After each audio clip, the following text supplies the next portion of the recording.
Literally, like you if you leave more than a car space between you and the car in front of you, someone will pull into it. You know, if they think your lane's going like even like a half a mile an hour faster, they'll just take that spot.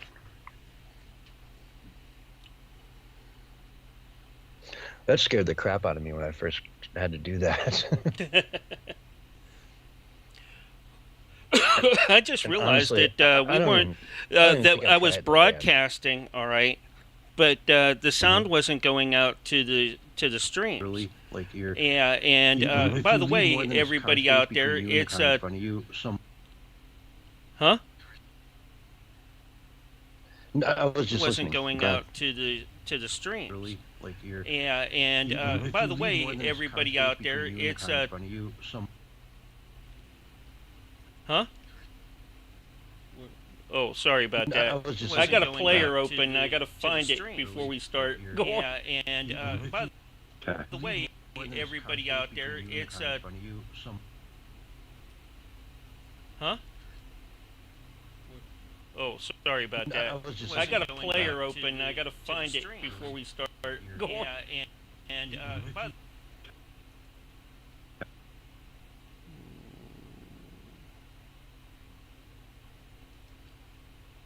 way, everybody out there, it's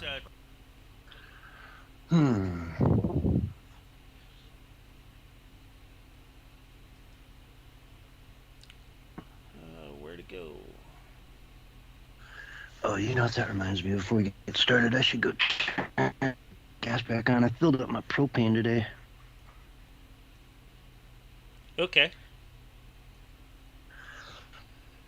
Yeah, looks like I'm using about 6 gallons of that stuff a month. 6 gallons of propane? Yeah. Well, you know, for like, but that's your primary heating, you know, for cooking and heating your place up.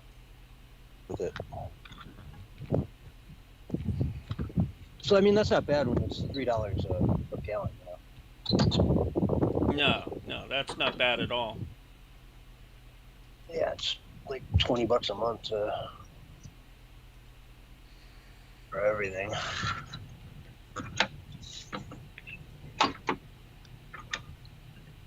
Okay, that's back on.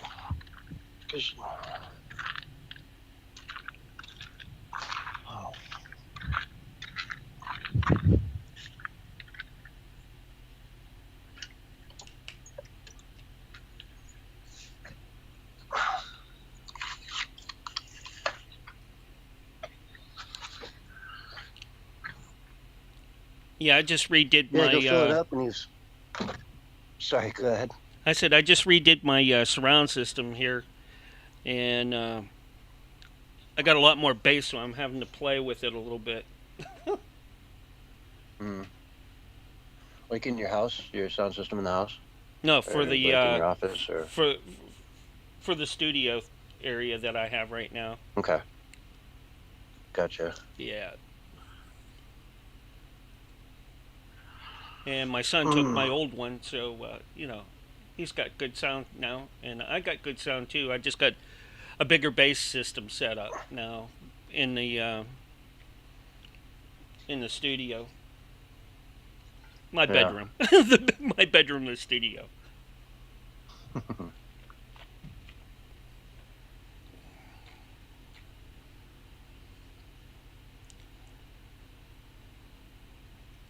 Yeah. Got a really good burrito today for lunch. You did? Did you get it from a truck, or did you really get it good. from? Did you make it? No, I got it from a food truck. There's like this food truck central area where there's like 4 of them now in one spot.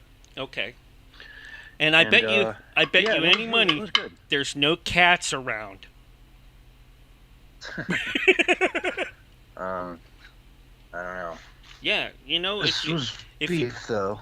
if you see a taco truck or one of those trucks like that, You know, you Uh-huh. don't normally see cats or dogs around. I'm not implying anything, Um, you know, but I'm just saying, yeah, it's just no, it it, was actually really good. I'm sure it was beef. I have no doubt that they fed me beef. yeah, yeah.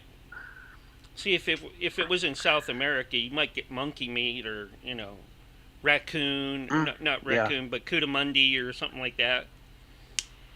they like those like groundhogs too, like the rodents. That's Yeah, like yeah, a big thing in what, Ecuador or Bolivia? Guinea uh, pigs. yeah. Sloth. Yeah, they don't run away so fast.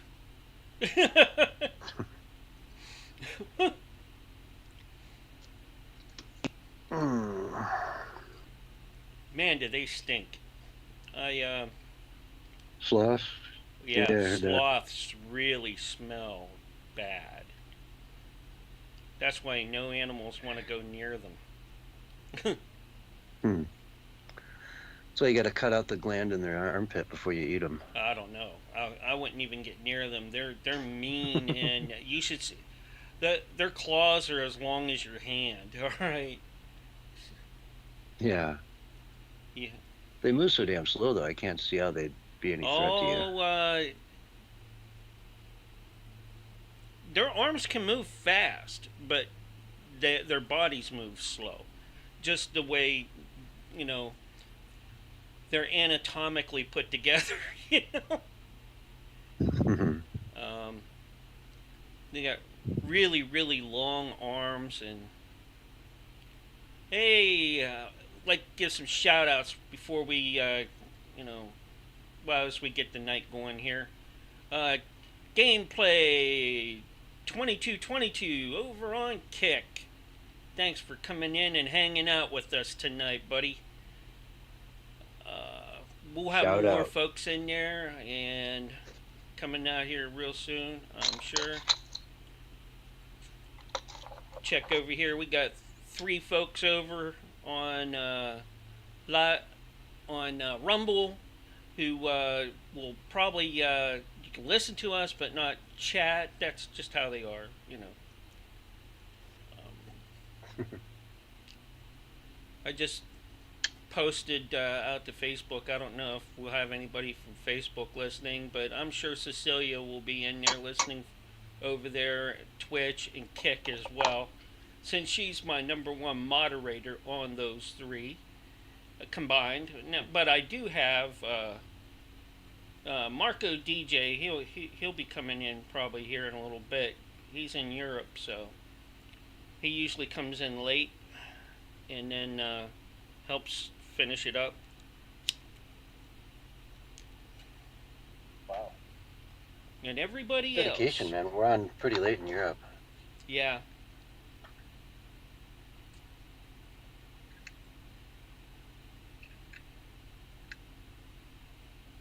It's the Marco DJ. I have a friend of mine who's a professional trumpet player.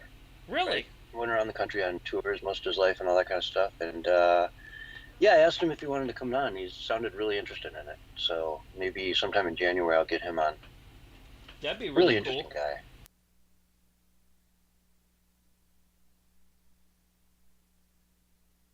Yeah, get him to belt out a few songs. I'm like, you ever just go like just go freestyle and have fun with it? And he's like, yeah, absolutely. Like solo, yeah, yeah. Have to do some serious testing before we try to pull that off, though. Yeah, maybe you can do some MacArthur Park by what was his name? Maynard Ferguson. Yeah, one of my favorite trumpet players. And Stan Getz. Maynard Ferguson, I think he just mentioned that name today as somebody he played with. I actually met Maynard. Yeah? Yeah. Because you mentioned somebody, he's like, oh, how would you guys even know who that is? And I'm Oh like, yeah, Maynard I Ferguson think it was is like one yeah. of the top fusion jazz players, trumpet players there is, In fact, I think he's the one that actually started the fusion movement. Hmm.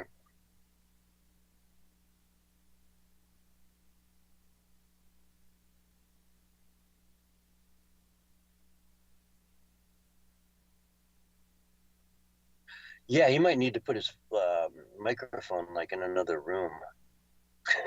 No, no. What he'll need to do is just uh, not be on top of the microphone unless he has a professional player like him will probably have a microphone built into his trumpet. I used to have one like that Oh. back in the day when I played horn too. Mm-hmm. Yeah, because I had when I was in high school, I was getting ready to go into stuff like drum and bugle corps, but then I like, nah, I think I should go to business school, and I took a year and a half and said, nah, I can't see myself crunching numbers and being in an office all day. So I got out of that, and then I went into the service. But you could see yourself going off to a foreign country to kill people. Yeah. Yeah. Hey, Yeah, it's but not Cecilia crunching numbers Adams in an office. No way. in the kick chat. Oh yeah, that's our girl. Oh,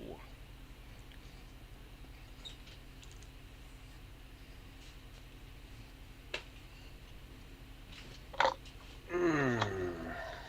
I got to get you guys into the kick chat. It's fun in there. There's people come in. And if you guys are in there, I'm sure they'll ask and get questions too. How long has Kick been around?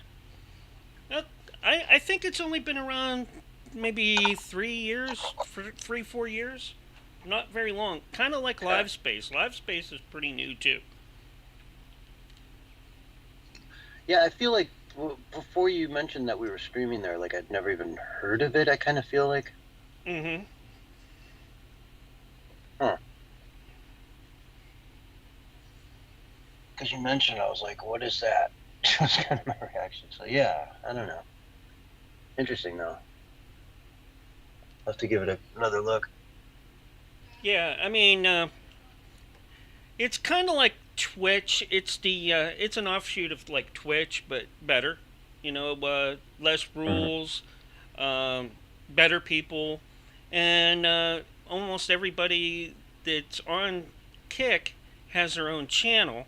So if you support them, they support you, and it's a really good thing. And then uh, another thing about Kick is too, compared to Twitch, is they allow you to promote yourself in other people's channels and things like that. Like on my Kick channel, if you come in and type the exclamation point P, uh, it'll say, "Hey, come over to and share some love over to uh, my channel," and people can go over there like that and check it out. Like Cecilia will do here in a little bit because she loves that P command.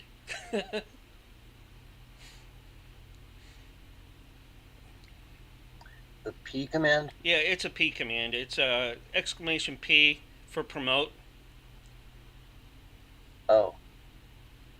Yeah, not like exclamation flat rock. All right, it's not like that. Yeah, I could put I that in don't there. I see could make a any command like affiliation that. between those whatsoever. Yeah. Yeah, I don't need that. yeah. Well, David's not with us back yet, so have to dig for stuff now. Yeah. All right, for those that out there who don't know what he's talking about with the flat rock, I pissed on a rock about 2 years ago, and it's still somehow. I left my microphone open. So yeah, sorry. No, there's nothing to be sorry about.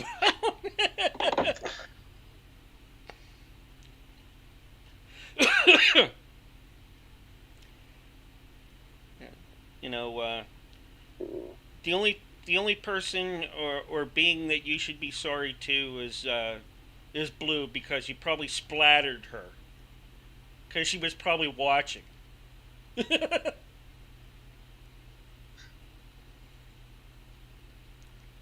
Oh,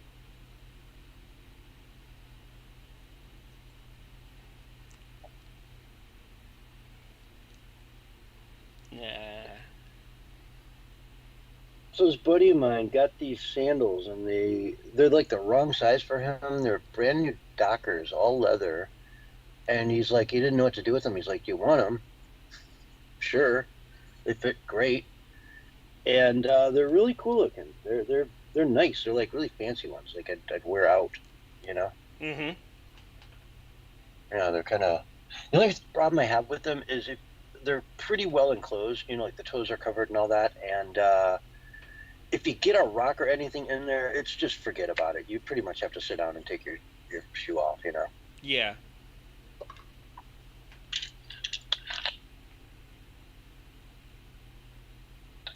But yeah, if I'm just like, going to the mall or, walking around town where there's not little pebbles everywhere, then I'm good to go. Yeah. I don't like to wear stuff like that. I'm not. Now, I'll wear Crocs every now and then, Hmm. but, I'd rather use those for like a house shoe. Yeah. I like my flip-flops because they're just so damn easy to get in and out of, you know what I mean? So I wear those a lot.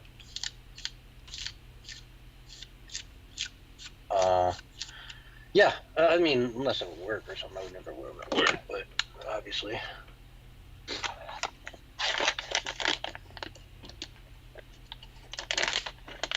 Oh. So yeah, I ate half that burrito when I got it, and the other half just before I got on this call. So now I'm like feeling the burrito afterlife. Oh, you'll end up be doing one of those political toots on the air. I hope not. A Swalwell. Yeah, a Swalwell. Who else did that recently? Biden. Probably. Well, yeah, he shit his pants in front of the Pope. But there was another politician who just let out a big rip very recently. Kamala? Racking my brain. Who? Kamala? No.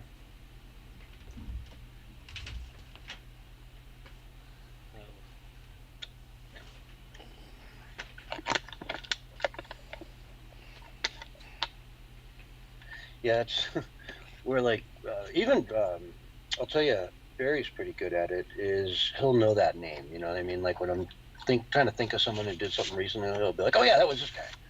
Yeah. Yes, it was. Thank you.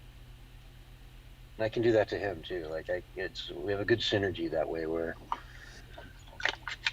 if one of us thinks of a story, the other one will probably be able to know what they're talking about right away and have names.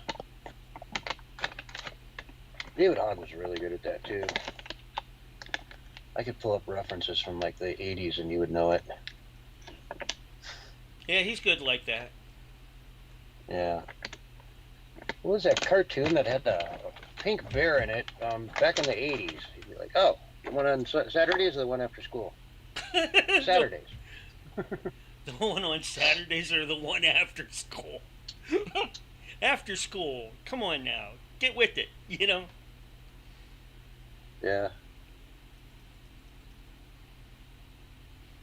And that was actually never even really a thing until cable came around, and they had so many channels to fill. Mm-hmm. You know.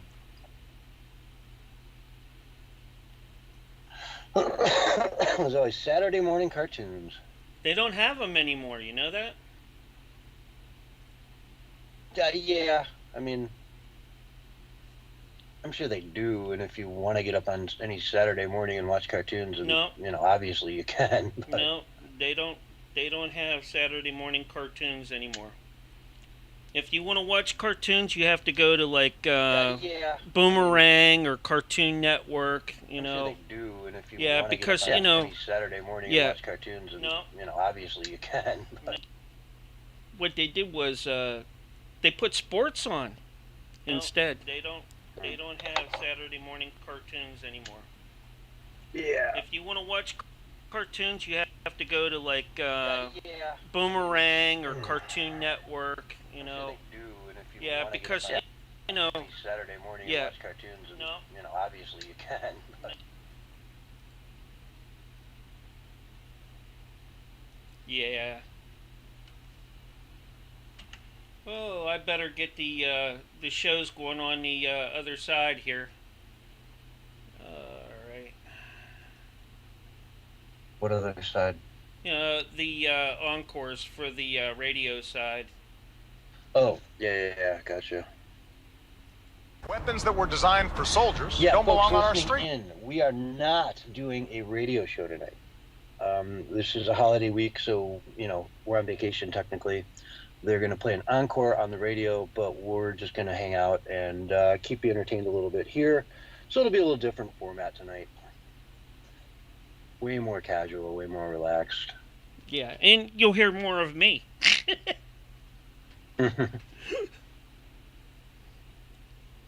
Not that anybody wants that. Sure we do. Who? Power off. What was that? The world, Mark. The whole world. Oh, that was my Bluetooth speaker going Yeah. off. It said power off. I'm like, oh no, not that. I was just hoping it wasn't on my side. If I don't play anything in it for a half an hour, then it'll shut it off like that. Oh, it'll automatically power down. Yeah. Yeah. That's kind of cool. So it's not on 24/7. Well, yeah, I mean.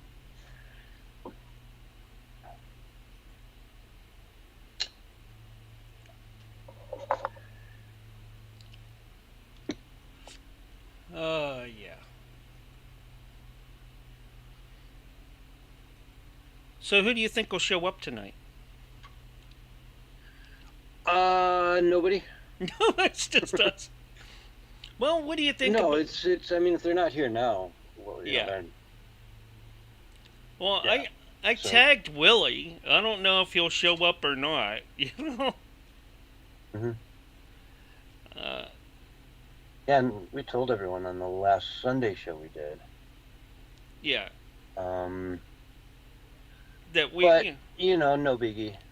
But we also said that, hey, we're going to do an informal, stream, that wouldn't be on the radio side, but still, getting out. Oh, well.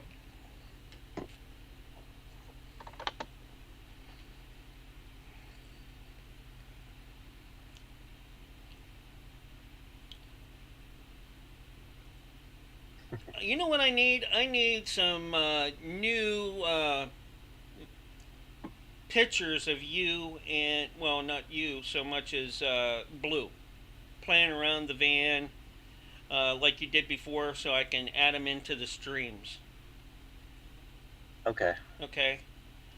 And then I can also add them into your show uh, stream as well for the encores.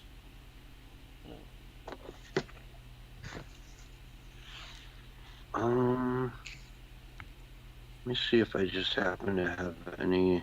Yeah, don't send them right now, but later on, Okay. Skype them over or we'll do something with them. Yeah. Man, the sunset last night, I took a picture of it, or the moonrise Mm-hmm. was what I was watching, and it was crazy cool. Put it up. But of course, I take a photo of it. Oh, it's Well, I take a photo of it, and it's just not that impressive, It's like, oh. that sucks. Yeah, well, it's always the case, Mm-hmm.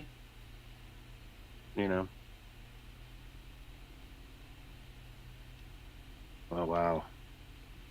Here's a cool one of Blue from over the summer.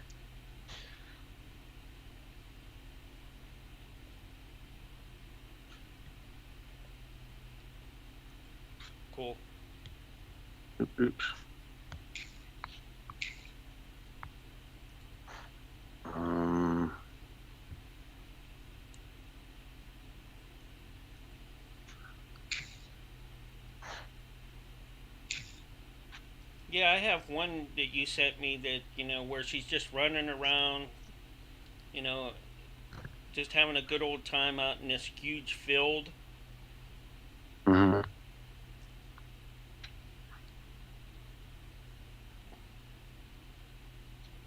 Okay.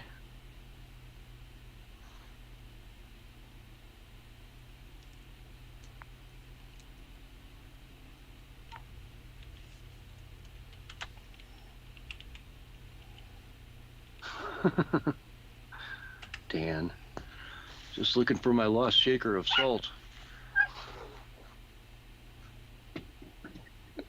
Can you see that photo? Hold on. It's this deer. This one spot I camped at had tons of deer, and they would just kind of walk right up to you. Mm-hmm. You know, like they just didn't. If you were just sitting there being still, they didn't mind being like almost within arm's reach of you. No, you didn't post it in here. Sunday, it might be. You put it on the Sunday show. No, I don't think. Did I? I think so. Okay, Wednesday show. No, it's in the Wednesday show. It hasn't shown up here yet. Because I've got Bob Dub replying to it, Dan's replying, Yeah. Willie saw it. Okay. Oh, I missed it.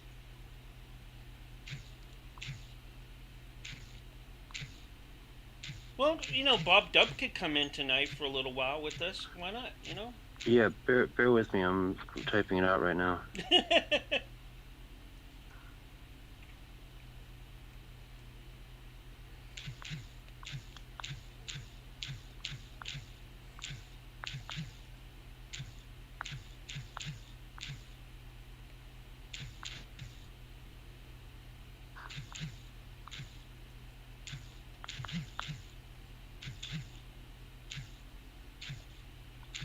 Bear with my what do they call that when the phone responds while you're typing? Stand by.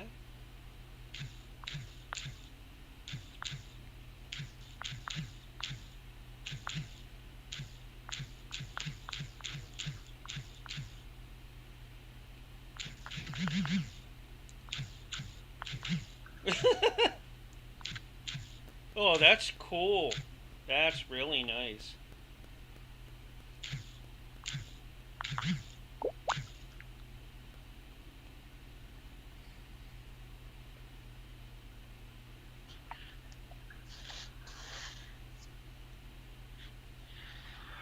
Yeah, I wish I could. Well, we can share it, Yeah. right? Mm-hmm. So people at home can see it. Yeah, that was in Utah. A really cool part of the state there, man. Where there's deer everywhere, and they'd come right up, and they didn't mind Blue. I saw one like literally, oh God, man, Blue was sitting on the path in front of the car, Mm-hmm. and this thing literally just walked right up to her. I mean, it was looking at me and her. I mean, I wasn't but 10 feet away from it, and she was about 3 feet away. And I mean, they know, like, if she tries to chase the thing, it's going to make one leap, be 30 feet that way in a quarter of a second, and Yeah. They're bam, quick. the race is done. You know what I mean? Yeah. Like, Blue will just look at you, like, man, why do you yeah, even try? she's tried chasing a deer. She knows it's completely like stupid, and all she's going to do is get tired.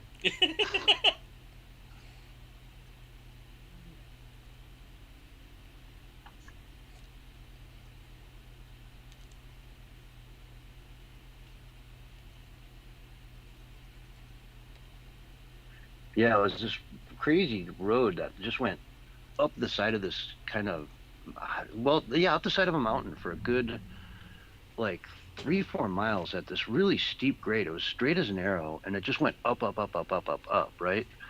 And I don't know, it like totally changed. The higher you could feel it getting cooler and all kinds of interesting things. And I don't know, the further up you went, the more kind of in the wilderness you were, away from town and just closer to all kinds of raw nature. But man, straight as an arrow. I would not want to start sliding down that thing in the winter.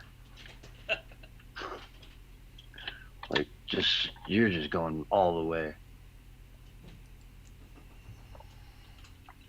I've seen that happen too, where like cars start going down hills and just start sliding, and so they end up piling up at the bottom of the hill, and it gets really dangerous, man.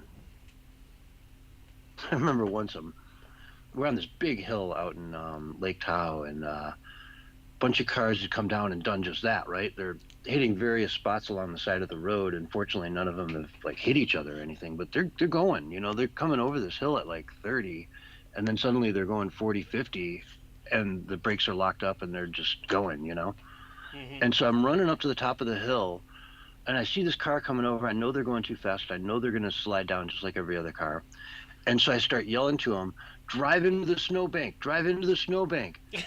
And that guy gave me the craziest look. Like, dude, why the hell would I drive into the snowbank? What are you, high? Right? Yeah.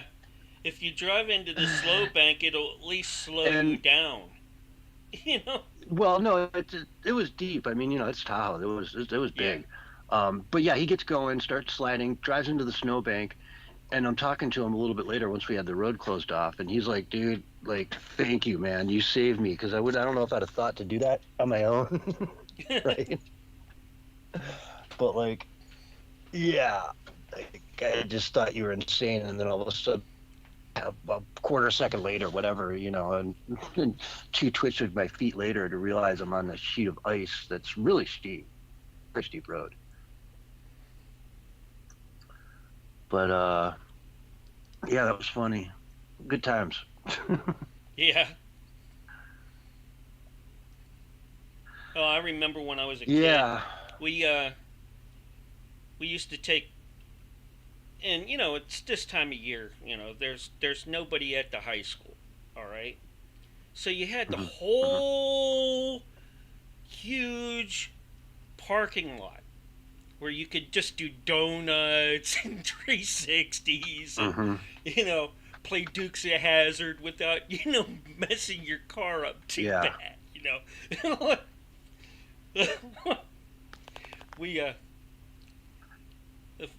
I used to do that all the time when I was a kid. I was like, man, oh man. And then I had a friend his dad was the chief of police. So in the summertime, we used to wash their cars, all right, and gas them up. So I would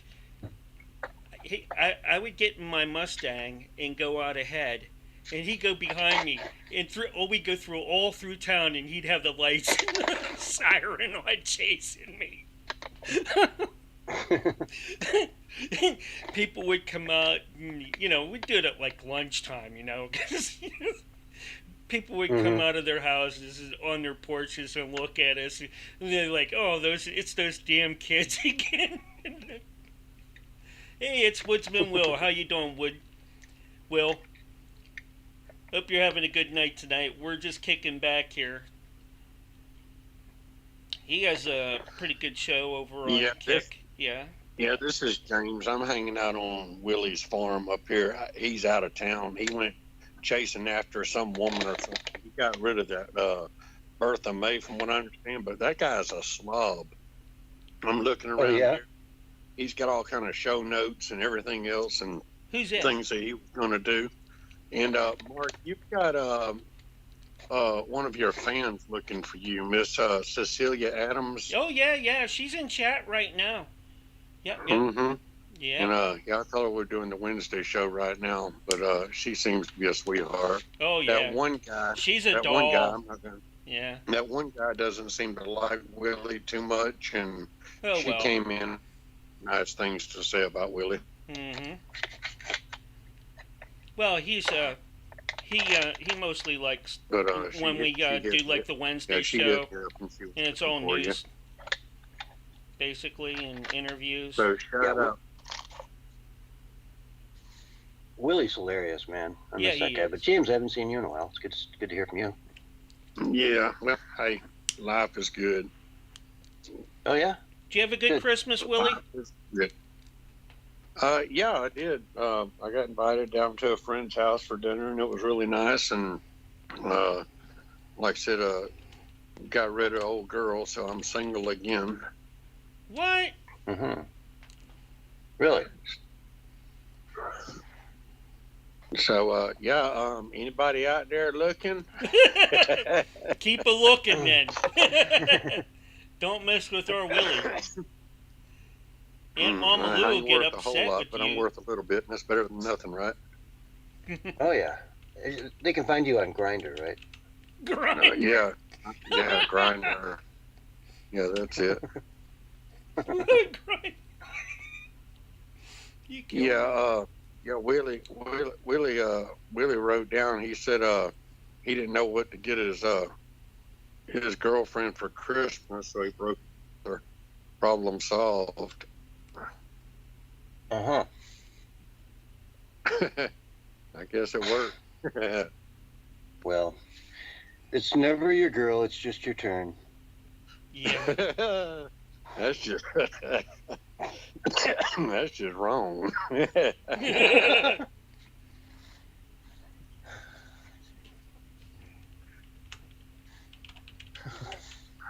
Here's another thing he's got wrote down: only date women with warrants. That way they can't call the police on you. That's smart right there. Actually, that is kind of smart. Like if you know they got one foot into Crazy Town anyway, that's like a good preemptive. So Bullhorn Barry's not here, is he? Not yet. No. If he comes, Oh, okay. that'd be good. Yeah. So here's what I want to know: if this is true or not. Did Donald Trump send Nikki Haley a bird cage and some bird food to her hotel? Because he says she's a bird brain. Is that true or not true? To Nikki Haley? Yeah. I don't think that's true. I have yet to hear that anywhere. I probably would have. I mean, I can check some headlines right now to see if I can get confirmation. Yeah, this is But- MSN.com. It says that the two have battled on the campaign trail. Haley said that Trump is not the right president for the country. Trump campaign called Haley a bird brain and sent a bird cage and bird food to her hotel room in October to mock her.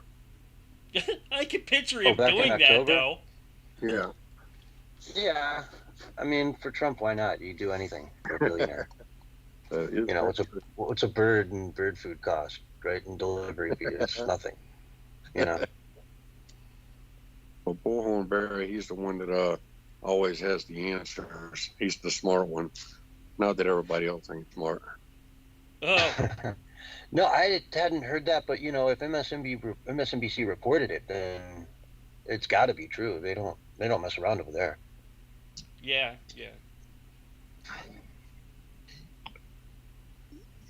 Yeah, maybe Cecilia, she's listening. Yeah, she's a smart girl. Maybe She might needs know. maybe she needs to be Willie's new girlfriend. No, you stay away from her. Not James's. James has got enough issues. James is swearing off of women for a while. You know, tell her maybe she can be on the show and be Willie's new girlfriend. No, she's a sweet person. She is. She's really nice.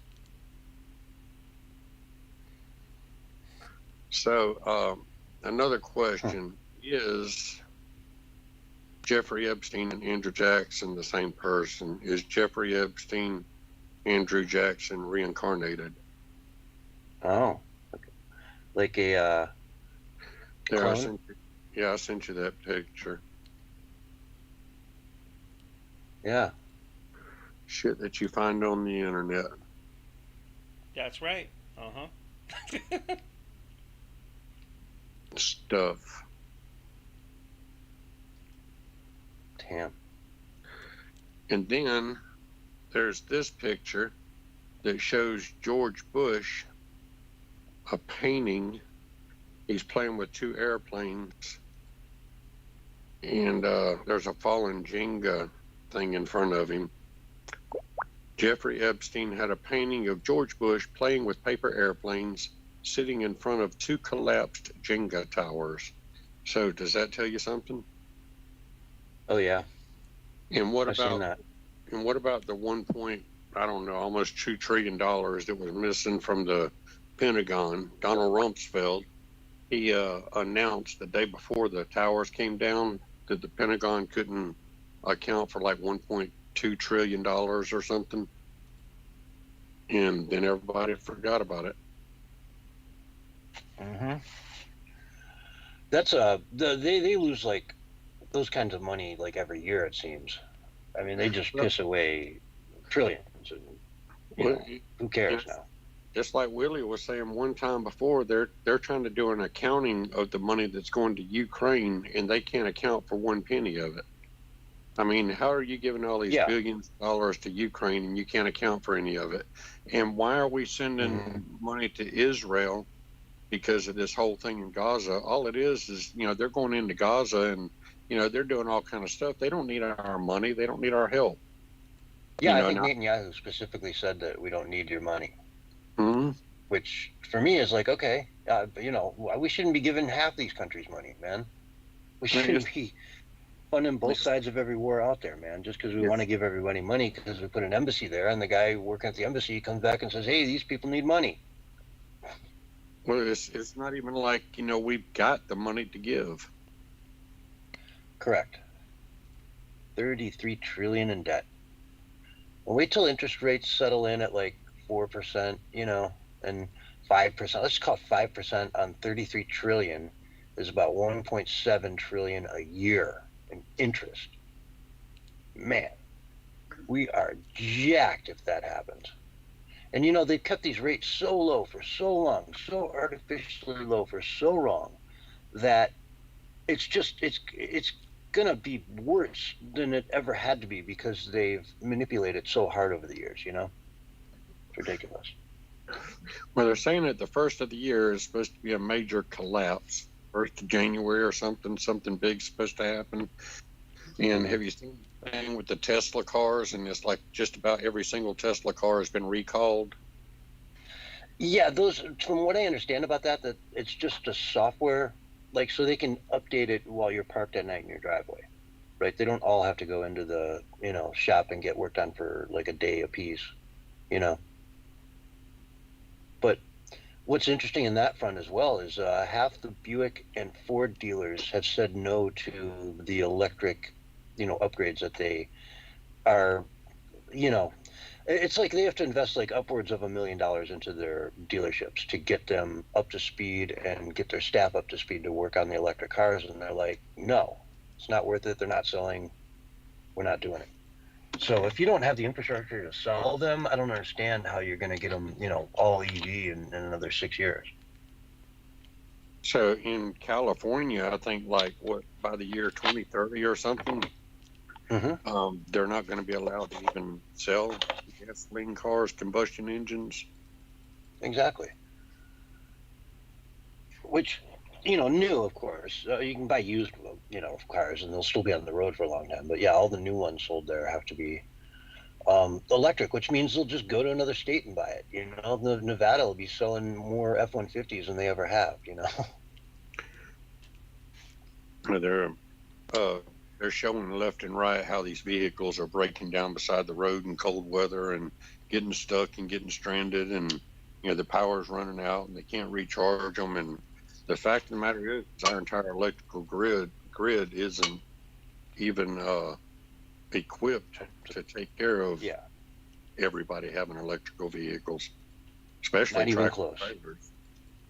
And the only way, I say this all the time, the only way it'll get there is if they build at least an average of 2 nuclear power plants for each state. I mean, maybe Maine doesn't need 2, but Florida can get 3, and so on and so forth, right? They're going to need them. I mean, the city of New York's going to need its own dedicated one just to run cars.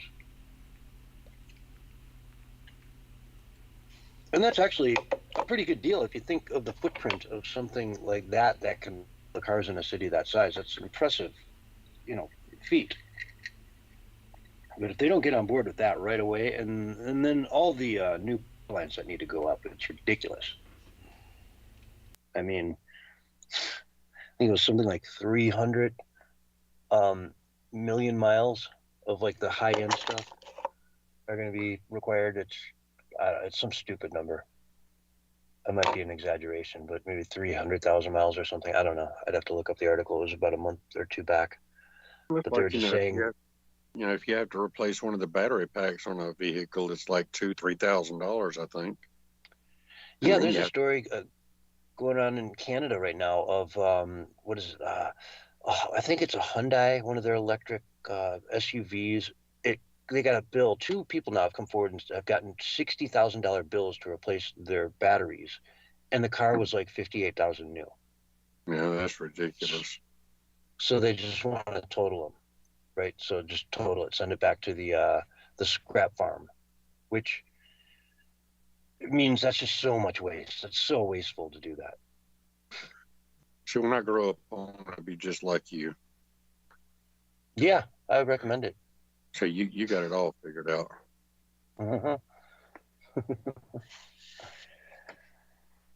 Yes, I do, Sweet Willie. Yes, I do. Oops.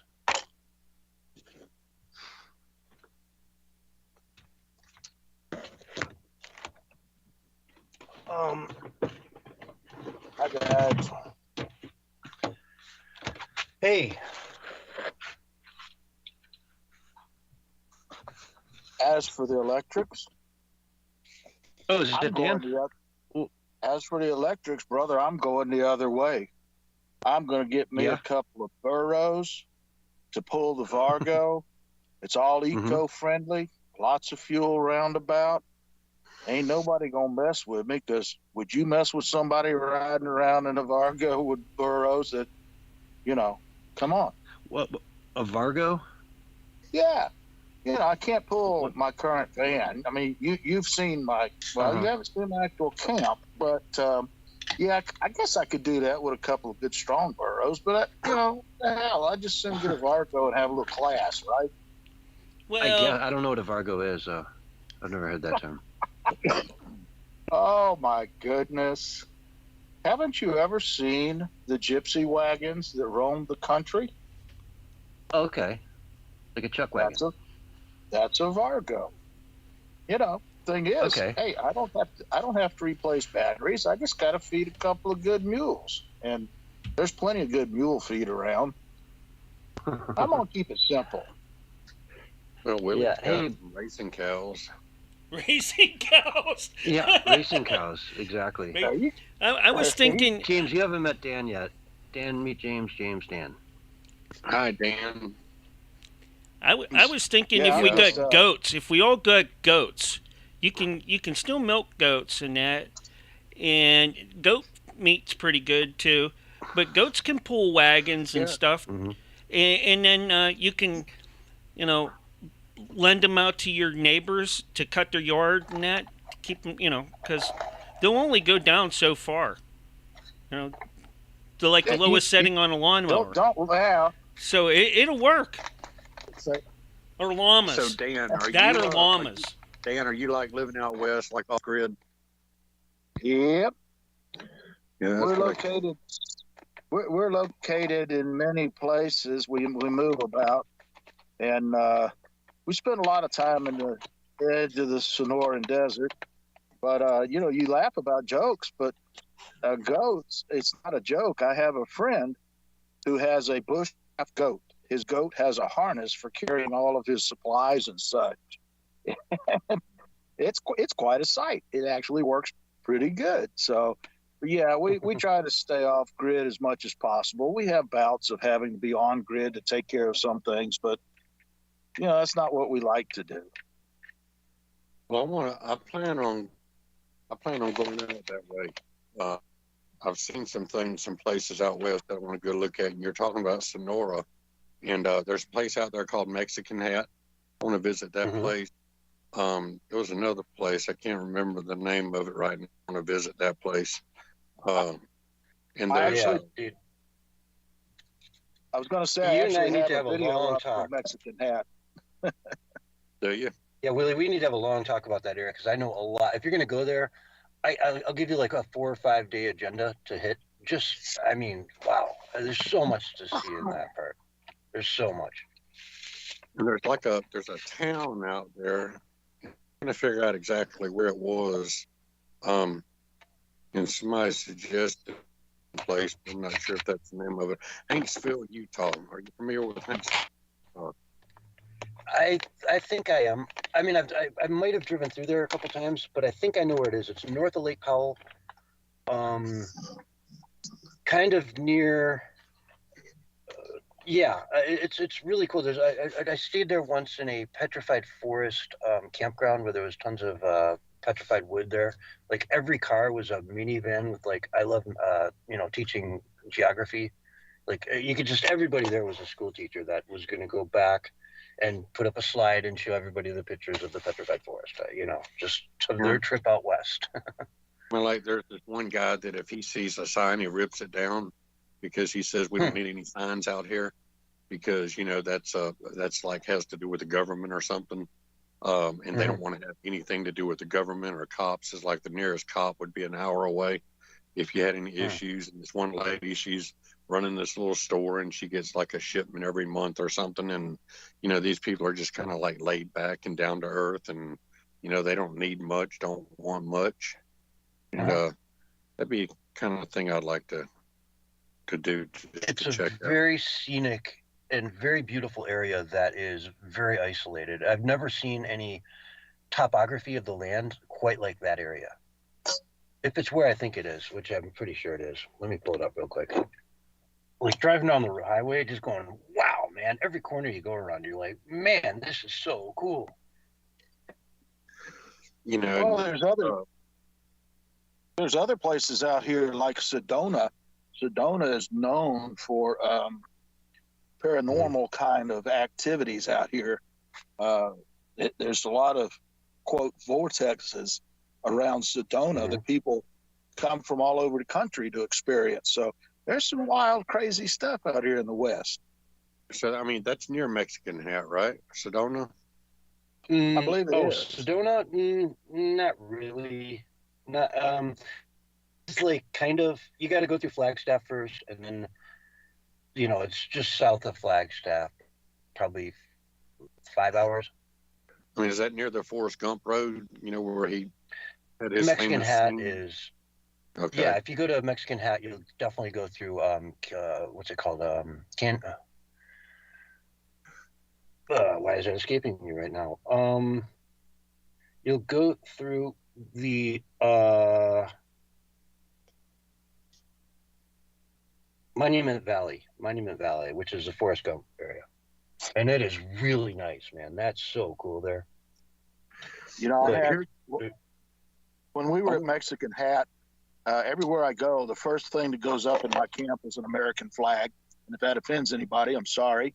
I'll not take it down. But I had the flag flying, and tourists from all over the world. I had two different sets of people from Canada, somebody from South America, and one guy from Europe. Him and his wife had flown over and rented a Class C, whatever it is, camper van, and they were traveling to it.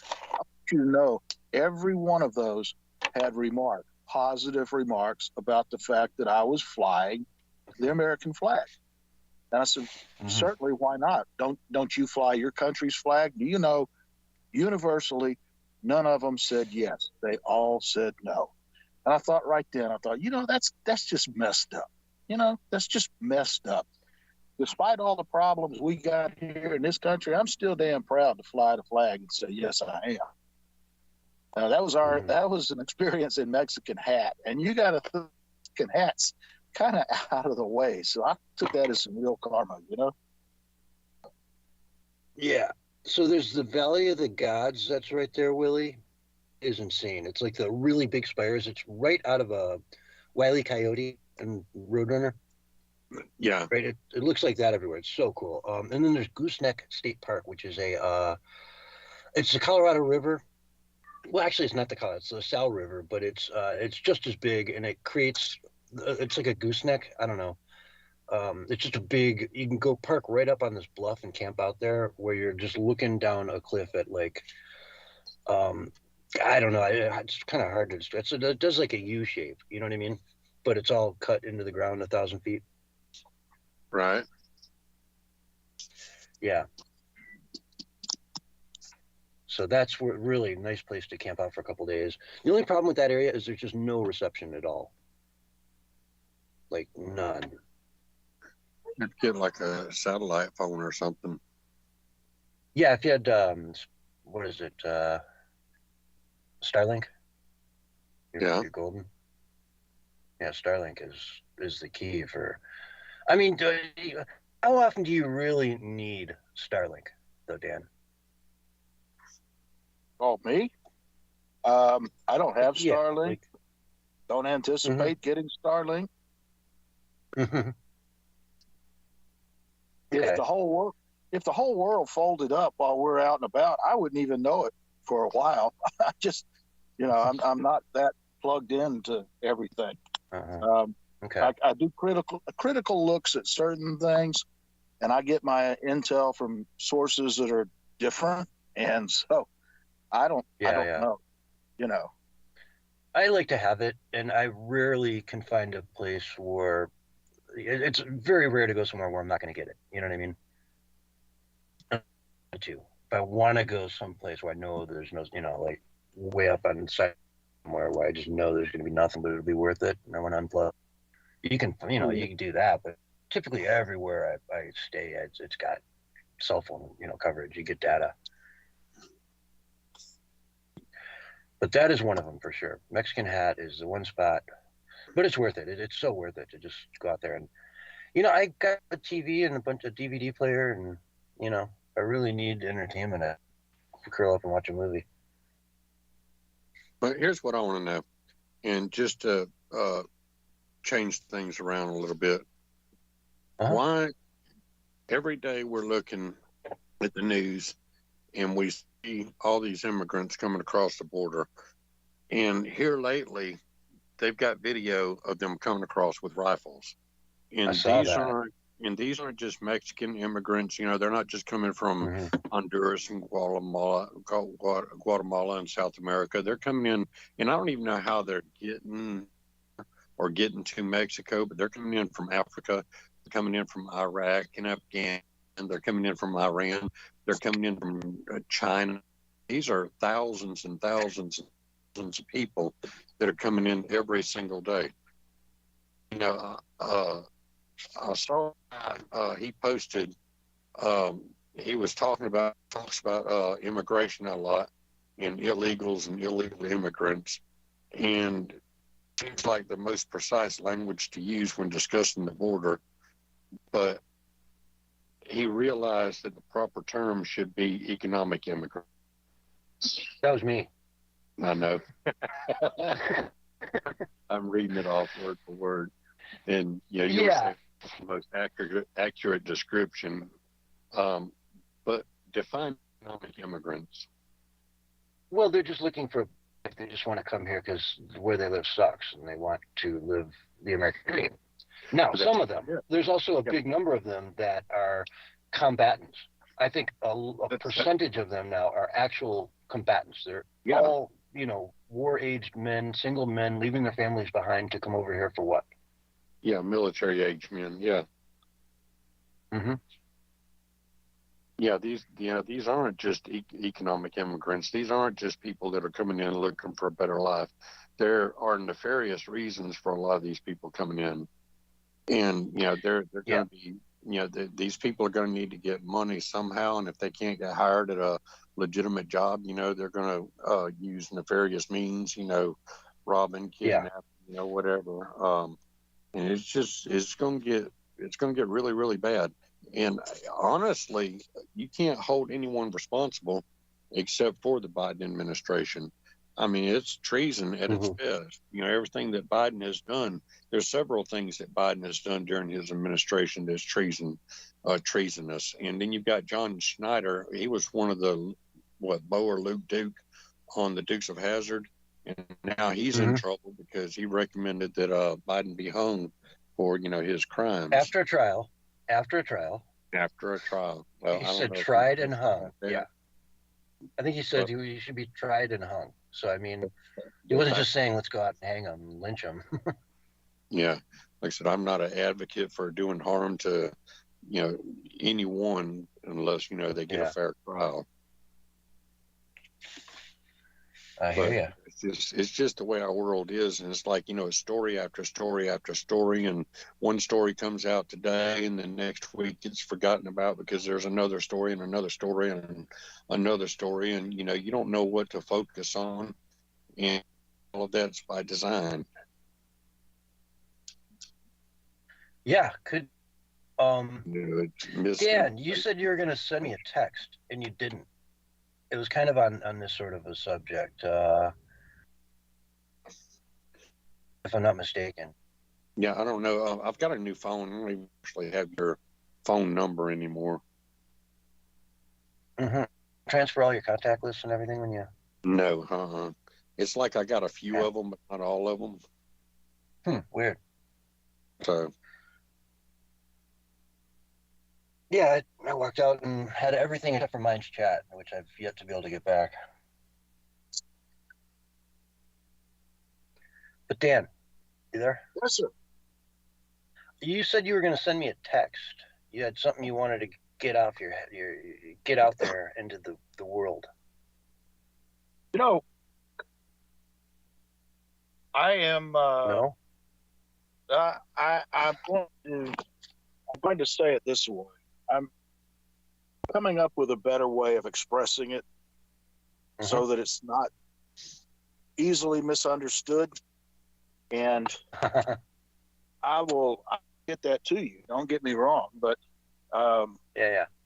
sometimes, you know, when you ask a question that is maybe not controversial, but it leaves very thought-provoking, it gets misunderstood, misinterpreted. And I'm kind of rethinking some of that, particularly following a discussion with my son about some things. It made me realize, you know, maybe I'm not saying it right. Maybe I'm not laying it out right.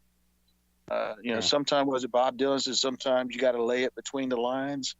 Well, I don't want to do that. I want to lay it out so that it's clear, concise, complete, and then you got to make your decision. So give me a little bit, because I was pondering that just before last, as a matter of fact. And I don't want to hand you something that you try to go on air with it, and it doesn't meet those 3 C's. I'm real picky about being clear, concise, and complete whenever you make statements. Although at times I ramble, I like to be able to provoke thought in a way that forces someone to draw a conclusion, not just leave it late. You know what I mean? Yeah. We just do that with the abundance of time we have to talk, so we can get through complex, you know, ideas. But, you know, I don't know. In other words, go ahead. If you're so smart, figure out how to get this damn screwdriver out of where I just dropped it. I've got... If you look at my tool bag, but yeah, if you look at my tool bag, I've got a telescopic magnet in there. Oh yeah, I could get it out. It's just, that's why I don't do 2 things at once sometimes. That's what I would reach for, though, if you told me that was your problem.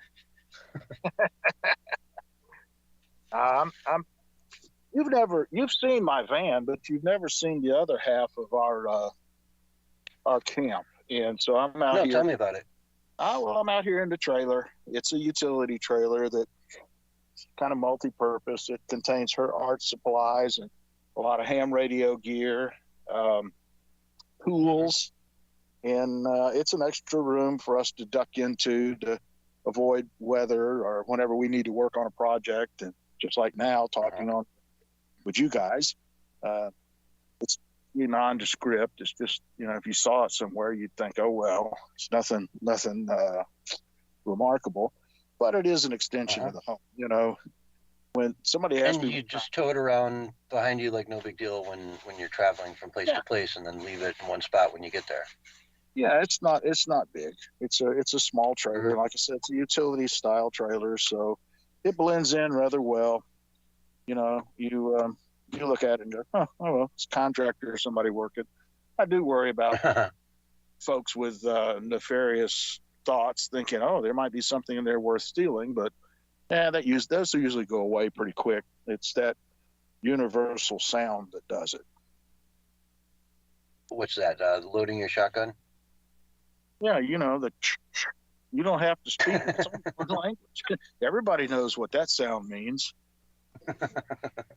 And stop what you're doing and don't do it. That's right. Think about your next move. But no, we use it for a lot of purposes. It carries around a lot of cookware. When we were traveling the country teaching classes around about, we also cooked for a lot of people, and so I've probably got 150 pounds of cast iron in here, and old 1900s or 1800s sort of looking stuff that when you strip it down, it takes very little to actually survive and enjoy life. We complicate it, I mean, honestly, we make life complex for ourselves, so anyway, so much. That's the trailer. I'm right now taking a power supply apart. That's why I dropped this screwdriver while I was talking. But okay, that's like the Eagles. They say, what was the song? We're a prisoner of our own devices. Yep. Yeah, sometimes we make our own problems. I like George Carlin's discussion about stuff. We spend our whole life pursuing stuff, and then we wake up one day and realize it's our stuff that has a great life. We build buildings for it. We make sure it's air conditioned. And we work for our stuff. So we try to pare down. And honestly, we're going through a period once again of cutting back to some basics and figuring out what life's about. Well, I need that too. I need more storage area in here. I need some more stuff. I need a sawmill. I need a log splitter. I need a well driller. It's got a lot of stuff I need. I hear you on that. And you know what? It wouldn't help you to have more room in there, because you know what would happen? You'd just get more stuff to fill up that room. Yeah, that's what I'm saying. I need to get rid of some of the stuff I have so that I have more storage. But don't you love that life? That you look at something and go, wow, I really want this, but do I want this bad enough to get rid of something else so I have somewhere to put it? It makes you make good decisions. Yeah. I mean, don't get me wrong. I've got a storage unit filled with crap. I think we all do. Yeah, but it's what I have with me is reminds me of what I need on a day-to-day basis. If I haven't touched it in 6 months, I don't need it. I mean, unless it's like an air conditioner, a fan or something I haven't turned on, and I'll need it in the summer. But yeah, you get my point. Yeah, I'm like you. I also have a storage unit in another part of the world, and there's stuff there that I've been paying for it to live there and haven't visited it in 2 years. So that's about to change in 2024. Yeah, I definitely need to get up to mine this summer and empty it out and just get rid of it. And yeah, I don't know, sell it, whatever I need to do with the rest of it, just get rid of it one way or another. Although I wouldn't mind trying to hook my computer system back up in here somehow. Make a special rack for it or something, I don't know. Yeah, I'm kind of living with a laptop right now. And so that works. Hey guys, hang on, I got to make a noise. Yeah. In all honesty, too, I bet I could just get a tiny little case and just take my computer out of the case it's in and put it in a new case. So I'm having trouble getting this molded case open. I chucked it on the floor. My darling just said, "Are you okay? What was that?" Just venting a little frustration. So you got a little mobile man cave, basically. It is, but it's shared. Like I said, her art, clearly half of it is she's got her art stuff in here. And then in the nose, we have some shelving that has extra supplies and groceries. And when we move about, or even, not even when we are moving about, when I'm stationary for a work gig or something like that, we've probably got 2 months easy of provisions. Water is our big thing, but Yeah. we're self-contained for. So where do you make get my own water? electricity? So Yeah, I got about a month I could go. Where do you get water, Dan? different sources. It depends.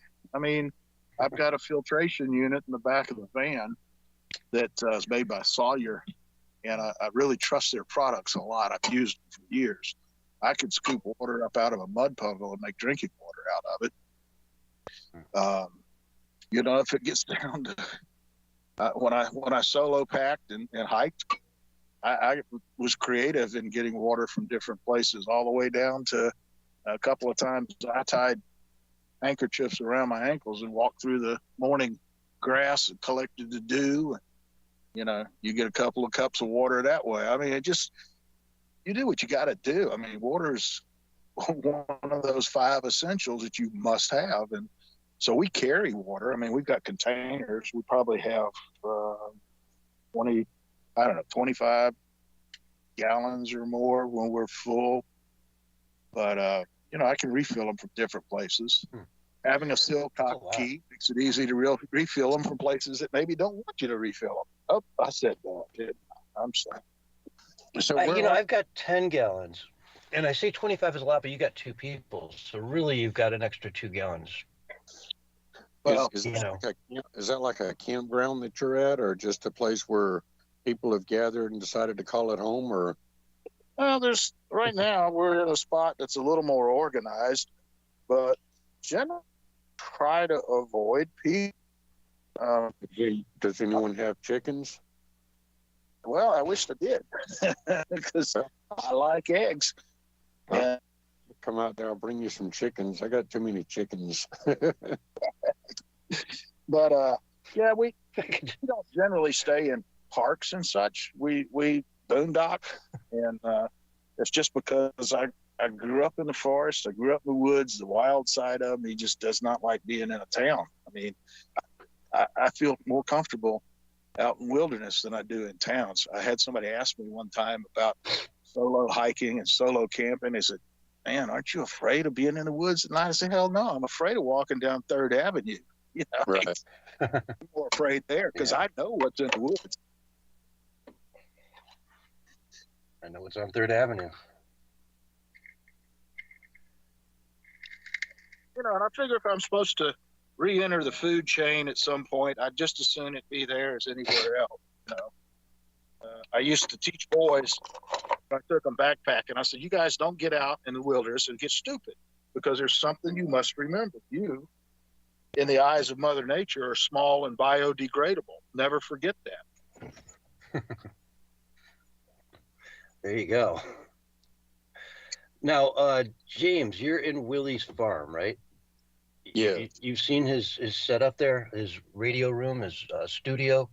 Because yeah. we had Dan on last week because he's a licensed ham radio operator. Yeah. And so we were talking all about the short wave, long wave, the AM, FM, all that stuff. And so tell us a little bit about Willie's setup. What are you looking at there? Willie, he's got a bunch of outbuildings out here. He does his transmissions mainly from the billboard out there on I-26, and he's got a setup out there, and he can reach up to I-20. He can reach over to I-95, and down in Waldo, Florida, he's got another setup where he set up on a billboard, and he can reach I-10 and I-75. And basically, it's a dilapidated, rundown place here. And it's kind of like in a swampy area. I mean, it's really easy to, hide a body out here if you wanted to. And crickets all over the place. He sells worm flour. And like I say, he's got his old raggedy Pinto set up over there. He's got an Aunt Mama Lou. And Aunt Mama Lou, she's down in Waldo, Florida right now. But she took his Pinto at one point in time and put it up on pontoons. And he made a pontoon boat out of the Pinto, and then he took the Pinto at one point in time and he put rocket blasters on it, and him and Michael the midget, they took it up into, well, not him, he was supposed to be on the flight, but he didn't quite make it. There was a big long story behind that, But Michael the Midget went up there and he mined a bunch of asteroid rocks and everything. And that seems to be a source of contention between the two of them right now, because Willie claims that Michael the Midget stole the Pinto and stole the asteroid rocks. And Willie's just quite a character. That's all there is to it. Yeah, yeah. Maybe he'll pop in the next hour. Let's see if he doesn't know better and just shows up. Yeah, so Willie is a mix between Ernest T. Bass, Jethro Bodine, and Joe Dirt. You know, you take all of his characters and combine them, and that's Willie. He's nasty sometimes. He's overbearing. He's gross. I mean, you know, for heck's sake, he sells pee jugs and he rents himself out at the state fair as a urinal. He puts a urinal on the front of him and puts a urinal on the back of him, and got this little curtain set up, you know, where people can kind of hide behind the curtain and basically piss on his front or piss on his back, you know. He just, and then he puts it all into a jug underneath there so that he can make his rocket fuel. Yeah, I mean, he'll do anything for a buck. Willie's got all kind of ideas. His latest thing is mining people, and by that is before people get cremated, all of the metal and everything that's inside of someone, all the pins and staples and pacemakers and everything, you know, he gets all that stuff from the mortuaries and sells it for junk iron. You know, all the gold teeth, you know, and, you know, Willie's making money. Willie's rich. The only thing is, though, is Saul Good is manipulating Willie and manipulating Willie's finances, and Saul Good is really, really crooked. That's all there is to it. He came into Willie's life. I think Censorship Sucks introduced Saul Good. Yes, they did. And well, the guy's a genuine Hollywood music producer, right? Yeah, he's a Beverly Hills music producer in Hollywood. But he got him published. You know, and that's kind of up in the air too. If you know, if Saul Good is legitimate or not. You know, is Saul Good rich, or is Saul Good living off of Willie? Mm-hmm. You know, I don't know. It's hard to say. Yeah. So, turns out, what was it? The thing turns out Saul Good was your daddy or something. What? No. Gosh, you're talking about when Willie had his bar mitzvah in Briss? Yeah, there was something. I can't remember that story. I think I think Saul Good wanted to have Willie circumcised or something. Again, for the second time. But, you know, Willie's not everybody's cup of tea.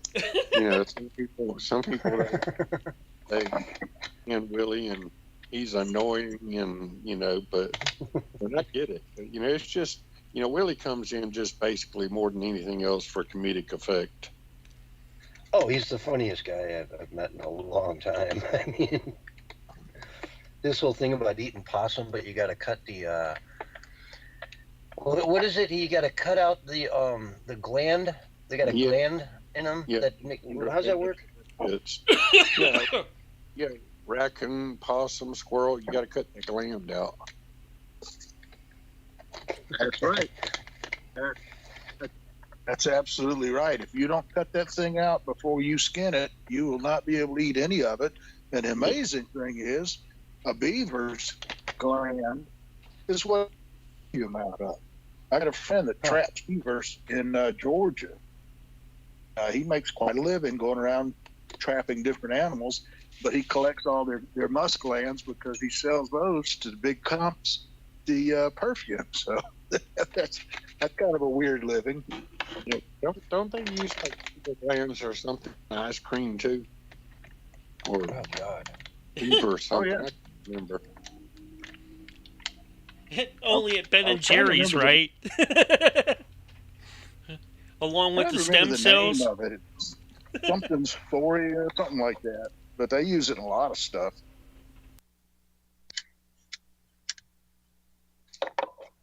Beavers. I mean, I don't know that fur. There's a lot of money in that fur, man. Today, as much as ever, you know. Yeah, actually, now that I think about it, I've got 2 or 3 friends that trap for a living. Huh. Guess that says something about who I hang with.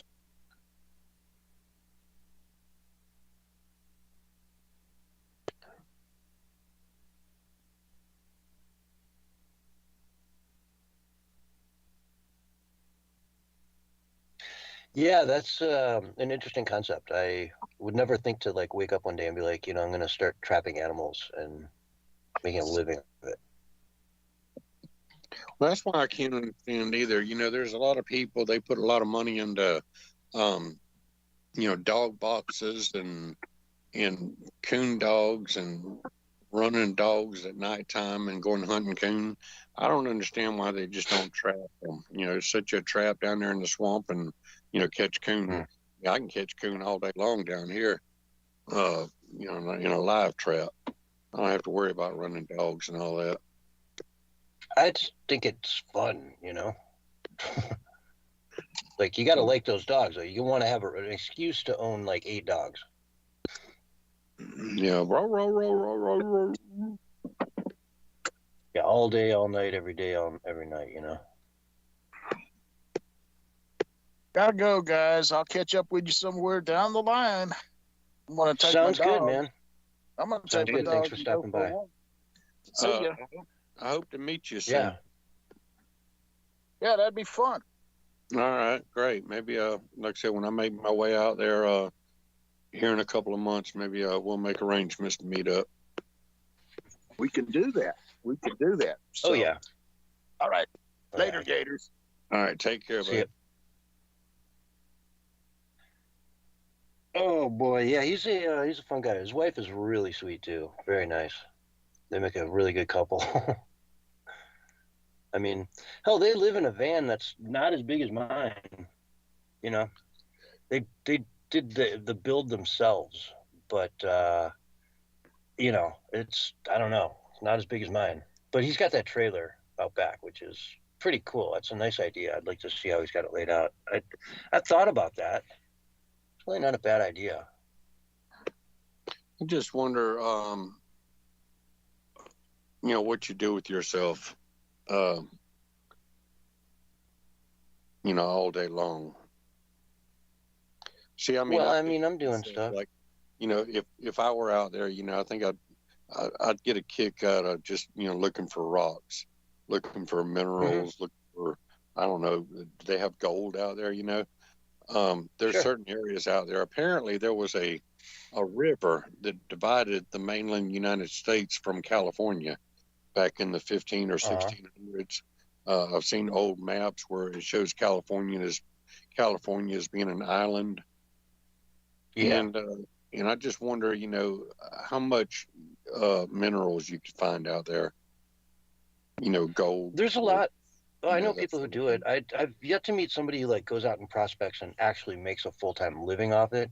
Because there's only so much you can do on like public lands, and you can get permissions to go and scout in certain areas if you know who to ask, right? But a lot of it is private, or whatever. But yeah, you get my point. I've never really seen people make much money at it. That doesn't mean it can't be done. Especially in Alaska. I have seen people up in Alaska do it. Yeah, I think it'd be nice. I can just only imagine that, that lifestyle out there, maybe to get old quick. I don't know. But I was looking at a video the other day on, I don't know if it was YouTube or TikTok, where these people were living in this small town out there. And, they really didn't like outsiders too much.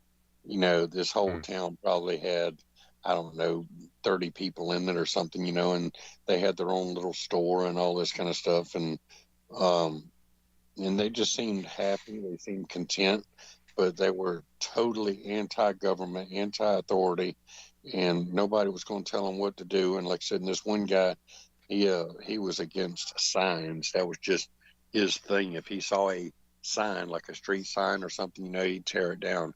He's like, we don't need any signs here, That's why I missed my right-hand turn there, as a matter of fact. Then there's Bob Dub. Bob Dub's really sweet. You get Bob Dub on here. She is awesome. She might be listening. I sent out a No, message. she's listening. She's in chat right now, as a matter of fact. She's more than welcome to join. Yeah, I was looking at this whole thing with Epstein and Andrew Jackson. I mean, they could be twin brothers. Mm-hmm. You know, it just makes you wonder. Yeah, makes you wonder. I'm wondering. I mean, if you believe in, reincarnation or, whatever. Yeah. I was reading somewhere the other day where it was talking about Donald Trump being related to Winston Churchill and Patton and Abraham Lincoln. And then there was another article I saw where most all presidents are related in one way or another. Mm-hmm. So it's just things like that that makes you wonder. I look at a bunch of my third cousin's great granddaddy was Abraham Lincoln. Your what? I'm kidding. Oh, great granddaddy. Yeah, right. What was Well, no, that was you who was doing it with the. What the hell was that? It's some trick. It's a tricked out Volkswagen Bug. Oh. With no hood, like you could see the whole front. You know. And a big wheel. And I don't know if you call that a backfire. It was actually pretty tricked out. I think it's supposed to sound like that. Well, I've got to buy a dependable vehicle where I can head out that way. I've got my old pickup truck. It's a 99 Chevrolet Silverado, and it's a good truck. It's a strong truck, but I wouldn't trust it to make a trip cross country. So I'm waiting for an insurance check right now so I can buy me another vehicle. And I still am heading out that way probably in February or so. Yeah, you know, by all means. Keep in mind, winter with it, in most places around here in February, right? It's only just starting to turn spring. I don't know. Anything above 3,000 feet, it's a different story. You know what I mean? 4,000 feet, it's winter. So you got to get pretty low. Yeah, I remember one of the worst storms I was in was in Tucumcari, New Mexico, and it got snowed in for like a week. Jeez. People wouldn't think it snows that much out there, but Taos Ski Valley is one of the best ski resorts in the country. They get, 400 inches of powder every year.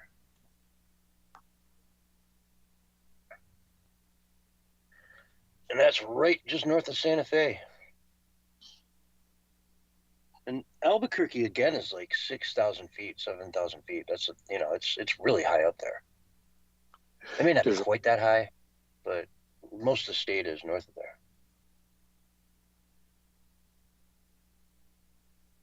Well, I think everybody should do some traveling in their lifetimes. There's a lot of people, that hadn't even, they'll spend their whole lives in the state that they're in and never leave it. And they don't realize, how beautiful this country really is. And when I was driving trucks, I saw a lot of the country, but I really didn't get to see, a lot of it up close and personal. I always told myself there were certain places that I wanted to visit, later on in life, whenever I retired. Green River, Utah is another one, out there on I-70.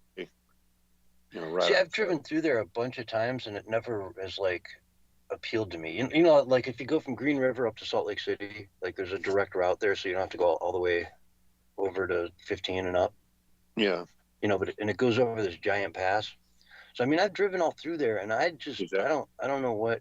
Yeah, I don't know what your appeal is for that part. I think it's more in your head than it is on the ground. Yeah, well, it's pretty up through there. But now that route you're talking about, I've seen that route on the map, but I've never taken that route. I've taken it 3-4 times.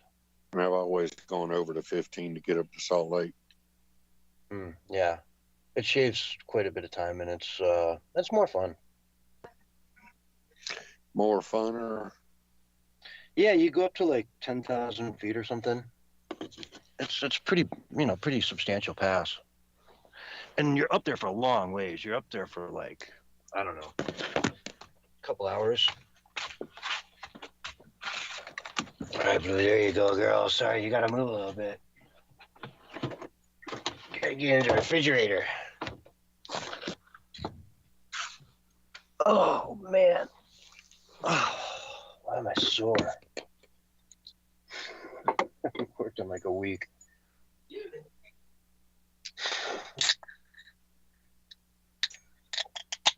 But yeah, we go out for walks and stuff. And honestly, what are you going to do when you're sitting at home, right? What do you do there? Oh yeah, it's just like, I'll sit here and I'll be on my phone looking at news, looking at TikTok, looking at this and that and everything. It don't matter where I'm at, I'm still going to be content. Exactly. I can sit in my truck on the side of the road and be just as happy as anything else. Mm-hmm. Now, have you ever seen those? I'm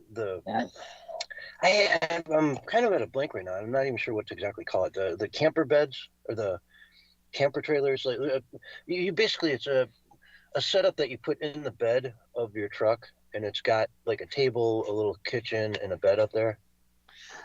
Yeah. Yeah, those are a pretty good bet if you're gonna buy a pickup.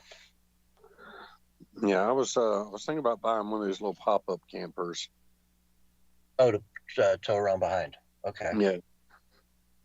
Yeah. I was thinking they're not. Like I said, I think They're what I not bad want at all. I either want another pickup truck, Chevrolet Silverado, or like a Chevy Tahoe or a Chevy Sierra, something like that, a little suburban. I haven't quite figured out exactly what I want yet. Yeah, I've seen some of these the bed campers, I guess we'll call it, that are just massive. When you're in it, you can't believe that you're standing in the bed of a truck. You know what I mean? It's got a full-size, queen-size bed over the cab, a bathroom with a shower and everything, full kitchen, slide-outs, right? So it slides out. So you got, once those slide-outs are out, man, you've got shocking amounts of space. But that gets pretty pricey. But I would look into a used one. The advantage is you can go anywhere with it. You're not worrying about towing that trailer around. You know what I mean? Yeah. You can get into places where you can't get to with a trailer. You what? You can get to places that you wouldn't be able to get to with a trailer. Right? That's kind of the advantage to it. There's this guy that made a wooden one, that he put on the back of his truck, and he drove it down from Alaska, and he would go everywhere, man. I mean, he was getting into the backcountry like you wouldn't believe. And just, whenever you feel like you just pull over and bam, you're done. You're going back and everything's ready to go. And he built it. It had like a roof, like a house wood on it. Yeah. A little stove. Well, by stove, I mean wood burning stove. Yeah, I mean, that's just while you're shopping around for that stuff, look into one of those too, because I've seen those done with great success. I thought about getting one of those camper packages that slide right on the back of my pickup. I think that would be kind of cool. Yeah. Yeah. My grandfather used to have one, and man, we went everywhere with it for fishing, and they took it for hunting, and believe me, were places that they went in the backwoods of Pennsylvania, up in the mountains there. I didn't think that you could even get anything in there, even a vehicle, but he did. And when you're not using it too, yeah, you put it on the ground, you put the legs down, and you can use it as a extra bedroom or whatever in the house. Yeah, yeah. Right. So when it's not on the back of the truck, it's just in your yard, and it's an extra bedroom, really. And it has a little kitchenette with it. Yeah. So yeah, when people come over to visit, they can stay there. Yeah, that's a good place. Good thing. But pop-ups are good too. I had a pop-up. I really liked it. The only complaint I had is I couldn't see it when I was driving my Suburban. You know what I mean? It was like, wasn't that big. So like I couldn't see it at all behind me. When I tried to back up and put it somewhere, it was just like, I had to wait till it shot out to one side or the other to know where it was. You know what I mean? So tomorrow is my birthday. If, Well, happy birthday. Happy yeah, damn birthday, James. Happy birthday. If you guys wanted to buy me a log splitter or a well drill or something. A log splitter. I saw this commercial the other day, and I was talking to a friend of mine about it, and he's like, yeah, that thing sucks. It'll never work. And it was this attachment you put onto your drill, and you just go up to the top of a log, you know, or like firewood, and just go, rant, and it'll split it. Yeah. I've seen those. Yeah. Does that look like it'd work? Do you think that's just total bullshit, or is that like the best thing ever? No, I think it'd work. I mean, I think there's work to it, but yeah, I mean, it'd work.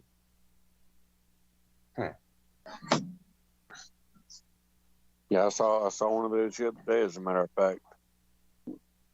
You know, it's like a pyramid shaped thing you put on a drill bit. Because that'd be just, you know, so nice to be able to split wood like that. Lordy. Instead of swinging that, you know, an axe at it while it's balancing for a second, or you're holding it with one finger and trying to cut it with the axe, you know, no thanks.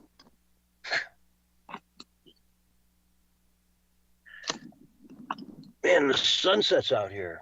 Last night was just insane. This morning, the sunrise was insane.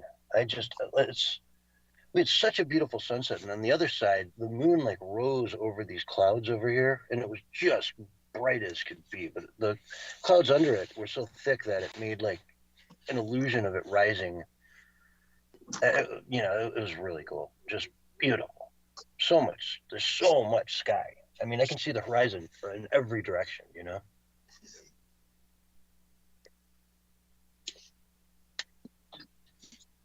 So, remember the story of the 6-year-old who shot his teacher?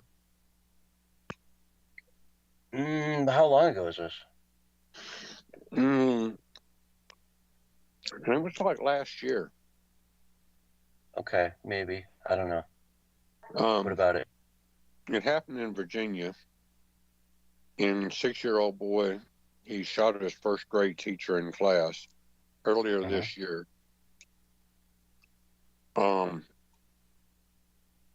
His mother ended up getting 2 years in prison.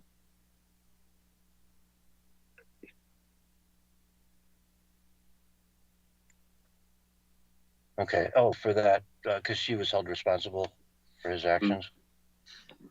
Yeah, because he stole the gun from her, basically. Yeah, and I mean, my parents always told me that if I broke the law as a kid, they'd be held responsible for what I did. You know, I don't know. Like, in other words, like if your 15-year-old, 14-year-old kid shoots someone, like that doesn't, I guess there's no ramification on the parents per se, right? Or how does that work? Like, shouldn't the parents have to pay some price for that because you raised a kid that was such shit that they shot somebody? You know, but the thing about it is, though, is apparently the administration was notified ahead of time that the kid had a gun, but nobody did anything about it. So I would think that the school would be liable also if the teacher wanted to file a lawsuit against the state or the system. Yeah. So you're nowhere near. Trying to map out a route for you. Because other stuff, you almost have to go through Moab. Moab is sort of the heart of it all. Then there's Danny Masterson. He was sent to state prison to serve his sentence for rape convictions. Oh, was he? Yeah, that's Stephen. Hyde. From Hyde. 70 Show. Yeah. Yeah. And they all came out and tried to write a really supportive letter about him. And we're like, Yeah, that backfired. okay, we take it back. So they throw the book at him. Mm-hmm. But I mean, you got to respect they worked together all that time, and you know, it's like, hey, yeah, he's guilty, but we're just trying to maybe go easy on him, maybe a little bit, just a little. Well, they sentenced him to 30 years to life in prison. Damn. And then his wife, Rape she too, filed man. a divorce. Man, when you get thrown in jail for rape too, doesn't that mean you're like pretty much like you're free from, you know? I don't know. I wouldn't think so much as, you know, how they treat, like, you know, pedophiles, child molesters. Yeah, but that's like the level. You know what I mean? It's a sex crime and it's rape, and like, okay, yeah, you can rape a rapist. Like, it's not as bad to rape a rapist than, Well, you know, somebody who. You saw that was it Rob Schneider? That Rob Schneider movie? Mhm. You know, where he got into prison and he had to buff he up. He tattoos his butthole. That movie. And the guy in the bar talks about rape, and it's like, yeah, I'd rape you. He's like, you'd rape me? He's like, yeah. He's like, you know, rape is not a sexual act in prison. It's an act of violence. It's an act of showing, you know, who the boss is or whatever, you know. So I'm just wondering, you know, by virtue of that thought process, if you were, and I'm not condoning anything here. I mean, you know, just talking as far as what the thought process is, you know, is, you know, how they treat different prisoners for different crimes. You know, if you go in and you're a mother and you killed your children, well, you know, you're going to be treated badly by the other inmates.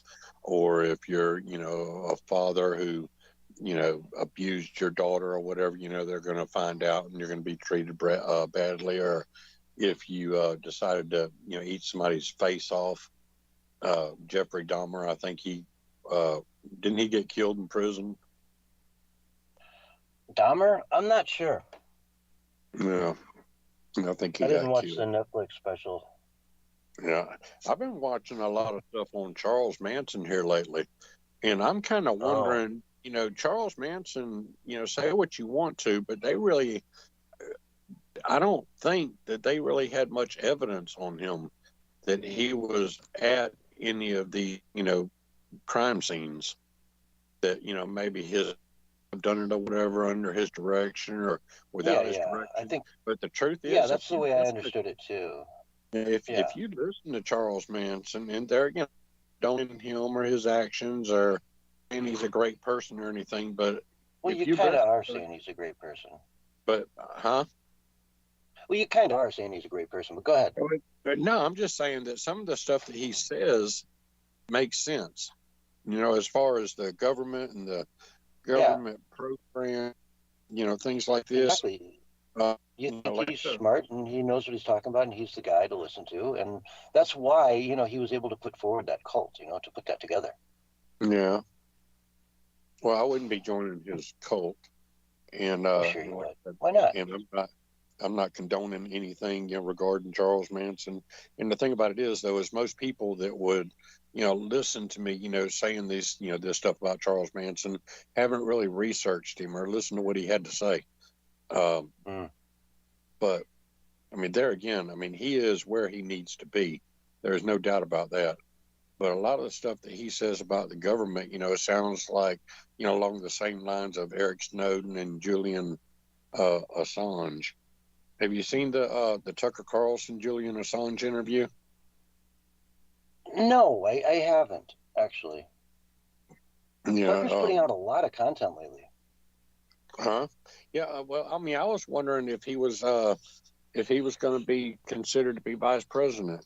But there's a lot of people that they're saying are going to be considered to be vice president. And that Carrie Lake that you were talking about last week, she's one of them. You know, she is considering being vice president, and apparently the Trump campaign is considering her. But I think Tucker Carlson would make a wonderful vice president. Now, Ben Carson is Yeah. another. I don't care. Ben Carson is too mild mannered, I believe. Then there's another guy. His name is Tim something. I don't know. The only reason that they would make him vice president, and forgive me for saying this, but it'd just be as a matter of being the first black vice president, I guess. Oh, okay, yeah, that guy. All right, yeah, Tim's. Okay, yeah. Yeah, maybe. I don't know. You got to be historic. I'll tell you what, though, a black man on the ticket would, and this would be like, I pictured him in my head. He's not like a Barack, he's like a brother. You know what I mean? And the black vote right now is so important, and a guy like that would bring massive, massive, massive. It could change everything with the black vote for Trump. It really could. Well, I think a lot of minorities in this country are leaving the Democratic Party in droves. Big time. Yeah, big time. And there's more and more evidence that's coming out. That that shows that the 2020 elections were in fact stolen, but a lot of this is getting very little media attention because the media was so they're still saying that if you believe that, then you're some kind of a quack or whatever. And but there's a lot of evidence saying that the 2020 election was stolen. I've seen it. You don't have to convince me. I watched it happen time the day it happened. Right? It's yeah. I knew the next morning that it was stolen.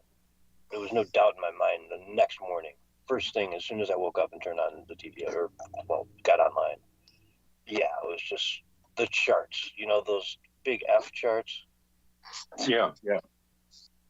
That was the most shenanigans I've ever seen ever. But I mean, the truth is right in everybody's face, but nobody wants to acknowledge it. Yeah. It was so blatant. I mean, in 5 states, they told everyone to go home, stop counting, and then they kept counting. And just the only people that went home were the press and the Republicans. Democrats stayed there, kept counting, and boom, flipped it. But no one there to watch it, no one there to see what they did, nothing. Just them saying, take our word for it. What's the problem? In all 5 key states. And only one spot in each key state, right? In major place where they're in Georgia, it was at the whatever it is, the Javits Center, whatever the state was. In Detroit, it was Cobo Hall, which now whatever. On and on and on. Just right where they needed them, and the major Democratic stronghold cities, Philadelphia. They shut it down, kept counting. Everybody woke up the next morning, and it was somehow flipped by imaginary votes that showed up in the middle of the night in mass in like a 2-minute segment, all at the same time, all enough in every single state to give it to Biden. It just is. It was ridiculous that morning. Just that morning, it was ridiculous. And you got very credible people who put their careers and their lives on the line. Rudy Giuliani, Michael Lindell, Sidney Powell. These people have basically ruined their lives. Yeah. Because of their position on, the election. I mean, Rudy's declaring bankruptcy. He got a $150 million judgment. Yeah. And the only thing is, I don't understand why he's got a judgment against him, because he was right. And I think somehow Trump seems to be kind of screwing him over. Doesn't Trump own? Couldn't have Trump just? I mean, hell, Trump could pay the whole fine. $150 million here, done, gone. You know what I mean? Yeah. I don't Sell know. it for $50 million if you let me pay it. Yeah, but I read an article one time way back when, where Trump claims to be worth $1 billion, but they only worth like $200 million. Who knows? Well, I don't know. Depends how much debt he has, because we know Mar-a-Lago is just like one of the most insane investments anyone's ever made. You know, he's held that for what, 25, 30 years. If he owns that free and clear, that makes him a billionaire right there, pretty much. Well, they said he buried his wife on the property so he can get a tax write-off. Maybe. Wouldn't put it past him. That was a legitimate story at one point in time. He had his wife buried in there. He gets a tax write-off as being a cemetery. Yeah, make a little cemetery in the corner for the Trump family. Play through. What's that? Play through.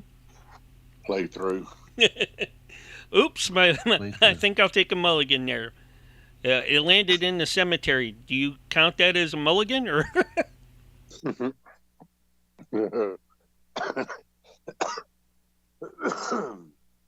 that would be funny to see. Trump.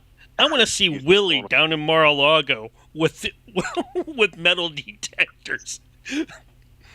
Going out on the golf course and being chased by security people, and he's just trying to find the loose change that people have dropped on the course. That'd be funny. That would really be funny. I think didn't Willie have a thing one time where he was taking a metal detector down the graveyards and digging up old graves or something? Yeah, you were doing that for him. Or he was going to, and y'all talked him out of it or something? Yeah, you can't do that. Not even in Civil War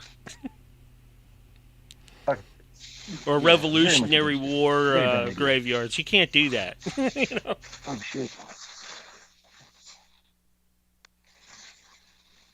Oh, man, I got me some frozen hot pockets, and I forgot to put them in the freezer. I forgot to put them away, even in the fridge.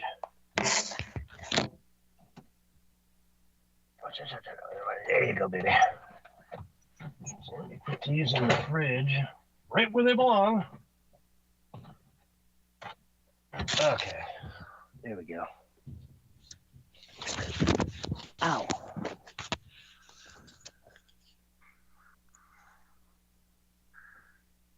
Okay. Sorry to distract you guys. Matt personally just rustling through a bunch of bags there and thought I'd explain why.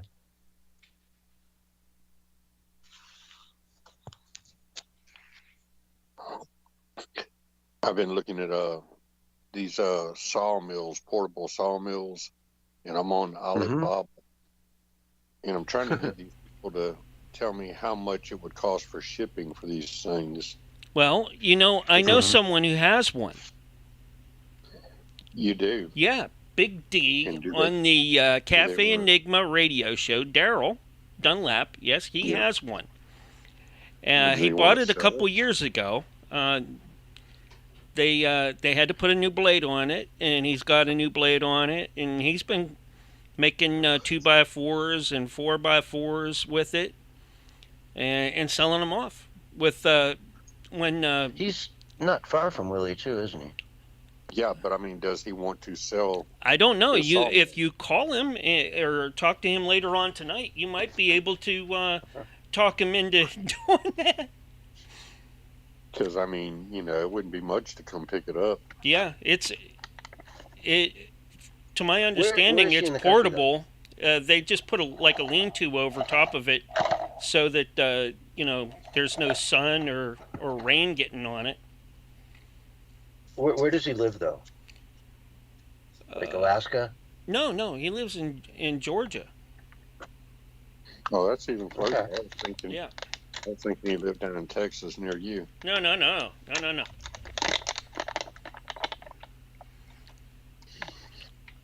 Georgia. What is it? It's not Kennesaw. It's Franklin, Georgia.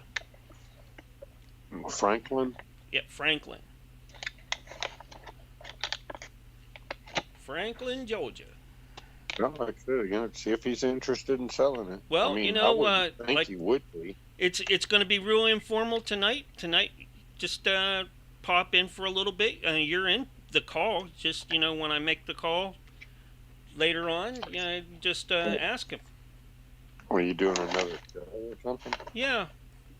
After we're done talking here, I got the other guys from the other show going to come in and do kind of a little bit of informal talk around too. I think Jack Carey's going to join us. Jack does cryptozoology, and he's worked on nuclear subs and stuff like that. So, he's a pretty interesting guy. You might want to talk to him. He hunts Bigfoot, Dogman, and... So it's 261 miles away to Franklin, Georgia. 4 hours and 10 minutes. Yeah. Or an hour and a half as the crow flies, right? Huh? Or an hour and a half as the crow flies. An hour and a half what? As the crow flies, if you just draw a straight line, if you were flying it like a crow. You never heard that before? Yeah, I've heard it. As the crow flies? Yeah, I mean, I've heard the term, but I don't know exactly what you're using it in reference to. Yeah. So it would be shorter if you did it the way the crow flies. That's all I'm saying. Right. Okay. Yeah. Actually, this is pretty much a straight line. Oh, it is? So that pretty much is as a crow flies. Yeah, because it goes straight over from Columbia to Atlanta, and then Atlanta past Noonan. Well, So yeah, that's pretty much as a crow flies. You could probably stop in, see Doc, get an adjustment before going up there, and I need an adjustment. yeah. Yeah, where's Doc at? Lakeland's. Lakeland's Chiropractic Care is in North Carolina. Well, that's not on the way then. No, Sure it is. not from where you're at. Yeah, no, If I'd you be go, more- you're flat Earth though, Willie. If you really think about the flat Earth theory, it could be technically closer to just go straight north to get to yeah. Georgia. So, Willie, with your version of flat Earth and hollow Earth, if you dig a hole straight Who's to Willie? through the Willie's middle, not here. straight down, will you end up in China, or will you end up someplace else? It's a good question. It's a valid question.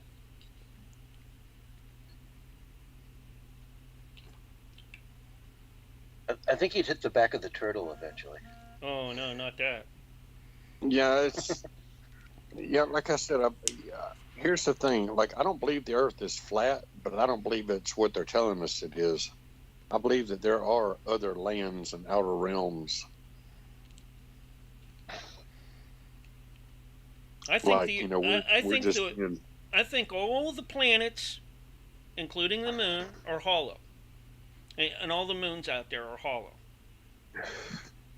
That's my belief. I think nobody knows what it is.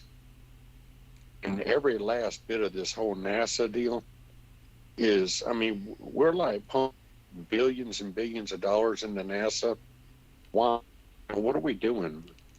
I mean, Elon Musk, most of the rockets Exactly. and everything nowadays. Yeah. And He's way more than NASA does. I mean, all we got to do with ISIS, with the space station, it's already been built. It's already been paid for. I mean, all we got to do is spend, I mean, how many astronauts we got to work, and they're making, $100,000, maybe $200,000 a year, and everybody else that's in Houston or wherever, Cape Canaveral, what are these guys doing all day long with their time? Nothing. It's like we're paying all this money, and there's no accountability. There again, They're trying to figure out Musk patents, right? So Musk files a patent, and then they send it down there, and they say, "Holy shit, we've never seen this before. Let's, engineer it again and learn it." Right? That's what they do. Have you seen the video with the rocket supposedly hitting the firmament? The video of the rocket hitting the firmament. I'm not sure. This rocket goes up. It's Elon Musk rocket, and it goes up, and it just makes this incredible It's hard to explain. It's like, Flips people are. upside down. Well, no, it's just people. And I'll send you a video of it. People are. Some people say that there's water in outer space. That basically we're living under some kind of like a snow globe, and that there's something that's separating our atmosphere from outer space, and the outer space is basically water. It's a firmament.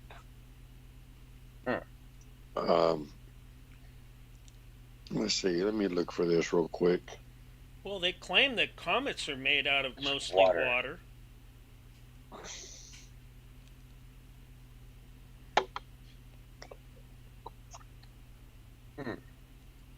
Let's see. Here's one video. Outer space is mostly water. Let's say that. Yeah.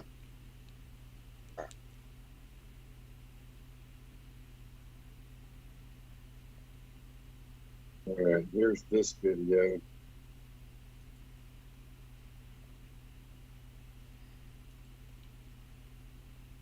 Are you going to play it? Yeah.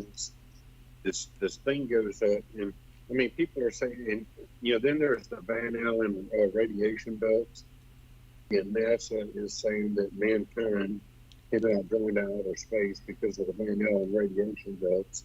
Yet they did it back in 1969. They went through the Van Allen radiation belts and then came back.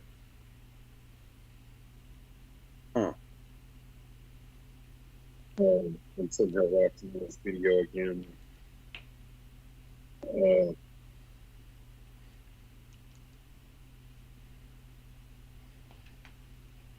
Yeah, this thing like hits the atmosphere and then makes this really incredible. Here, I'll send it to you.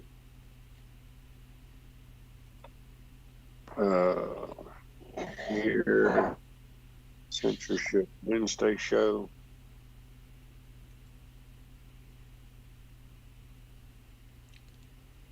Watch that video there.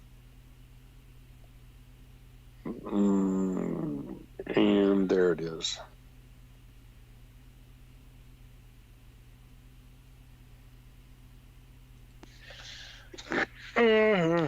Right now? This tractor thing right here that I showed y'all a picture of.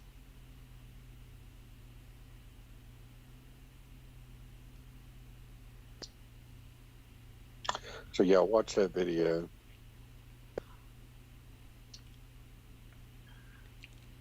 I don't see it yet, but it's awkward to try to watch a video while I'm on a call, though.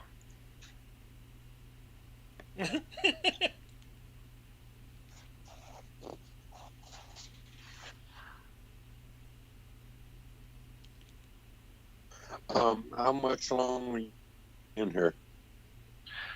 Another 2 hours. Yeah. No. We can wrap it up here in maybe 18 minutes. Yeah. So when's your next show, Mark? Next week. Oh, for No, you were talking about some other 9:30. It'll come on.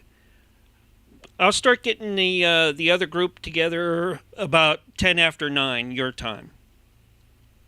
Okay. All right. I may make it a point to come in. I got to go in there and cook something to eat.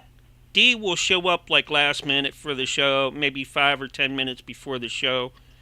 He comes in at right around 20 after. Okay.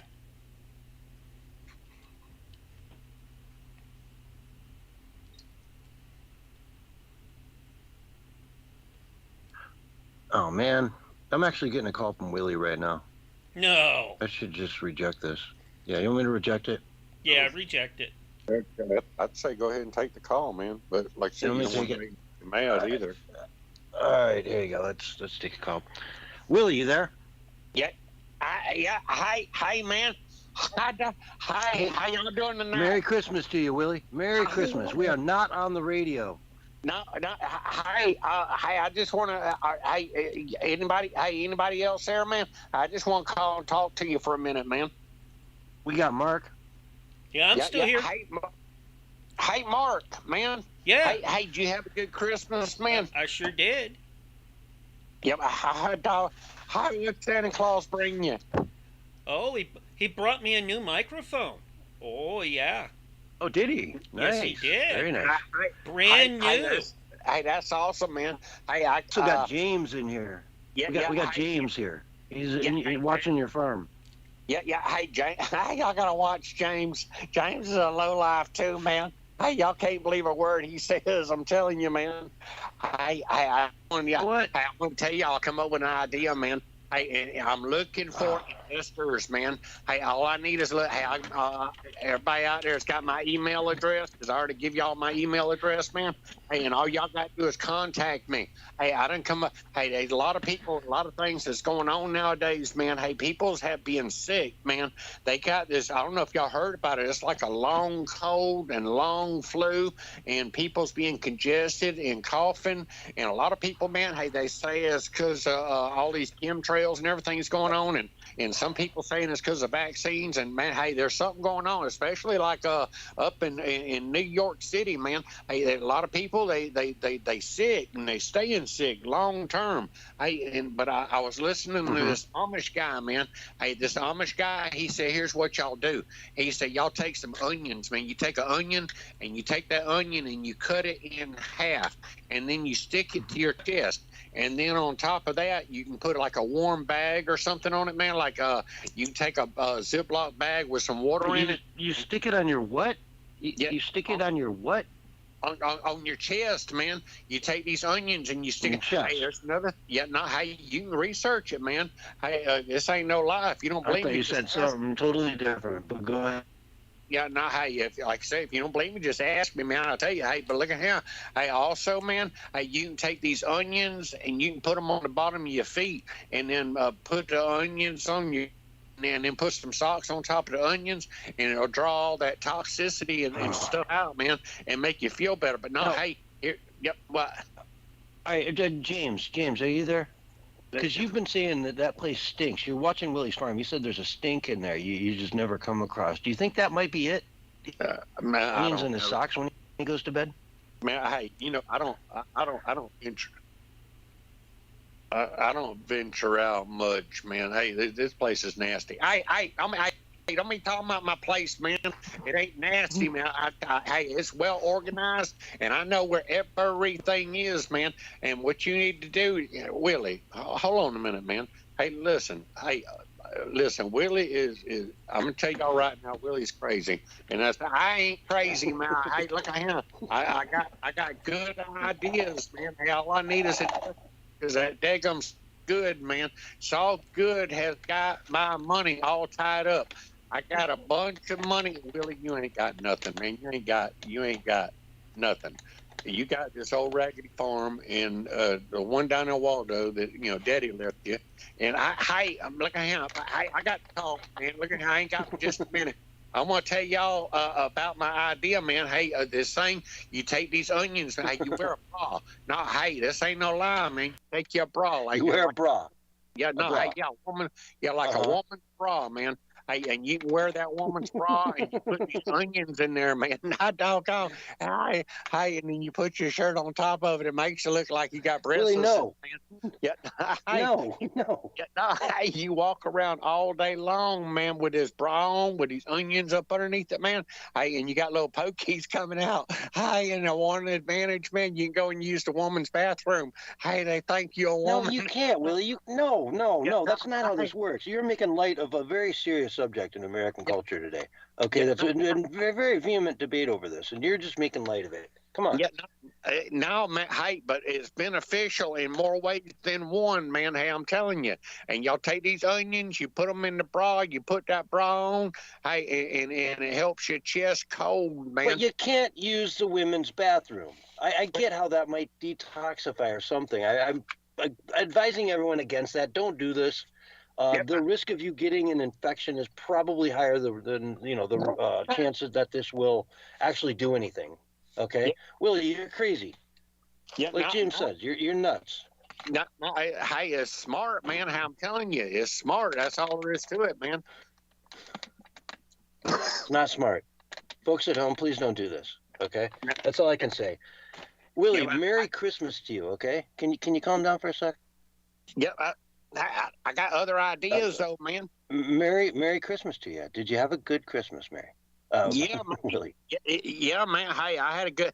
Hey, I started my possum farm, man. Hey, and we've been farming possums. And hey, and I give away a whole bunch of possum to the food bank, man. Hey, we took these possums and we gutted them out and cleaned them up real good, man. We took them down there to the food bank and we donated them, and that way, the homeless people and stuff, man, they had something to eat for Christmas dinner.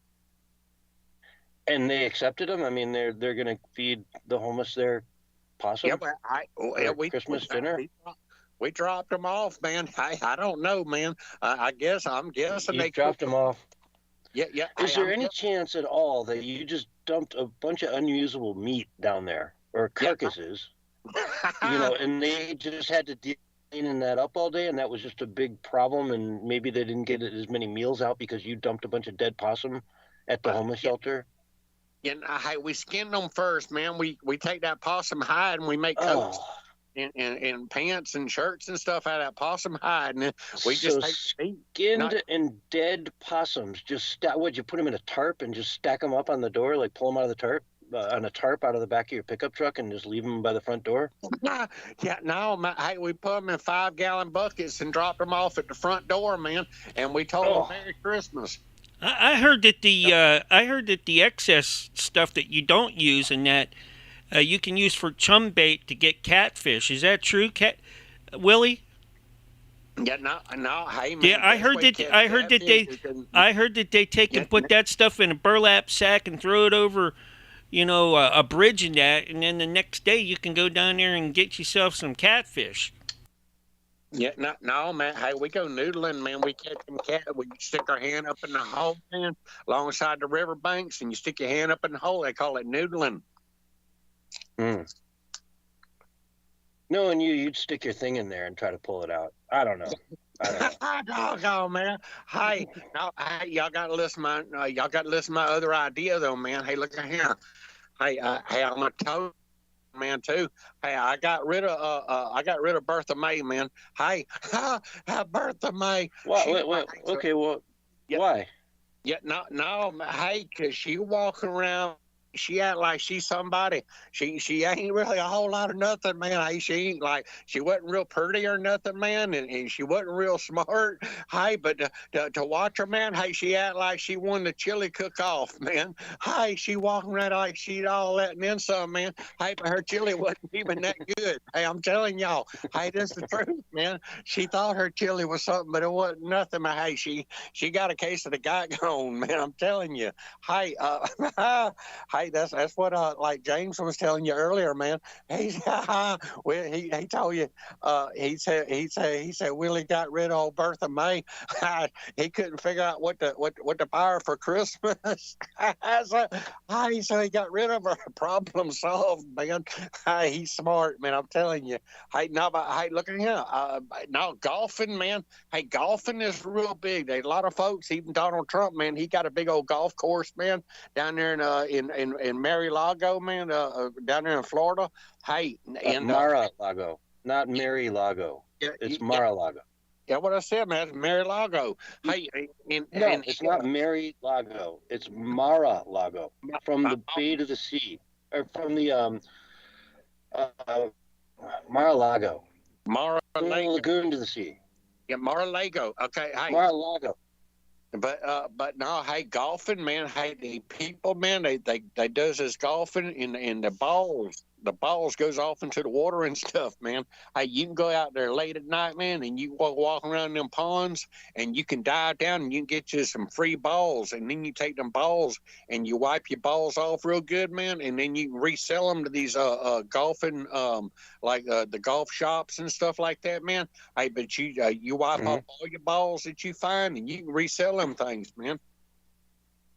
And you're not worried about alligators down there. Yeah, because you got to have ideas, but you also don't want to get eaten by an alligator, right? Yeah, not them alligator. Hey, they ain't scared of you than you are them, man. Hey, you can take them gators, man, to you. You can, especially if it's nighttime and you got a flashlight. you see their eyes is glowing, man. Hey, you just jump on them and they start rolling around. You just hang on, man. Rolling, then you grab them by their front legs, man, and you can drag them out the water. Doggone. You can chop the tails off, man, and then release them. And them tails will grow back, man. I don't know if y'all knew that, man. Hey, lizards, I know alligator is. Hey, that's all alligator is a big old lizard, and you chop his tail off, and it'll grow back, man.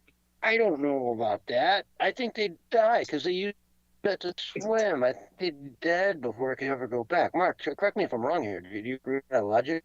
I don't know. You know, they are kind of an ancient creature that goes back a long ways. So maybe if you don't cut the whole tail off and leave like a pit bull type stub on the back, it would grow back out the rest of the way. But to cut its whole tail off, nah, I don't buy that. They ain't geckos, all right. They're alligators and crocodiles, all right.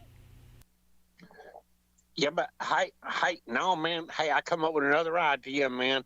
I was telling James about it, about Willie. It's monkey drawing, man. Willie, no. Don't tell them about your monkey drawing idea. Yeah, but now, hey, man, now seriously, don't do it, Willie. Drawing? I'm telling you, man. Hey, if you talk about this, and they're gonna kick you off the show, and that's all there is to it. Yeah, but hey, it's a good idea, man.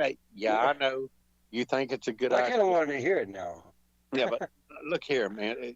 You really don't want to hear this. This is hey, I tell them. Hold on a minute, man. Yeah, hey, no, hey, hey, y'all seen these elephants, man? Hey, they got elephants over in Africa, and they got them trained to draw pictures, man. Hey, these elephants, they put a paintbrush in their snouts, man.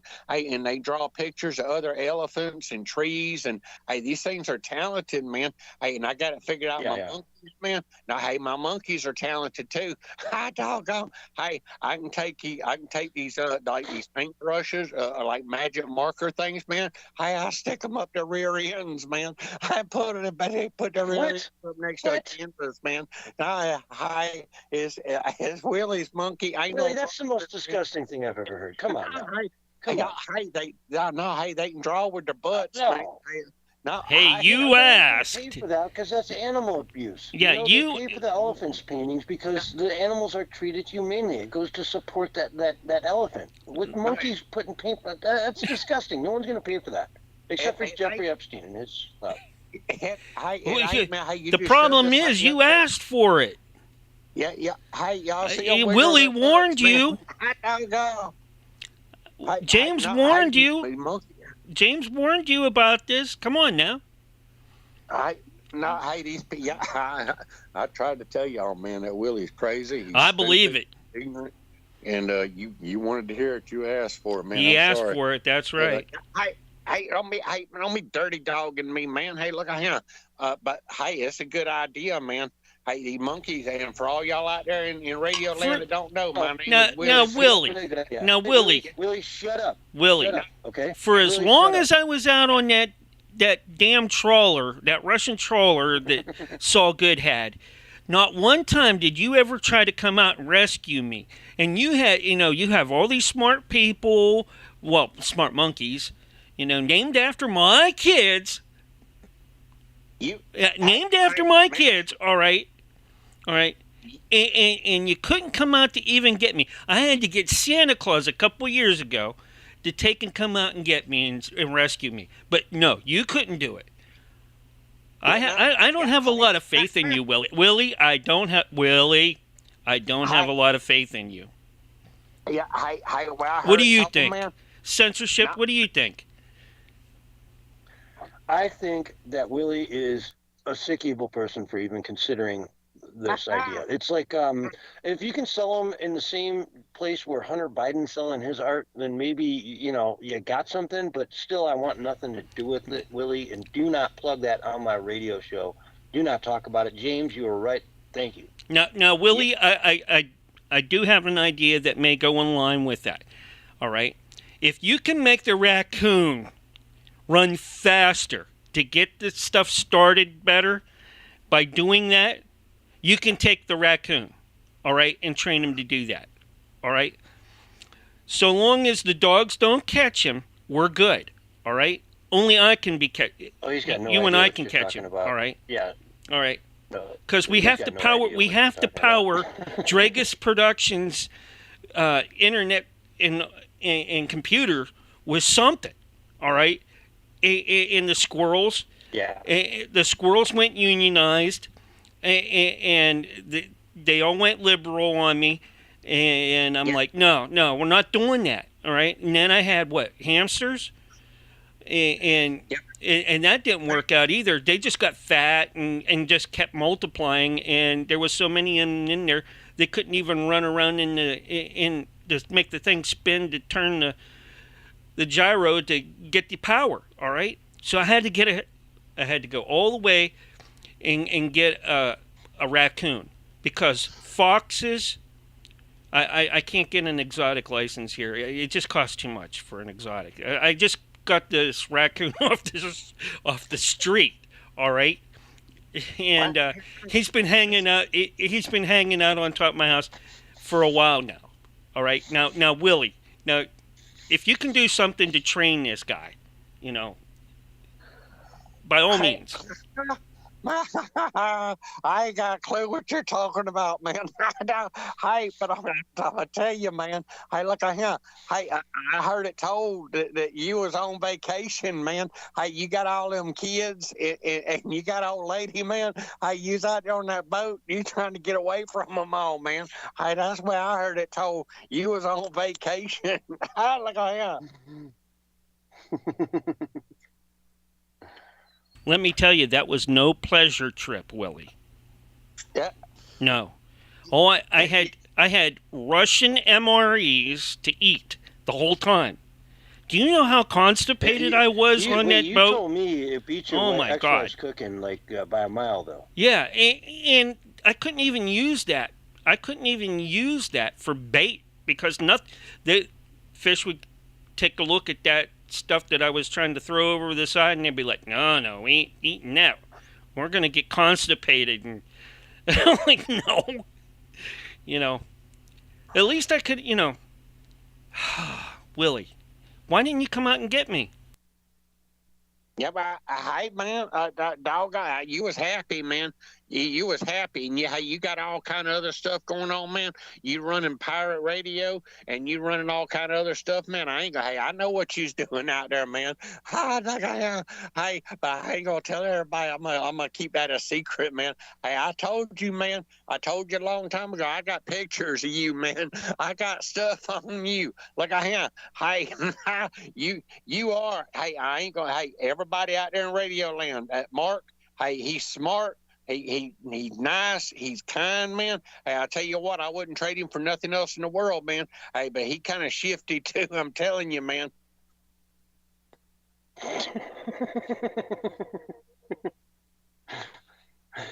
Mark, I don't even know what to say to that. I don't. James, are you still there? No. James, please help, man. You knew Willie longer than anybody else, and even you could have sent somebody over to help me out. But no, you didn't even get the monkeys over on Willie's farm. I bet that Pinto pontoon boat would have took and got me off that trawler. And hey, like I said, man, you was on vacation for 2.5 years. You out of your mind? Mandatory vacation. It's like doing time, but it's called vacation.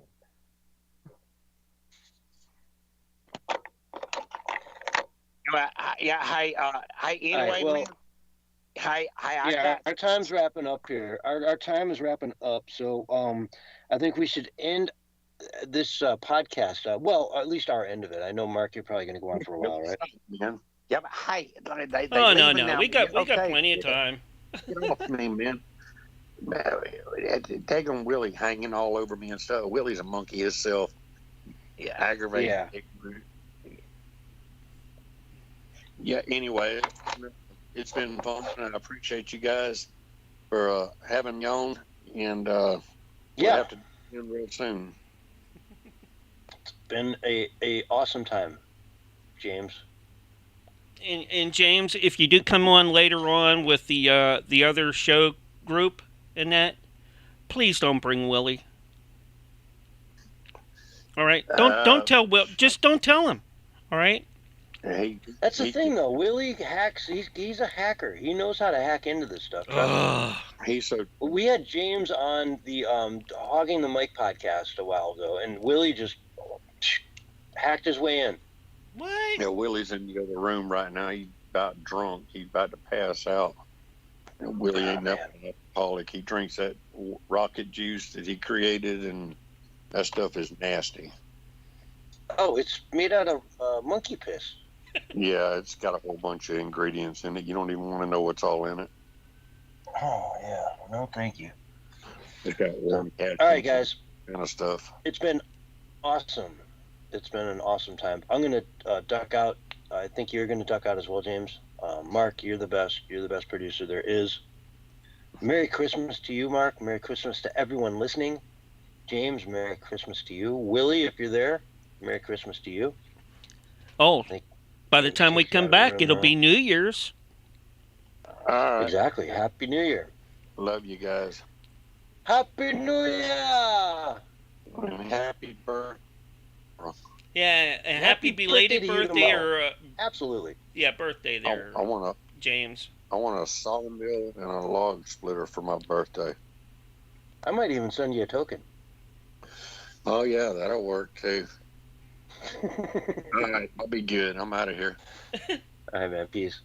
Take care. See you later, Mark. Yeah, you take care. Bye, Mark. Let's end it here. I'm gonna get out too, guys. And everyone, thank you for listening, man.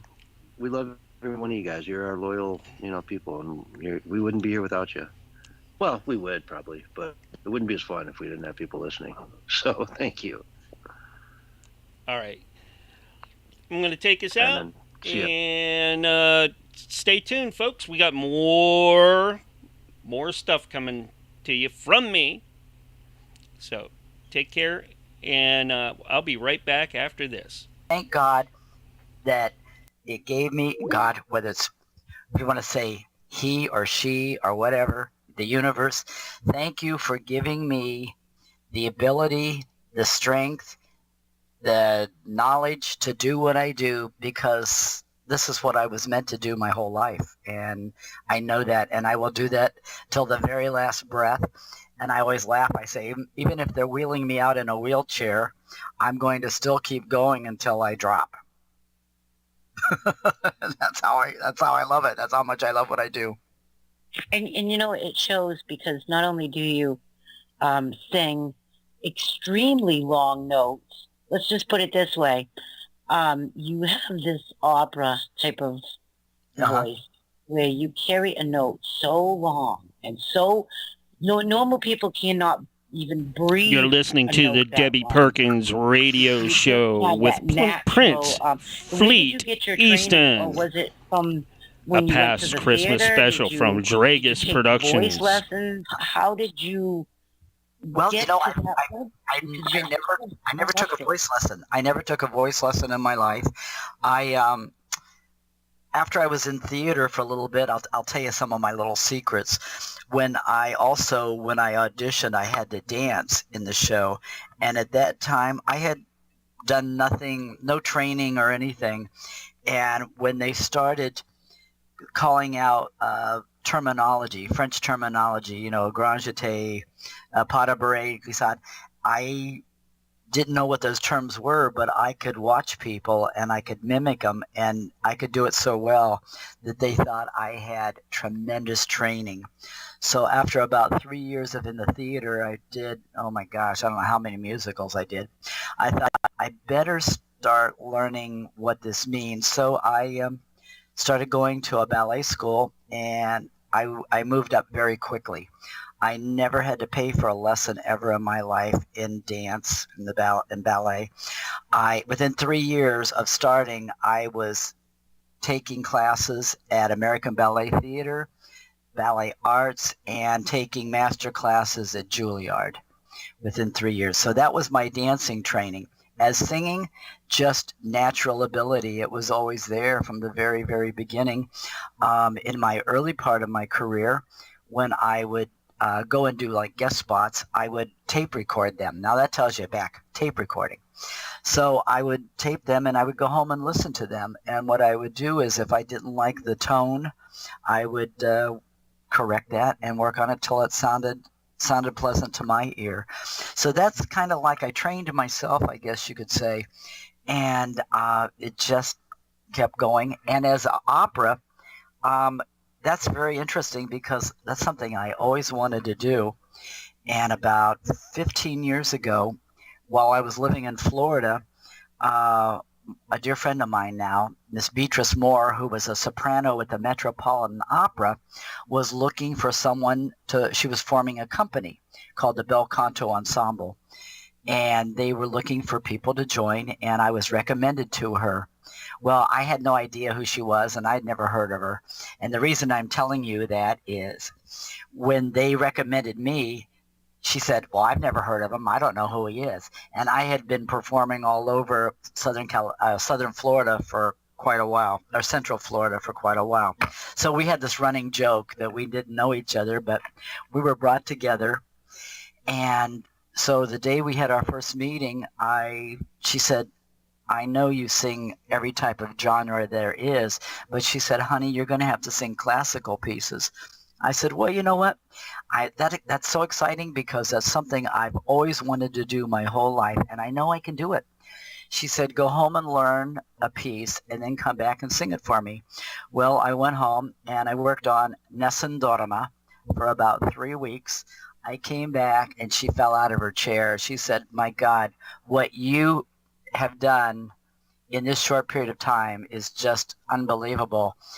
And you sound like you've been training all your life. So I was very fortunate. Like I said, the voice was always there. And that's one of my secrets is I never think it's not there. So I can be in a dead sleep and I can get up and sing an opera aria without warming up, rehearsing or anything. I just do it. That's amazing. Mm-hmm. It really is incredible. I bet you're one of the most entertaining people in your family. Well, you know, no one in my family did what I do. They never knew where I came from. As I said, as a child, I was dancing and singing and all, and my relatives kept saying, you got to put this kid in show business. Well, in Akron, Ohio, there isn't much show business there, and they didn't know what to do. So I just kind of trotted along until my friend said, come on, I'm taking you down to this theater, and that's where it all started. Now, you've taken it to a level of even receiving a star. Yes. Mm-hmm. Well, you know, I've been very fortunate I moved to Palm Springs 11 years ago from Central Florida, and I'll tell you how that all happened. While I was singing with a 52-piece orchestra, while on stage, I have a voice that guides me. We've talked about this. I'm very deeply spiritual, and I'm guided by Spirit. And Spirit talks to me and tells me what I'm supposed to do. So while on stage, the voice came in and said, you've got to go to Palm Springs, California. You must be there to meet the people who are going to take you to the next place in your life and career. I really didn't know anybody here. I had been here once on tour. I played Tiny Tim in the national tour of A Christmas Carol, and I was here for 2 or 3 days on tour. And I had said it was so beautiful here that it would be wonderful if I could live there someday. Well, all those years later, the voice told me I had to be here. So that's how I ended up here. And little did I know the star was going to come and a coronation. But I came here and I thought the first year, I thought, okay, it's going to happen overnight. You know, they're going to discover me and I'm going to be a star overnight. Well, that didn't. So for the first year, my friends who were also in the business, we kind of hung out at Starbucks. And I would sit there and I would go, when's it going to happen? When's it going to happen? They'd say, shut up. It's only been a year. the second year went by, and I would do the same thing. When's it going to happen? And so they said, shut up, it's only been 2 years. Well, in the third year, things started happening. And I don't know, we've discussed this about the 9-year cycle. I came here on a 9, and what happens is that is when everything is cleared away, or everything happens, fruition comes, everything that you've worked for, it all comes to fruition now. But also, all the things that are no longer needed in your life go away. People, places, and things leave. So that's why I had to leave Florida, Central Florida, and come here. And I left 5 jobs. I was a co-host of a television show. I was the voice of NASA radio doing reports on the space shuttles. I was singing with an opera company. I was singing with a 52-piece orchestra. And I was also starring in a theatrical production company where we wrote our own pieces, classical pieces. I walked away from all of that to come here. So now in the third year, I'm talking about the 9-year cycle. Okay, in the first year, you plant your seeds of what you want. The second year, you're watering. The third year, you're watering. There's a little bit of peeking out of the dirt. So what happens is you go through all the 9 years. And on that 9th year, which was 2016 for me, that was my 9th year here of completion of my 9th year cycle. So in that year, that's when everything came. That's when I got my star, I got my Mercedes, everything that was in my vision book, except for the crown. That wasn't in my vision book, but all the other things that were in my vision book all came to be. Now, they were calling me the Prince of Palm Springs. I kind of got that title. And first of all, they wanted to call me Mr. Palm Springs. There used to be a Mr. Palm Springs. But I said, you know what? I'm not old enough to be a Mr., but I could be a Prince. So we collaborated with some friends, and we came up with the Prince of Palm Springs. So they started calling me the Prince of Palm Springs. So they wanted to have the city sanction it, and we couldn't get it together. So this is where the Prince comes in, Prince Mario Max Schoenberg Lippy, who is a dear, dear friend of mine. I met him in Beverly Hills, and we became instant friends. And one day I thought, you know what? Wouldn't it be the greatest publicity stunt if I could have a real prince crown me? Wouldn't that be something? So I called him up, and he was in Monaco, and he said I would love to do that. So he flew back for the day of the coronation. About between 350 and 400 people attended the coronation. Plus, not only that, I was brought a proclamation from the royal household naming me Legendary Entertainer of the World in 2016 for the royal families. So that was wonderful. So that's why I'm leading up to the star. So now, I do a lot of charity work, and I fed the homeless for many, many years here, 5 days a week, on top of my performing and everything else that I do. I've raised a lot of money for the homeless shelter, for animal shelters. I did several big charity events to raise money to build the Palm Springs Animal Shelter, which we have a beautiful state-of-the-art one now. So not only with my singing and my acting, in this town, if you do a lot of contributing to the city, they honor you with a star. So not only was I honored because of my singing and acting, but I was honored for all the charity work that I have contributed to the beautiful city of Palm Springs. And that's how I got my star. Isn't that wonderful? Mm-hmm. And I've seen you in pictures laying next to your star. Yes. What's it like now when you're walking down the road, on that particular road, and you walk past your own star? Well, you know, I was going to tell you, and I had the most interesting star unveiling that anyone has ever had here. Because it's show business too, I had a royal coach, and it was pulled by Clydesdale horses and led by bagpipers. And we had royal music, and it was an over-the-top day. And all the people that spoke, most of the stars that speak here on behalf of their stars, they have different people come. celebrities come and speak about the recipient of the star. Well, I didn't have stars. I had people all from my different areas of my life. I had Mark Salante, who is Tagger Man. He is an international anti-bullying superhero for kids. He came and spoke at my star. I had Miss Wheelchair California 2012 spoke at my star. I had the Prince speak at my star. So, and I had one of the students. I'm on the board of directors of a college in San Jose, California called the College of Adaptive Arts. And it's a college for adults that have challenges, whether it's mental, physical, or special needs. So one of the students came from San Jose to speak. So it was very interesting. It was very moving. Everybody was crying. I was crying. It was not your typical star celebration. It was so humanitarian.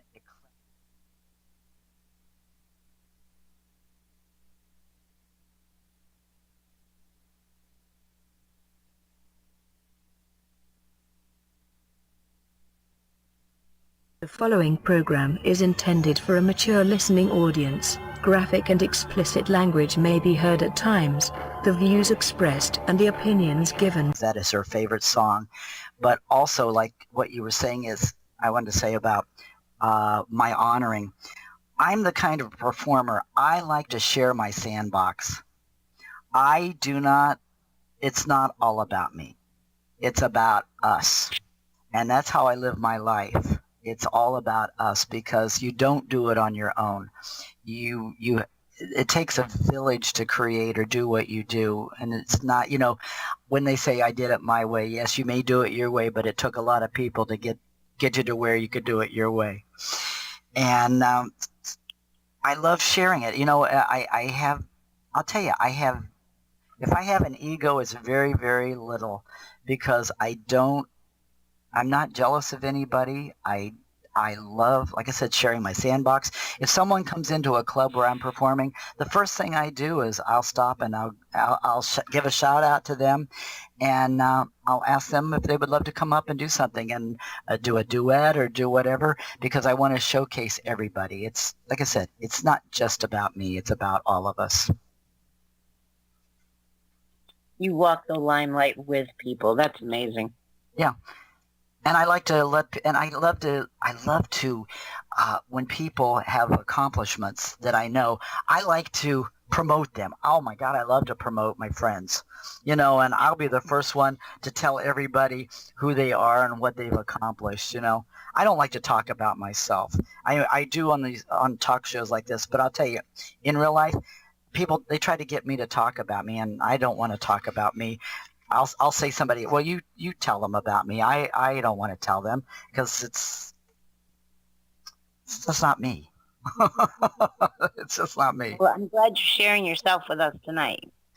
Well, I'm glad you're having me here to share. And I wanted to also tell you about, I know that you're very much involved in the paranormal, and something wonderful has just come into my life.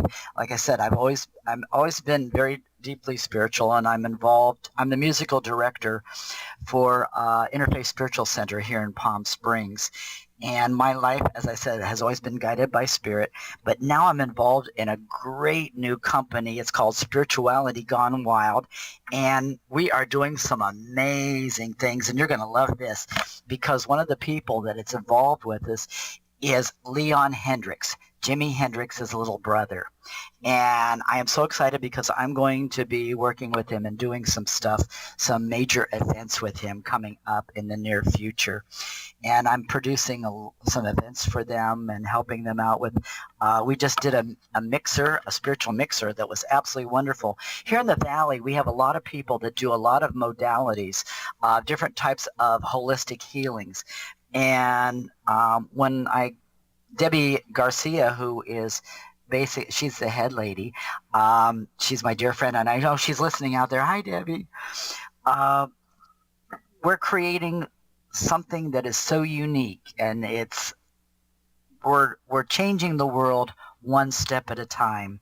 So we're going to be doing all these wonderful events where we're going to do holistic fairs, and I'm going to be singing conscious music, which is kind of what I do now.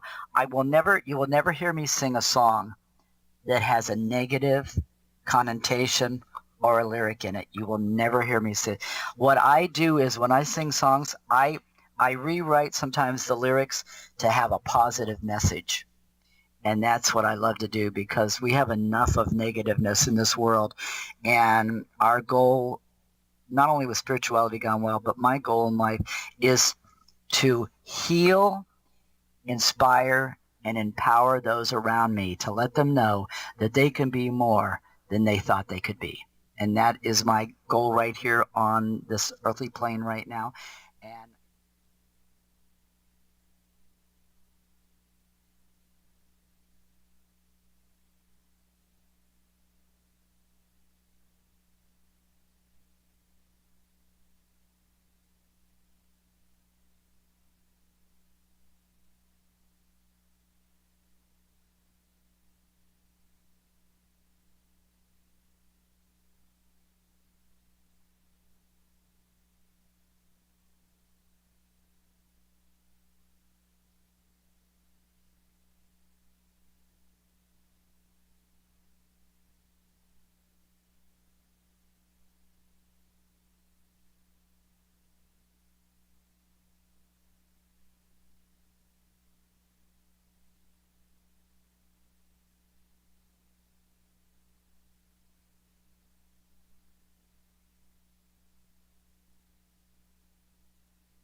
Okay, folks. Let's see what we got here. See if I can get anybody up on the other show. Yeah.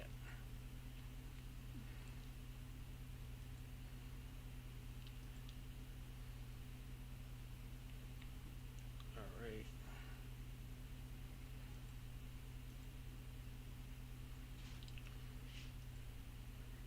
It's a holiday weekend, so, well, week yet. And most of my people are off on vacation, but you never know who will show up.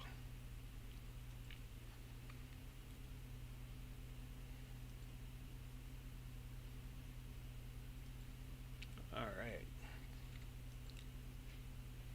So,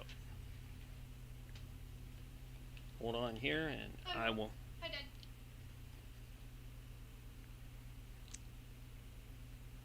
Try to raise the roof for these folks.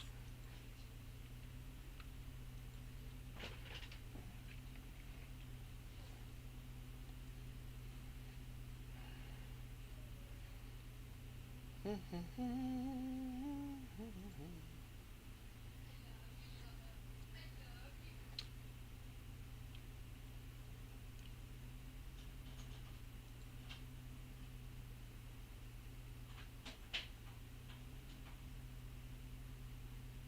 do do do do do do.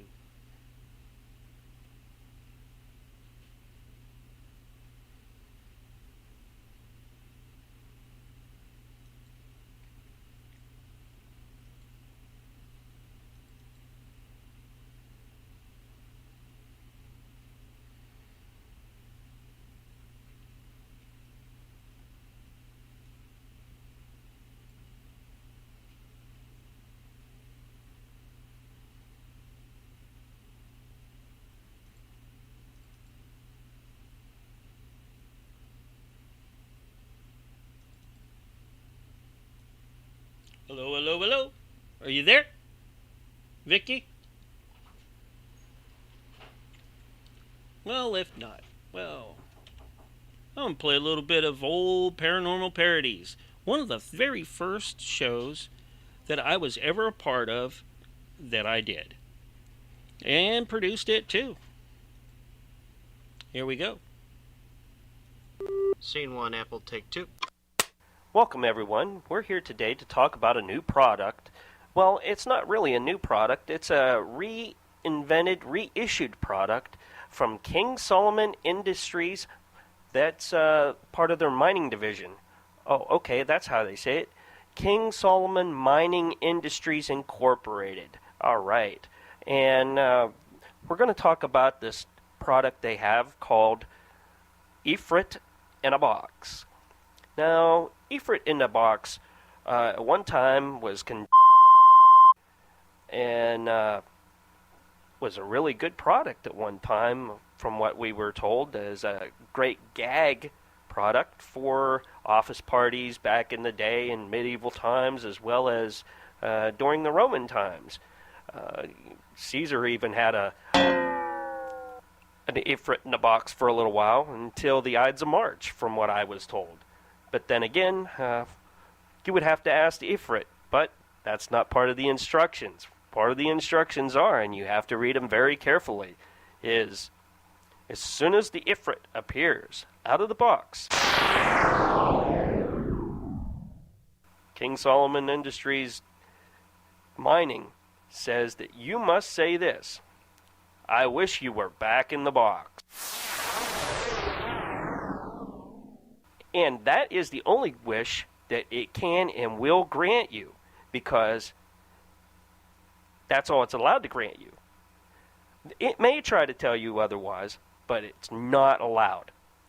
I'm going to pass this over to Mike and let him talk more about it as well.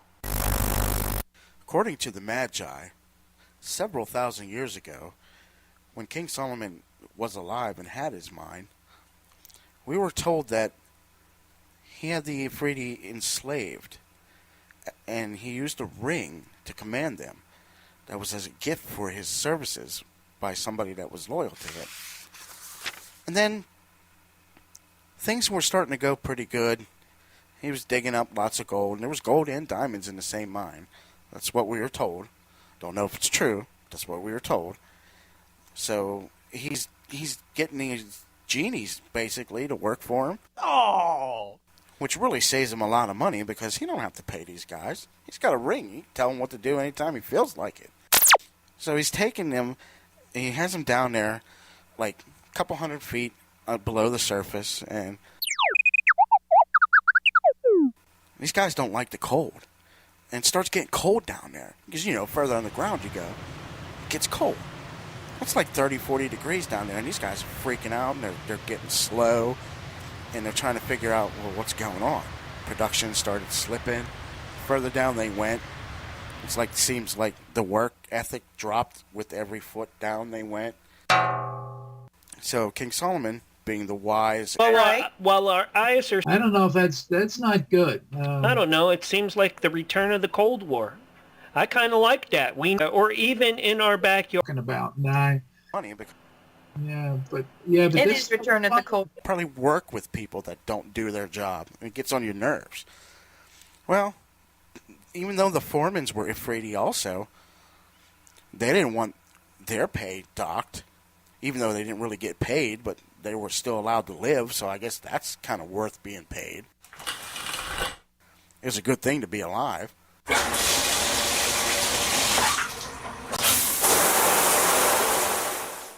So he's telling them, get your crew to work better, or else.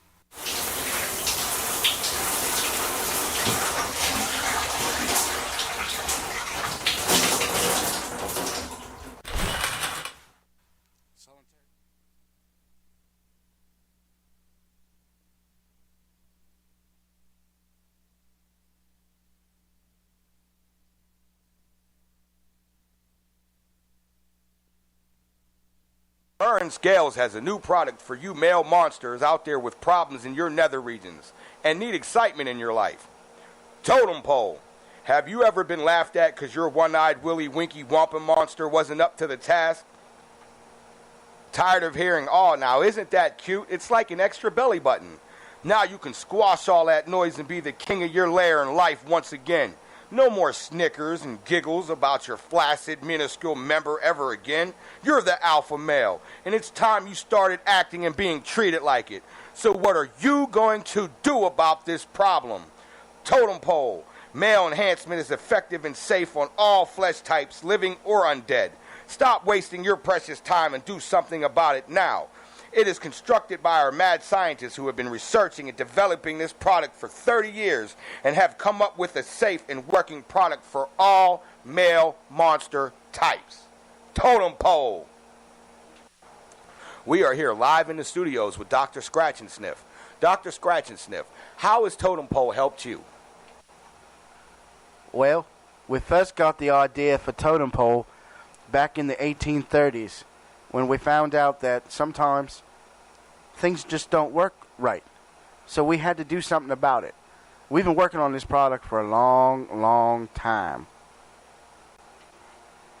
We've studied folklore from thousands of cultures, came up with the... Thank you for tuning in to Camelot's Chaos, brought to you by Kings and Us. Today we will be talking about cheating round the round table. Also, Morgana versus Lady of the Lake. Battle it out to see who is the most divine. Now introducing Merlin, the greatest magical wizard talk show host of all time. Thank you. Today on our show, we will be featuring two of the most scandalous of stories throughout the whole Middle Ages. We'll see if Guinevere, lifelong partner of King Arthur, is actually cheating on him. Now the other scandal is to find out whether Morgana or the Lady of the Lake is more divine in magic than the other. Now Morgana has her spells in witchcraft, but the Lady of the Lake, she crafted the greatest sword in history, Excalibur, which was given to King Arthur on his quest for the Holy Grail. But, well, that'll have to wait. So first, let's bring out King Arthur.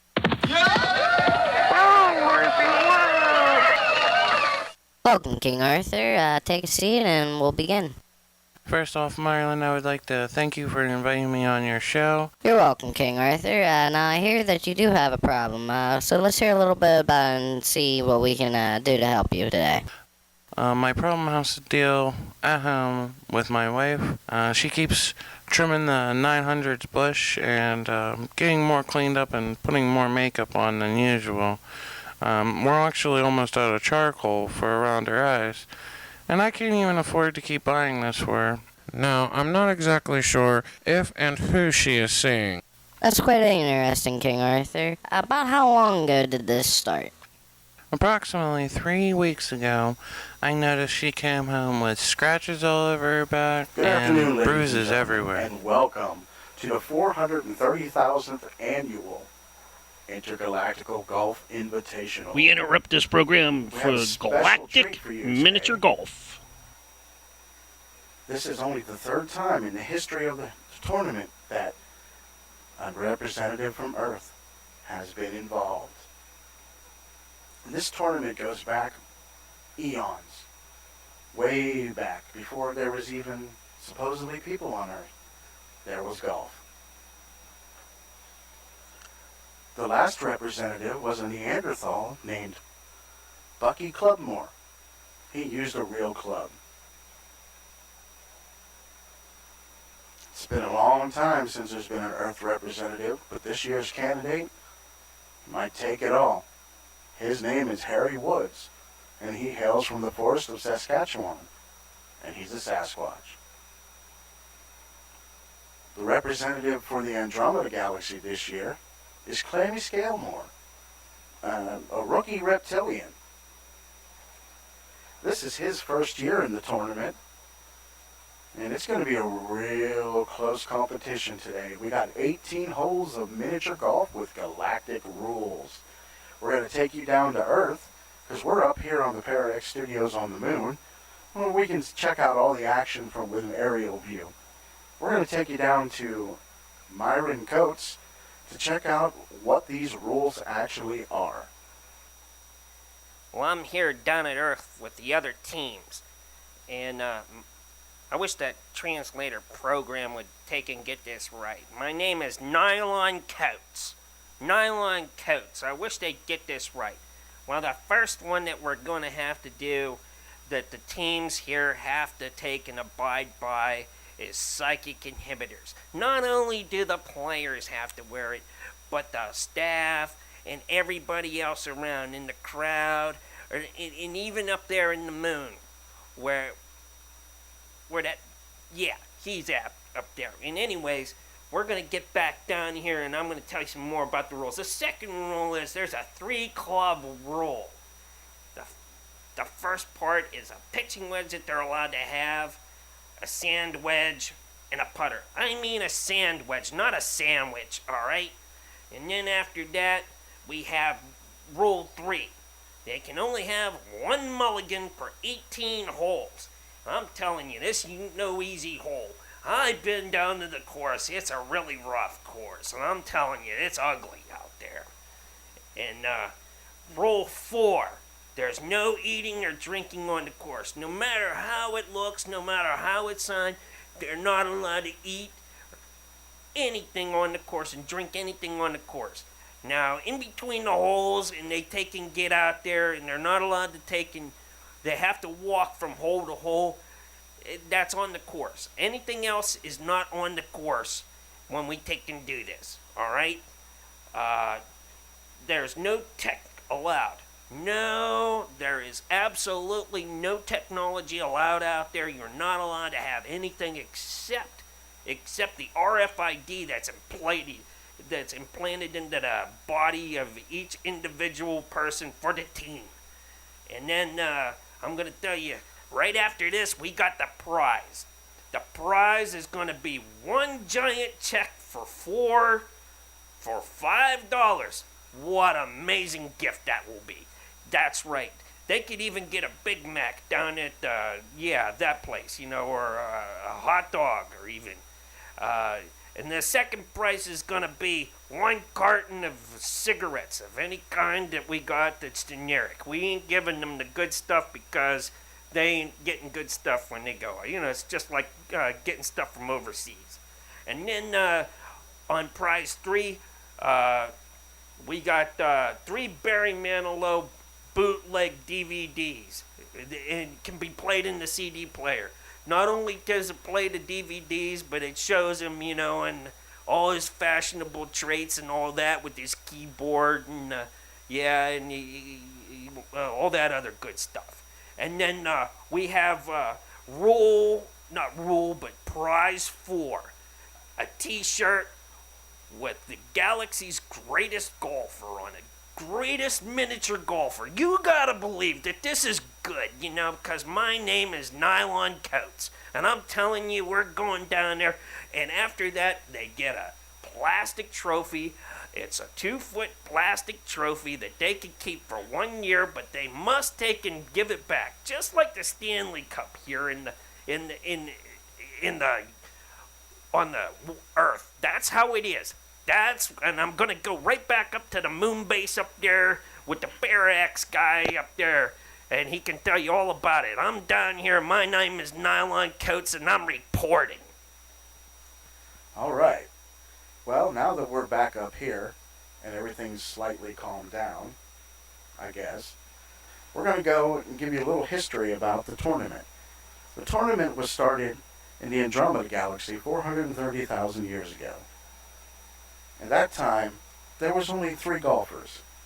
There's been many more since, but there's only been 3 competitions that have ever made it from Earth.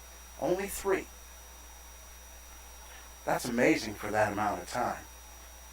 And for having Harry Woods, he must really, really be good. I'm going to be keeping my eye on him. I understand that he's knocked out solar panels on satellite. He hits the ball so hard. That's impressive.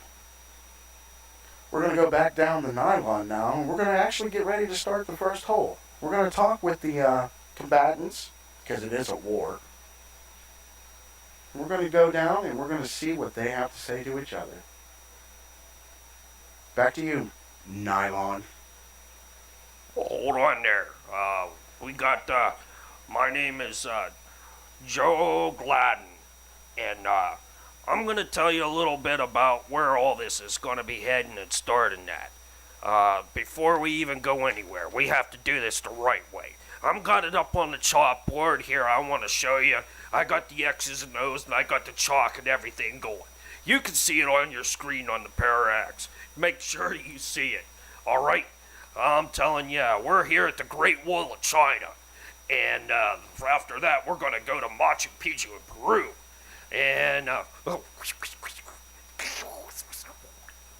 after you go there and take a detour around the Atlantic, we're going to go and stop in at the Great Pyramids and see the Sphinx and do some golf shooting there.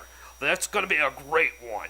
Let me tell you, and then after that, it's going right back up north to the Stonehenge. Let me tell you, brother, that it's going to be great. I'm telling you. And after that, let me see my notes here. Just the old playbook looking like that, you know. It's the Taj Mahal's coming up after that. And I'm telling you, after you do that, brother and sister, we're going to the Eiffel Tower to go and get some really hard balls there. We're going to bust them at the Eiffel Tower, and then after that, we're going to make the Leaning Tower of Pisa lean the other way as the golfers go by there. They got some power slams and all sorts of other good moves, brother, I'm telling you. It's going to be awesome. And after that, we got the Hanging Gardens. Oh, it's going to be so nice. I'm telling you. My honey wanted to go see them before, but I'm telling you, old Lita, she doesn't want me to go there with her unless the moon's just right. And then we're going over the Easter Island to look for some eggs as we take and smack the ball around there with a pile driver. I'm telling you, brother and sister, and I can see it in the stars, and they can feel it in the heavens. I'm telling you, we're going to go down there to the Labyrinth of Gnosis, and we're going to go all over the place there, and we're going to read some books in the Library of Alexandria as we golf through there and hope to get a playthrough. And then after that, I'm telling you, we're going out there. That's right. We're going to go over there and we're going to go see the Colossus of Rome. And from there, we can take and... oh, yeah, that's right. In the playbook, it says we have to go to the Temple of Light, which is at the very top of the screen. And then we take that down. You see the arrow, how it's pointing down on the chalkboard? Yes, right with the weather patterns. And then... holy cow! We got Olympia in Greece. Oh, that's where we're going, baby, after that. We're gonna smack the ball around there through the lion's gills and smash those titans down. And from there, we're going to the Temple of Light to get all sorts of Zen in the Temple of Light in Tibet. And I'm telling you, this is so really cool. Then we're going up the mountain of Kilimanjaro, Africa. And then over to Mount Ararat in Turkey. It's a very, very high mountain. And then after that, you'd never guess where we're going. That's right. The lights are going off. Everybody's spinning around. You see monitors everywhere. It's Elmart. That's right. We're going to Elmart to go through the aisles there, brother and sister and cousin and niece and nephew. That's where we'll finish up, at Elmart. Now we're going to go back to our lunar correspondent. Smitty, back to you. In one more year, you will be ours. Oh, sorry.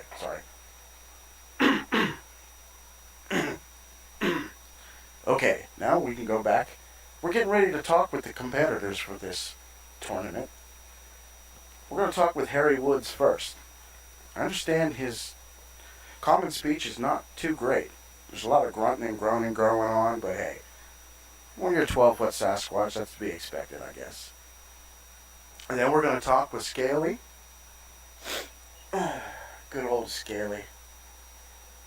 I remember when he was in high school, he was voted most likely to conceive.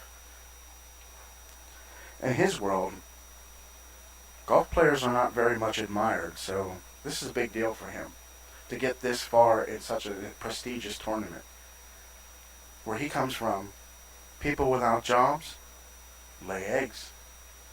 So, I'm voting for Clammy. I hope he wins. If not, it's not going to be pretty. Now we're going to go back down to Nylon Coats. He's going to talk with Clammy. I'm down here on the fields with Clammy, but don't forget, if you're listening, to tune in to www.para-x.com/live HTML. And we had a little change of plans here. We're not going to talk to Harry right now. He's out with his sponsors. He's got some sort of shoe deal going on here. And we're going to talk to Scaly. How you doing today, Scaly? How do you feel about this tournament, and how does your brothers and sisters up there in the sky feel about this as well? Well, I think I have a very good chance to win this. And what's your strategy about how you're going to go about doing this? Do you have a plan of attack, like the great Gens Lombardi? Yes, I'm going to hit the ball as hard as I can and make it go into the cup. That is my strategy. You heard it here. This is just kind of like when they take and have you go to the doctor, and they give you the cup and they say put it in the cup, and we're hearing it right here from Scaly.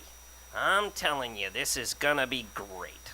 I really don't know. You're a really new guy, and I have great hopes for you in the near future, but I really don't know if you're gonna make it. I really wish you luck. And do you know what color the ball that you're going to be using? Are you going to be using a scalding orange color ball this year, or are you going to take and be using the typical Hugger yellow?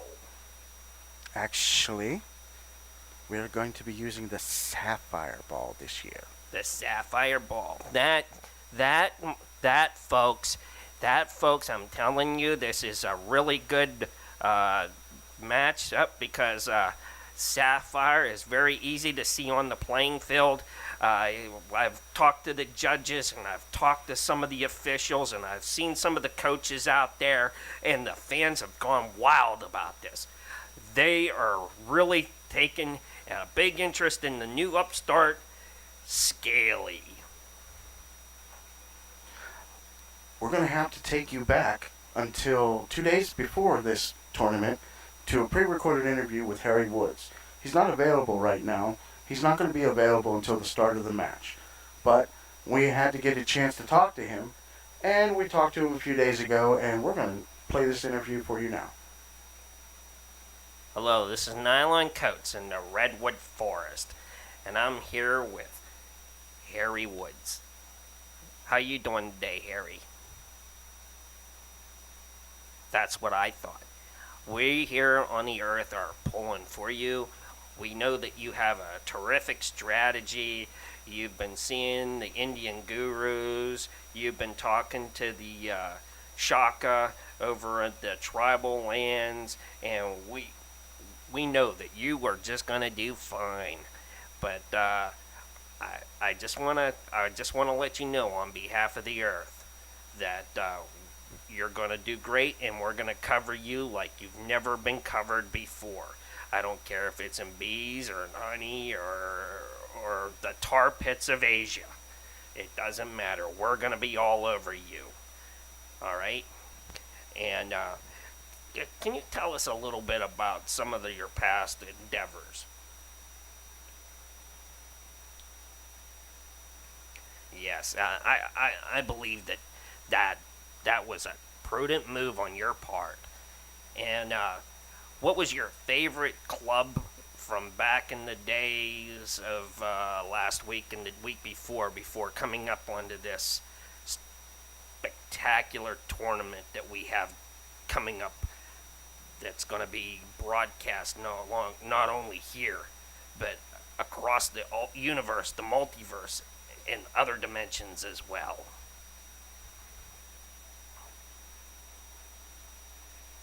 Exactly. And what was that again?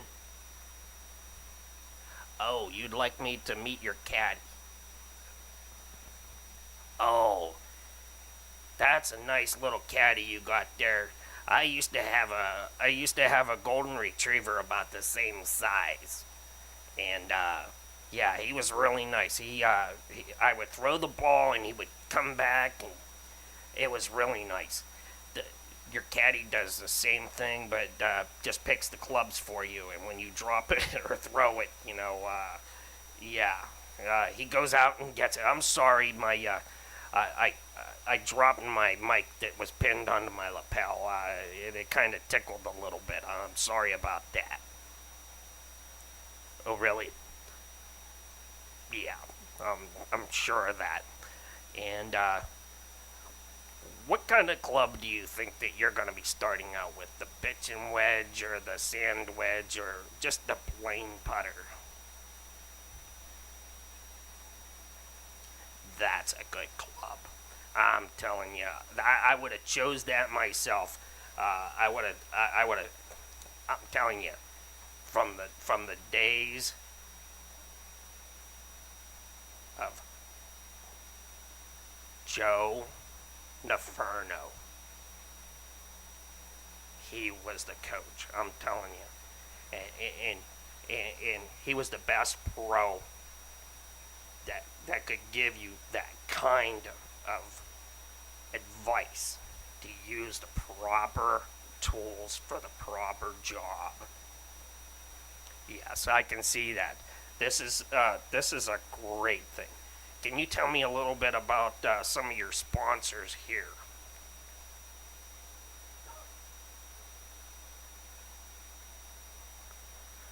Wow, those are some major sponsors.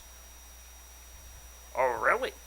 You have a recycling company that is sponsoring you as well.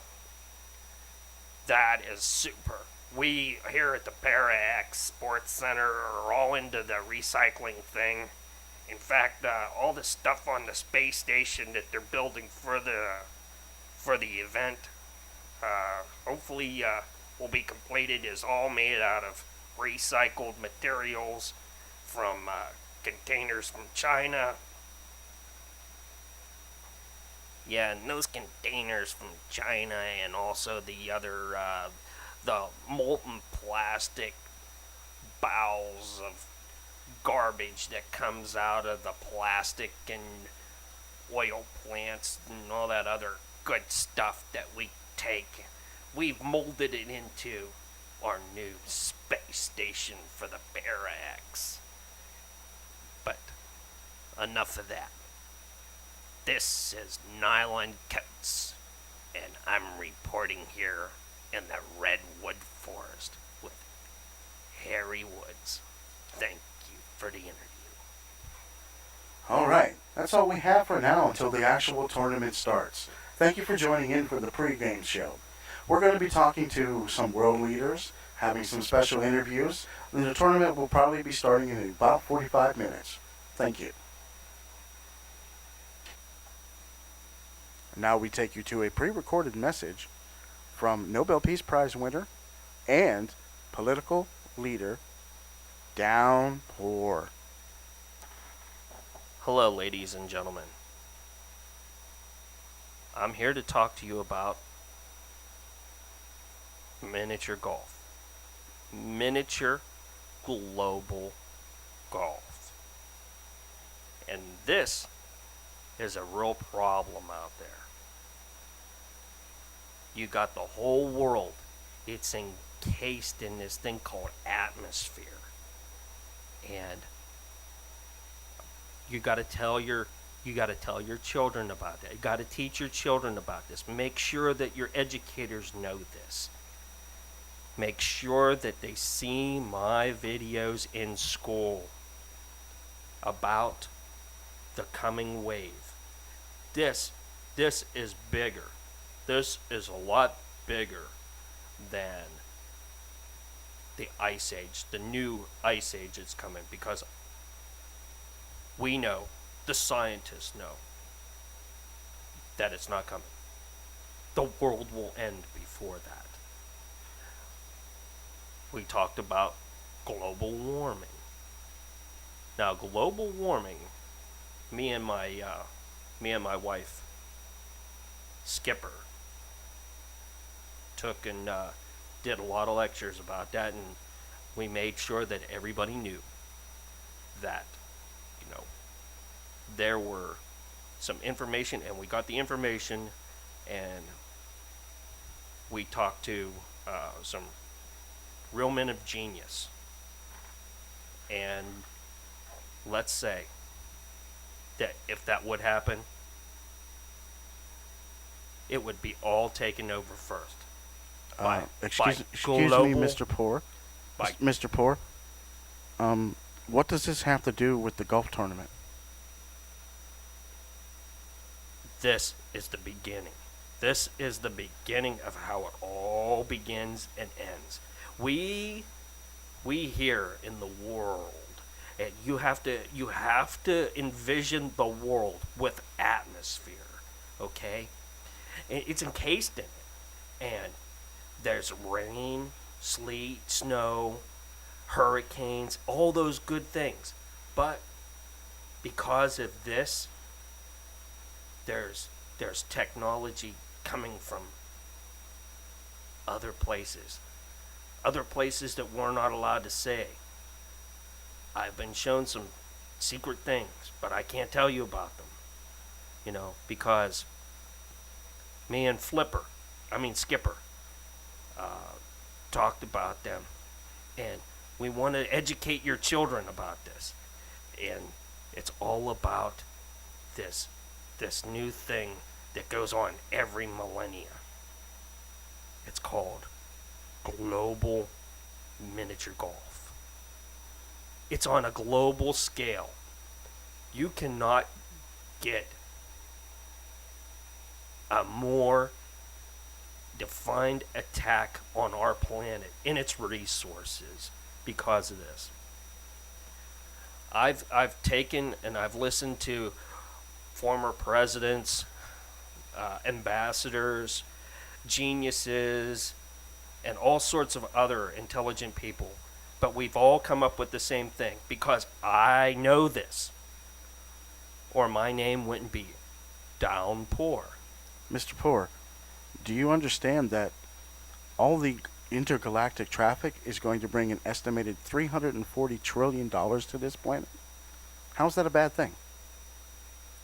Because it's all about importing, not exporting, and keeping in the atmosphere. And our atmosphere will be going when they're coming, and coming when they're going. And it's going to be a really bad thing. So, if you take, for instance, up in the stars, when it comes down and there's these little chunks and it falls from the sky, we call those meteorites with the M. And me and Skipper have, gone to schools, even gone to the higher institutions of learning like Yale, Harvard, and that Plastic Surgery Institute, then up to get a seminar from the Edmonton Oilers trainer up in Canada. Those Canucks, they really know how to do it. So that's all I can tell you for now. And just remember, my name is Down Poor, and my wife is Skipper. And we'll come to a school near you and play our videos. And now we're going to go to the author of the new best-selling book that just came out last year. Everything you wanted to know about galactic miniature golf but was afraid to ask. Hi, this is Mark from Paranormal Parodies. People know me as DREAGUS. And I wrote this book a little while back, and about the galactical global miniature golf. And I kind of based it off of a lot of different things that I've seen and heard of here on the Para-X. There's some really crazy and wacky stuff here. Tune in to www.para-x.com/live HTML. Come into our chat room. You'll see us there. You'll get to meet us. You'll get to meet all the great hosts, and as well as our host, the owner, Dave. Daddy Dave, he's out there, and he's going to be getting a copy of our book as soon as it comes out of King Solomon's Mines. I'm a little bit depressed about that. See, with the war going on between King Solomon and Full Moon Industries, my book wasn't going to get out in time. It's still stuck in a warehouse, It's still stuck in a warehouse. Yes, there's been an injunction on King Solomon's Industry and Minings, and it's very sad that this is going on because he started out this war between him and Full Moon Enterprises, and now the NWO got involved, and they're trying to say that he owes them taxes, and they shut him down all over the world. And I can't get any of my stuff out of the warehouses onto the market to get it out to you. But this is a really good book that explains all the details, the history, anything that you can think of about shape sizes and what they use on some of the other planets that I've learned and found out about. It's really neat. You can check it out as soon as it gets back out on the market or it goes on the market. Hopefully it'll be out soon and they can get this stuff resolved.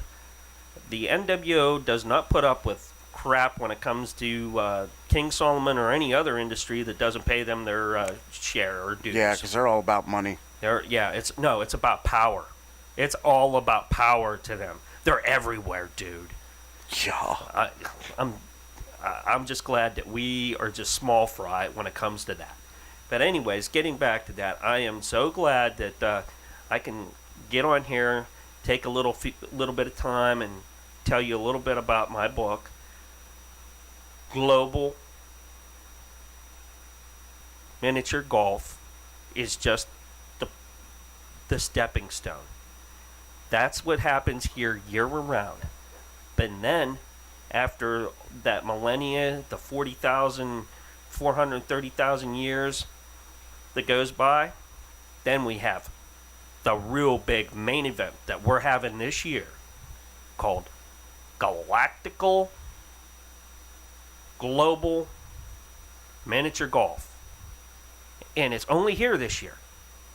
No other world, no other place in the multiverse, universe, or underverse. I wouldn't even... No, it can't even get in your underwear, Tim. No, you can't do that. But anyways, I know that these guys like to joke around here at the Para-X, and even over here at our studio, in the Paranormal Parody studio that we broadcast out of for the Para-X. And we're just grateful that we have that opportunity. And let's go back to the regular program. I'm done ranting my rave and raving my rant. All right. That was a little bit of paranormal parodies that I did before. I'm going to get John and maybe a few others from the all-new Cafe Enigma. Good afternoon, ladies and gentlemen, and welcome to the 430,000th annual Intergalactical Golf Invitational. We have a special treat for you. I did that about 16 or 17 years ago. I hope you all enjoyed that. I'm going to get John up here with us, and maybe Jack Carey will join us as well. Let's see. This is just real informal tonight. We didn't have anything really planned, but wanted to, still get on the air and entertain you, and still entertain us as well.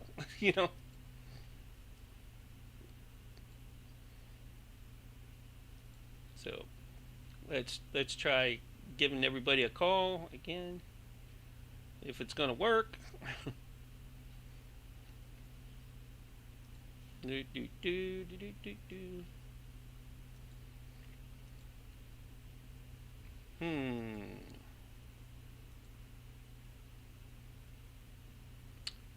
Let me try doing this again.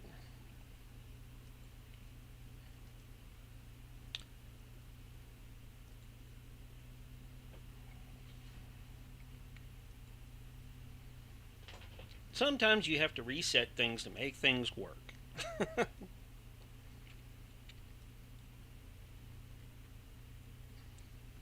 So just bear with us. It's a laid back Wednesday evening after Christmas. Hope everybody had a great Christmas. I did. And my kids are with me here. I really appreciate and have all the fun. Been having a lot of fun with them since they've been here. Try getting this all connected up once again.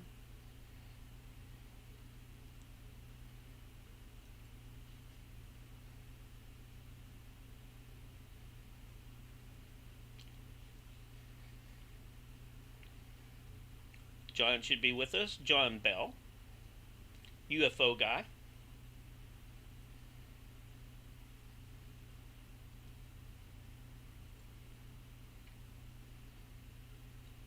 Hi, John. How you doing?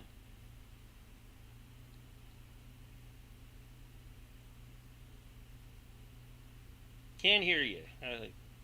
Don't know if you're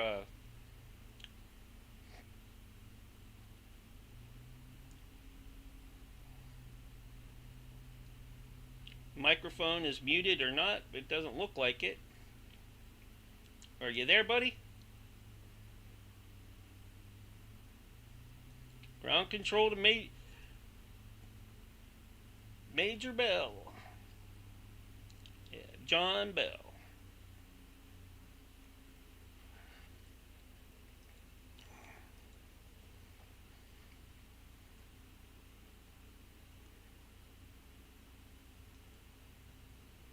Should be getting everybody set up here in just a few minutes.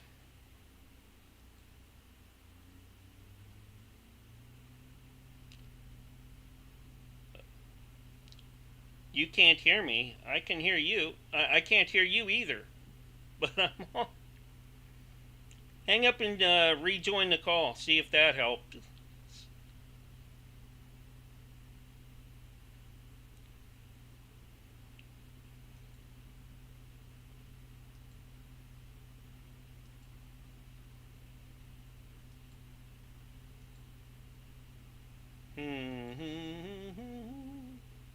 I can see you're on, but I don't know what's going on because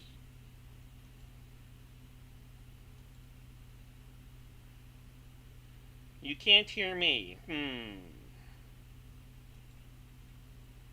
me check my settings to see if things went out of whack.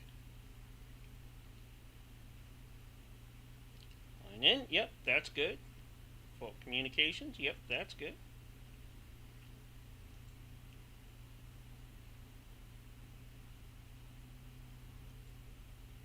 Let's try that. John, are you there? Hello?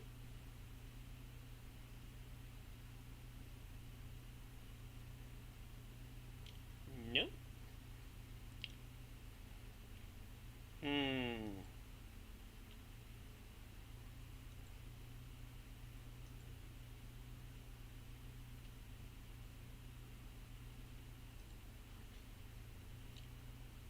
We're working this out, folks. Sometimes the tech works with us, sometimes it don't. There you are, John. I see you. Can you hear me now?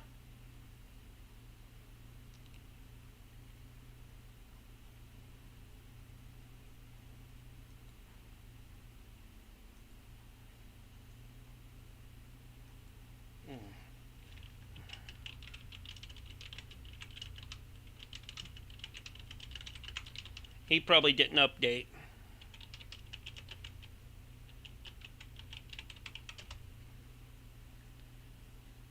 That's all right. We got plenty of time.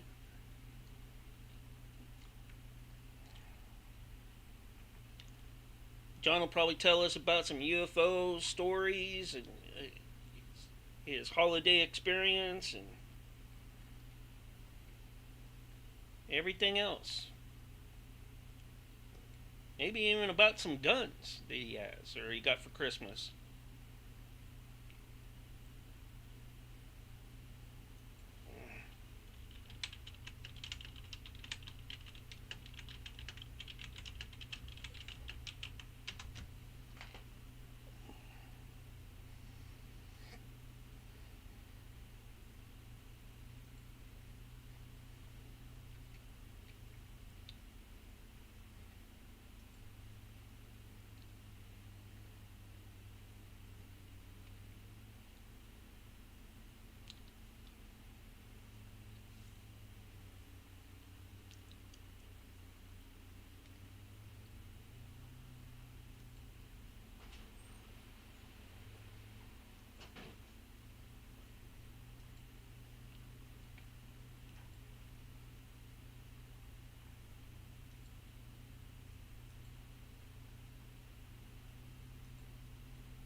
Well, let's see if this works.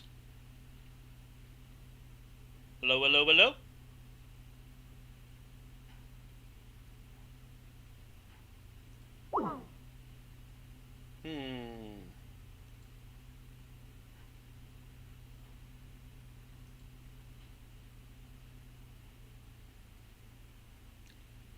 John is one of the members of our Cafe Enigma crew. He talks about weird, mysterious sightings in the skies up around where he lives. He also does paranormal investigations.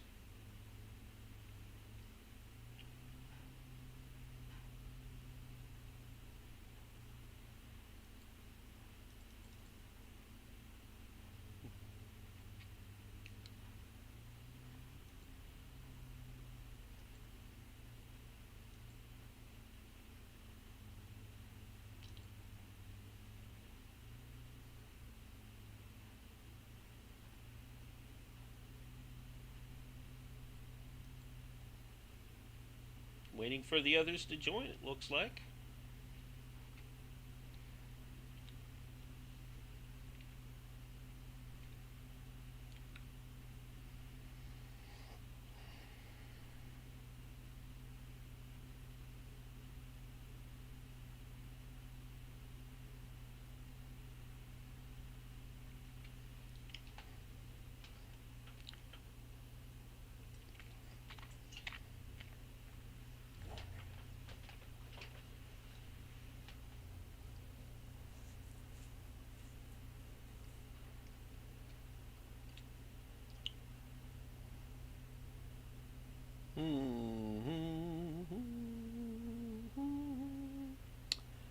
Do do do do do do do do do. Come on. Hey, I can hear some sound Hey, now. there you go, John. What the hell, man? Yeah. I don't know why it didn't work. You know what it is? I'll tell you what it is. Everybody is on the internet. That's what it is. It's holiday time. Kids playing games. Yeah. People doing work late at night. You know, cramming up and jamming up the deal. Internet. Yeah. Yeah, that could be part of it. Yeah, and probably the government. Well, yeah, that might be part of it too. Yeah, hey, I just want to give a big shout out to our folks over there on in the NSA, CIA, FBI, and all the other alphabet agencies that tune into our show. Thank you for stopping in and listening tonight. We really appreciate you and your continued support.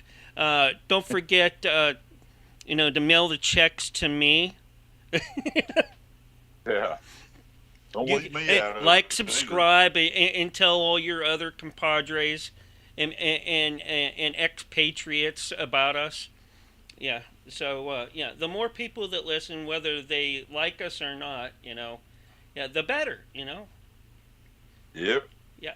Yeah, I'm almost done with that job this week. So last Friday was supposed to be my last day, but the Friday before that was supposed to be the last day, but it just keeps on going. I'm like, Jesus Christ, let me get out of here. Yeah. But I got a major problem, so.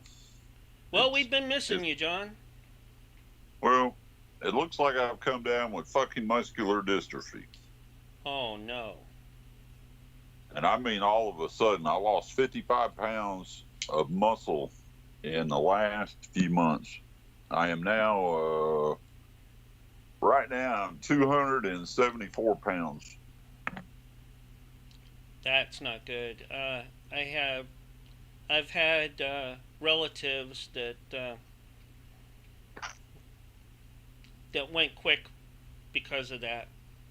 Yeah, well, anyhow, it's kind of funny how the fuck I would wind up with this shit all of a sudden, because I'm not one that without muscle. I mean, I'm usually you're a like big guy. 335 pounds, lift your car up.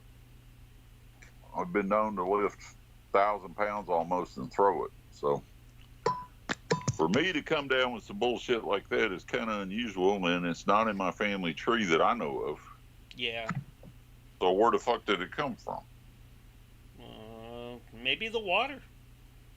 Well, it could be I got my ass zapped while I'm sitting out here in the yard doing the photography. Because I have been known to fall asleep and shit out there in the yard. So who knows? But anyway, Well, the next time you get beamed up, you tell them to fix you up, all right? I could probably get away with doing that, because they're still. I haven't recorded very much in a while because I can't hold the damn scope up. But anyway, I started taking prednisone. We found 3 big tablets of prednisone last week in a pill bottle. I guess it was Dorothy's, and pulled them out. And I told her, I said, cut them in like 6 pieces. That way I got a minute amount. And I took it the first day, and by the third day, I could put my arms over my head again. Wow. And now I'm almost feel normal, but my muscles on my arms went from 22 inches down to fucking nothing. Dorothy's got bigger arms than I do now. Wow. Yeah, That's it's kind good. of crazy. So they got some gene therapy for it. They got different treatments for it. I'm not giving up. I'll be to the bitter end. Well, I mean, I got too much to do to. I got too much to do to give up. But after a while, I was like, I caught myself going to bed at 7:30 at night, just trying to survive the next day at work, and then hiding it at work to where nobody would notice that I'm fucking basically crippled because I couldn't walk because my hip was going out. I mean, it's been pretty funny when you can't get out of your own pickup truck and walk in the trailer to go to work. Something's wrong. Yeah. And I couldn't lift a cardboard box a couple of weeks ago, but now I can. Now I'm coming back, but I don't know how long the prednisone is going to last. So we'll find out. But I needed to lose some weight anyway. It's just not my muscles. I need to lose my belly, which I still have. Yeah, that damn VA doctor keeps telling me to do the same thing. Yeah, so I may go on a fast. I may skip eating for 3 weeks. and see if that kick starts everything back around the right way. But I don't know if it'll work or not. But the Russians had good luck with it. Hell, they had people that didn't eat a bite of food in 2 months, and they were cured of stuff. So I don't mind doing without the food. I can do without the food. What, you I gonna don't do eat like that a much liquid anymore diet anyway. then? Huh? You gonna do a liquid diet then? No, I wouldn't do any diet at all. Just drink water and take some vitamins, and that's it. That's all you do when you fast like that. Your body changes after the first day. It changes and switches over to protecting itself. And when it does that, anything that isn't a normal cell doesn't get fed or anything. Right. So basically, it just starves everything out. Well, I don't know how the muscular dystrophy works, but according to what the research I did reading about it, is it's a genetic defect that keeps these proteins from being produced that keep your muscles healthy. So it really doesn't matter what you eat, how much you eat. If the damn muscles don't get that protein, well, then it doesn't work. So anyway, yeah, that's where it's at. It looks like I went to the doctor before I started working. The bill was $54,000. Holy moly! Thank God for the VA. Did they pick it up? Oh, they always do. But it won't be no $54,000 they're going to pay, you know. No. Well, you always have that copay, but you know. Yeah. Anyway, yeah, I don't have the copay or anything. They just pay it. So they paid my hernia. They paid they paid everything so far except there was a freaking $2,000 bill that some dumbass doctor tried to squeeze in there for doing a test on my PICC line to see if it was MRSA. Well, we know it was MRSA on the damn PICC line. The hospital already said it was MRSA. Mm-hmm. I got it from the hospital. So why the hell are you going to test it again? So he could get some extra money and go on his vacation? You know how they do it. It's not about the doctors, it's about the insurance. And how much the insurance will pay out. Hello? John, are you there? Call drop.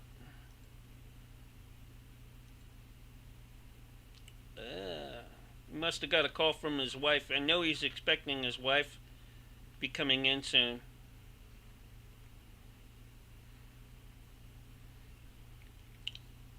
Coming back from the airport, wherever she be, or was at. Hey, I'm back. Okay, I figured your wife called you and knocked you off.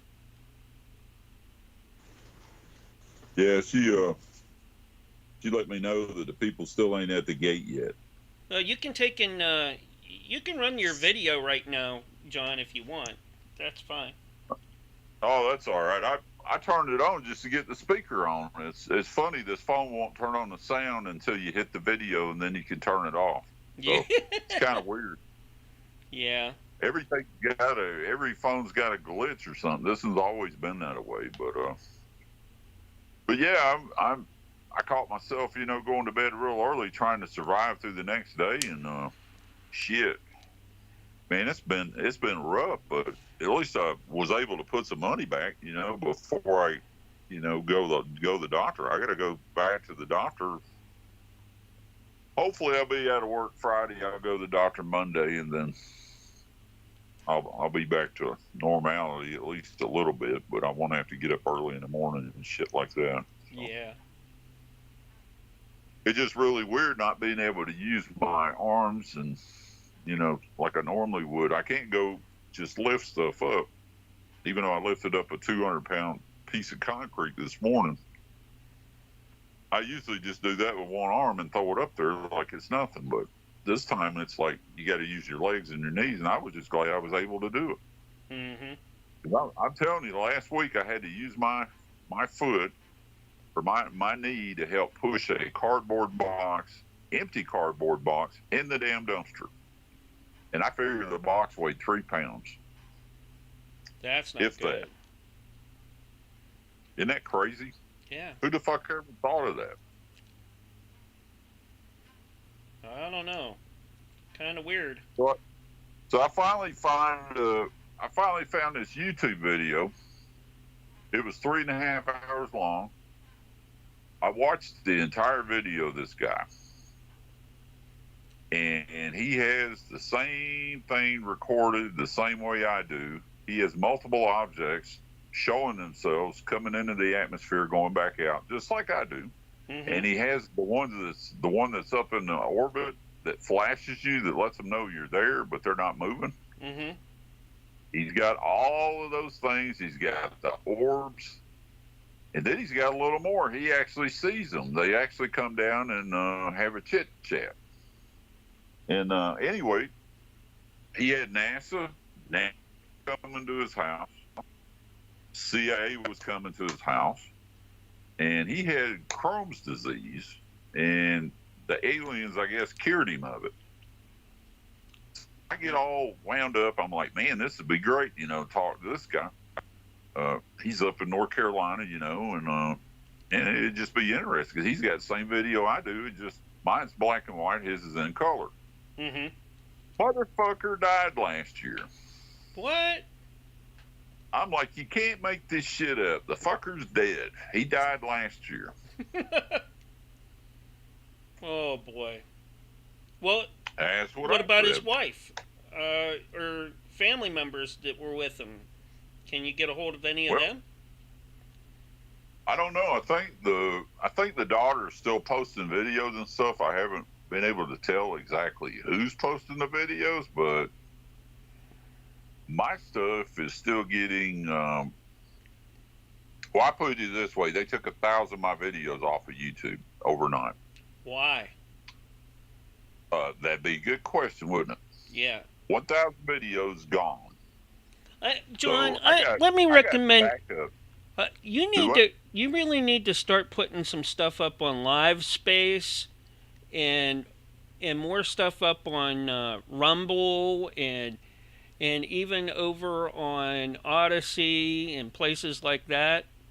And if you do anything live, like we're doing right now, Twitch and Kick are great for that, as well as some Facebook stuff, Well, anyway, I got on the Facebook, got in a few groups. There's a bunch of goddamn nut jobs over there. Yeah, you gotta watch. And so anyway, it's either the Greer people, which are a bunch of people sitting there chanting, holding hands, and the military's fucking with them. Yep. Or you go to the other side who thinks, the leprechauns are flying the UFOs around with Bigfoot sitting there riding shotgun. Well, that could be too. I'm like, yeah. A little bit of all of that's probably happening. We don't know. We just don't know. That's the thing about the phenomena. What's really the force and the intelligence behind it, It's both. The aliens and us. We're doing shit that you wouldn't even believe we're doing. We've been doing it for a while. And a lot of the crashes and a lot of that stuff was real. Mm-hmm. Some of it is disinformation, and then some of it is not disinformation. But all I know is I can go out in the yard by myself with my little video and look up in the sky with the side of a shot glass and all the sky with clouds and everything, and look between the clouds, and before I know it, I get a flyby. Mm-hmm. Within just a few minutes, and then I'll get another one and another one. So I sat there the other night. I felt better. I had the prednisone, and it was cloudy as shit. Full moon was out. Freaking neighbors' Christmas lights are lighting up the goddamn fog that's coming off the ocean. So I can't see shit. I mean, I really can't see. So I just stayed at it. Finally, the clouds kind of lifted a little bit. I get one clear view, and it's like, okay, well, it's now or never. I get 5 objects in about 20 seconds. in the same spot between the clouds. Mm-hmm. Now, you can't make that shit up. I was only out there for 30 minutes. Right. And the only reason I left, I got damn cold. It was freaking cold out there. So the orbs are still here with it still being really fucking cold. There's no bugs. There's not even any bats flying around. And the orbs, they come. They show up. You can't see them without the infrared, though. And I thought that was pretty hilarious. I was like, well, I don't know how anybody's going to try to debunk this, because I'm sitting out there freezing my ass with my winter coat on. There's nothing flying in the air, and here comes orbs. There's really nothing you can say about that. Yeah. And you know what? You know my thoughts on orbs, aren't you? Don't you? Well, the orbs and the ghost orbs and these orbs are totally different. These are something else different. To me, they're the same. But they're 2 Because foot in intelligence, diameter there's to 6 foot in diameter. nothing that says intelligence has to be large. All right, nothing. Yeah. Well, Okay? it doesn't. To me, it doesn't, who's to say that there isn't a micron galaxy out there, or dimension out there that pops in into these areas that where the veil is thin, and helps them through. Well, I don't think it's nothing to do with the veil, because you know where they're coming from? And I recorded it a few times now. Guess where the orbs are coming from? Where are they coming from? The sky. They're not coming from the ground. They're coming out of the freaking clouds coming down to me. Okay.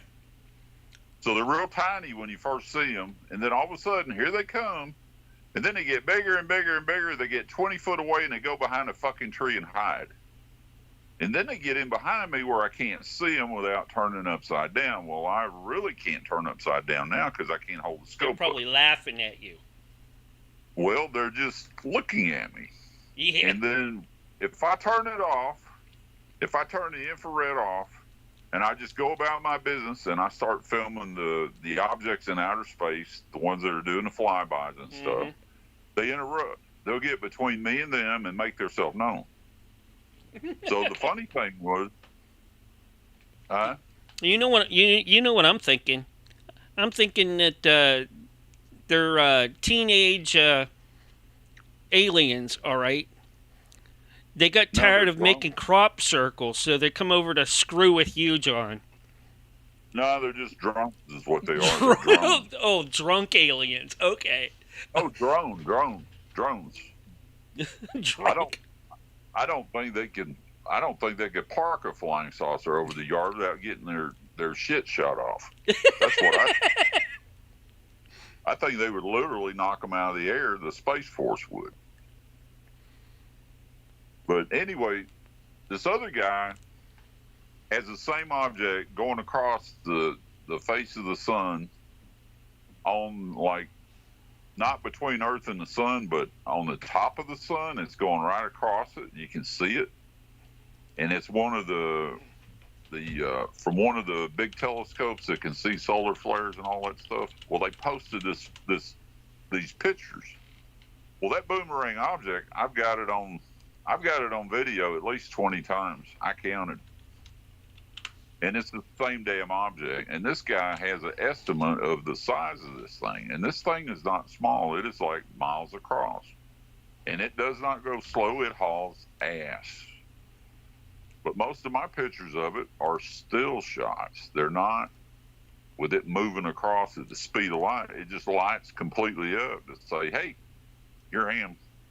And it's kind of funny because it's a damn boomerang sitting up there in orbit. Yeah. And it's not in the same place all the time either. It moves around. So you don't think it's one of David's buddies checking in on you too, do you? The guys from Alpha Centauri? Nah, I just think it's it's a humongous craft up there, and nobody else is looking at it but me. And it goes, hey, here we are. That's what I think. Because who the hell else is in the damn yard looking up? Nobody. Who looks up these days? Looking up.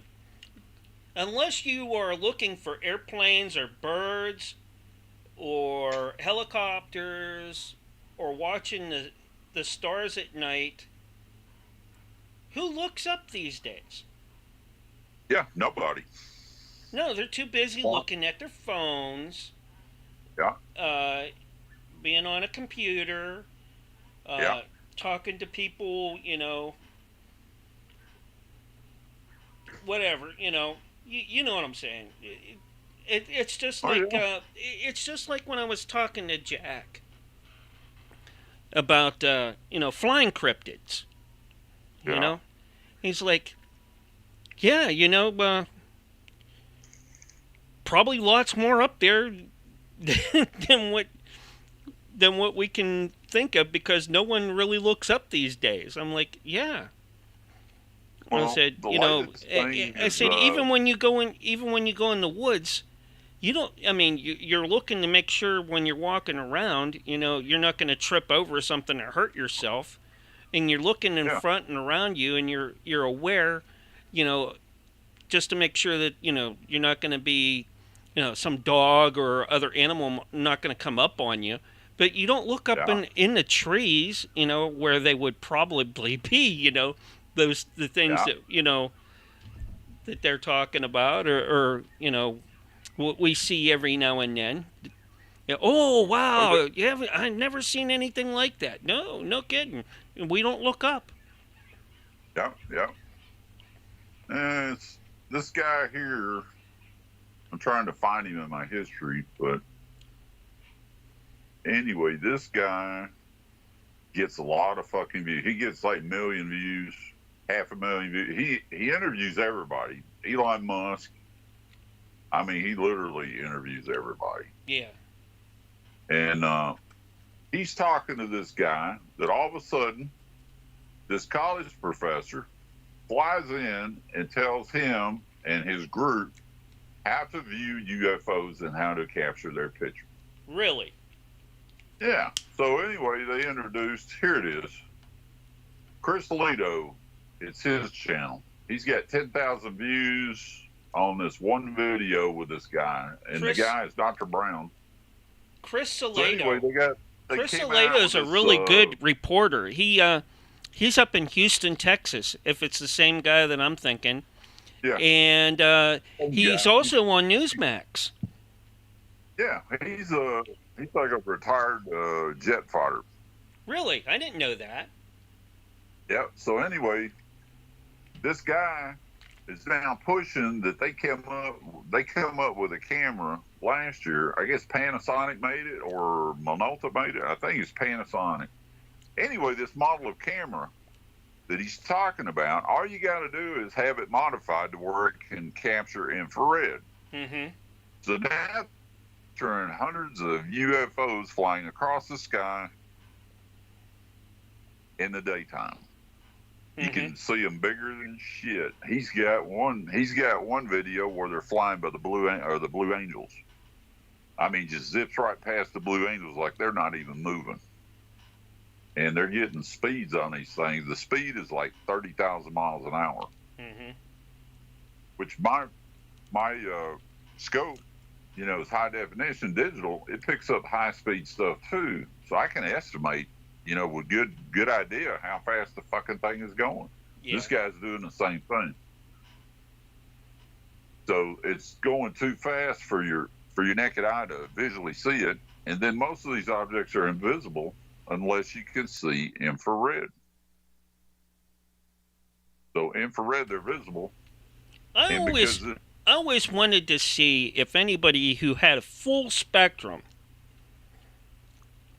camera, what they would come up with. Well, Wilbur Allen had one. That was what he used, was full spectrum, but I seen just as much stuff as he did. But, I just wanted to see if he would be picking up different things than you with just infrared. Since it's full spectrum, it catches the whole spectrum. Well, see, I had the triangle over the yard. It was a huge triangle just sitting there. There was no clouds in the sky. And I just picked up my thermal my little thermal monoscope. And I pointed it up to the sky, and I didn't see anything at first until I got over in the orange.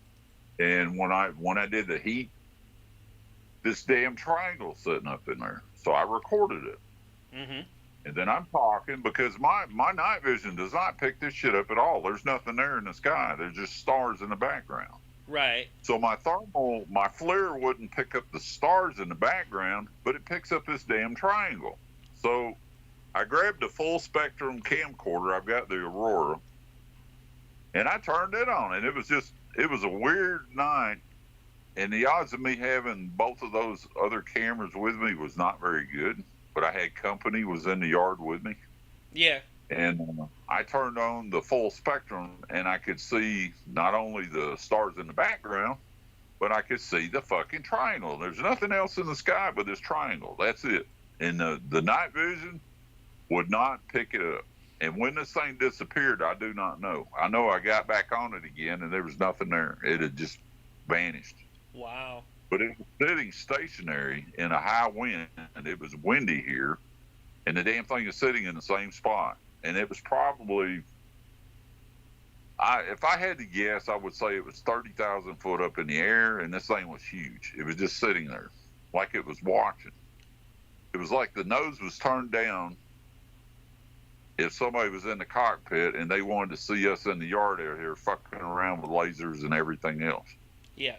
We're not on the radio side tonight, John, and we got lots of time. If you want to share some of your videos that you've had in the past or recently in that, go ahead, and you can go ahead and play them so that folks can see. I'll be more than happy to. Are you on the radio now? Yeah, I mean, huh? We on the radio now? No, we're not doing. We're on holiday break right now, and I just wanted to do. That's why I wasn't getting on to you about saying the F-bombs and stuff like that. Otherwise I've been like, John, you gotta go. Because we can't do that on the radio side, On the radio side, we have to keep everything so nice and clean and neat and tidy. But that's okay because, we do broadcast. We do broadcast out of a church from time to time. Yeah. So the guy I got into it with on live on radio is on your show now, right? Yeah, he comes in every now and then, but I see him come in. I was like, what the hell, man? I didn't get any warning or anything on that, and I felt really bad. It was all I could do. Hey, it's done. All right, let's that. Yeah, but there was no call past for is that past. It's like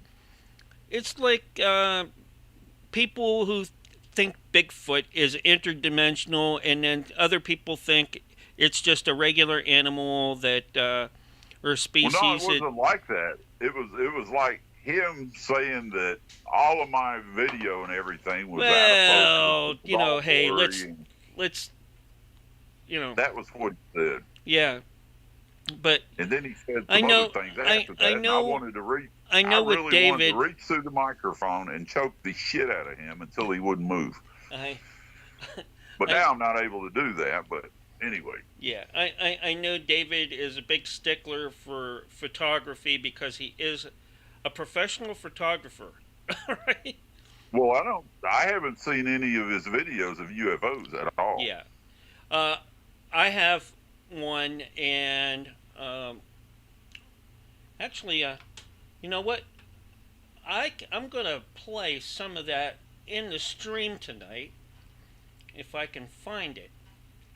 All right, so that folks can see what his dad and he had caught before. Let me. What year was this? Oh, it's in the 50s. Well, yeah, but shit, they were just getting started then. Yeah. We're talking about 73 years. Yeah, I understand that, John. I understand that, John. But it's like everything. Opinions are different between different folks, and I just And one thing we always have with this show is people have different opinions, and it's okay to have different opinions, but at the end of the day, you know, when we're done broadcasting and that, we're done. Well, you know, that's it. You know, we walk away. You know the object that I showed you that night that goes out into outer space. It went over my shoulder and straight out into space and made the noise. Mm-hmm. You remember that? That thing has been flying it's since been a while, John. So. Yeah, but that thing has been flying since 1950s. Yeah. Now some of the people that came into Congress, you know, when they're trying to get the disclosure, there's two of the people who've seen the damn thing up close, personal. One guy was inside the damn thing, and it's ours.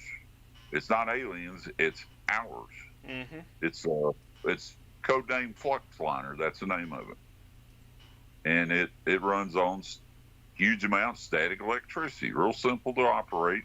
You got a control lever that increases the power, and you've got a trackball that turns the craft left and right, up and down, and it's fucking hilarious. It's so easy to work. And then to top it off, it has these tiny little cameras around the top of it where you can see where the hell you're going. Mm-hmm. And that, now you probably would even see the cameras on it now because it would have modern ones, but they've been flying these things for a long time. And if they're flying these things, you can bet your ass we've been to every planet in the solar system and then some. Yeah. Well, even, what was it, Bigelow or one of the big wheels from Boeing said that we have the means to take ET home.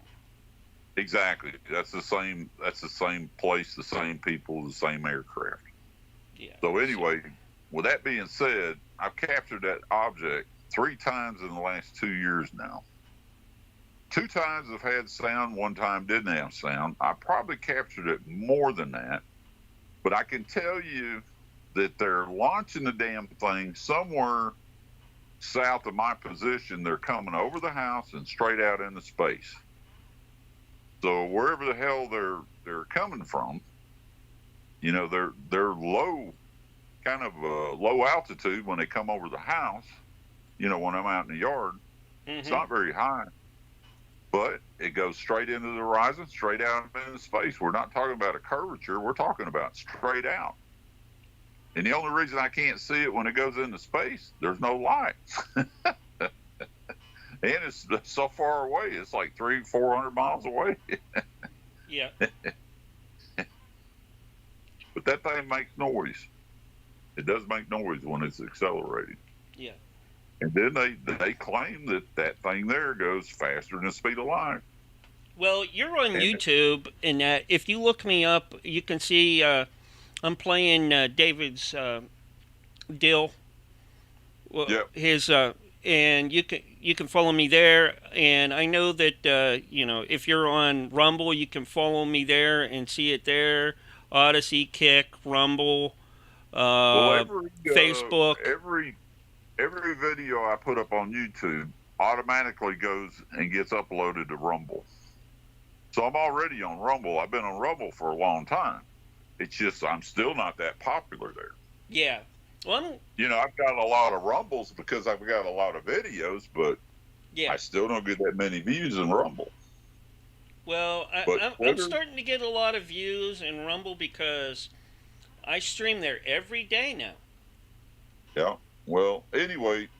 And I stream to Kick every day, Twitch every day, a live space every day. A few other places I do that too. Anyway, on Twitter, my big object that I captured is the one that I have, what do you call it when you tag it? Hashtagged? No, it's, let's see. It's on my profile. It's, I guess I've got it pinned. That's what it is. I've got it pinned. Oh, so my big spear video, which is 1,000 foot or less. When you make it stick to the top, that's pinned. Yeah. Yeah. It has got 23,000 600 views on it right now on Twitter. Now, I haven't been on Twitter that long. So, anyway, I posted, let's see, I posted this video, the one up underneath it, in October. It has 6,385 views. It's only like 20 seconds long. It's not very long at all. Then where the hell is the other one?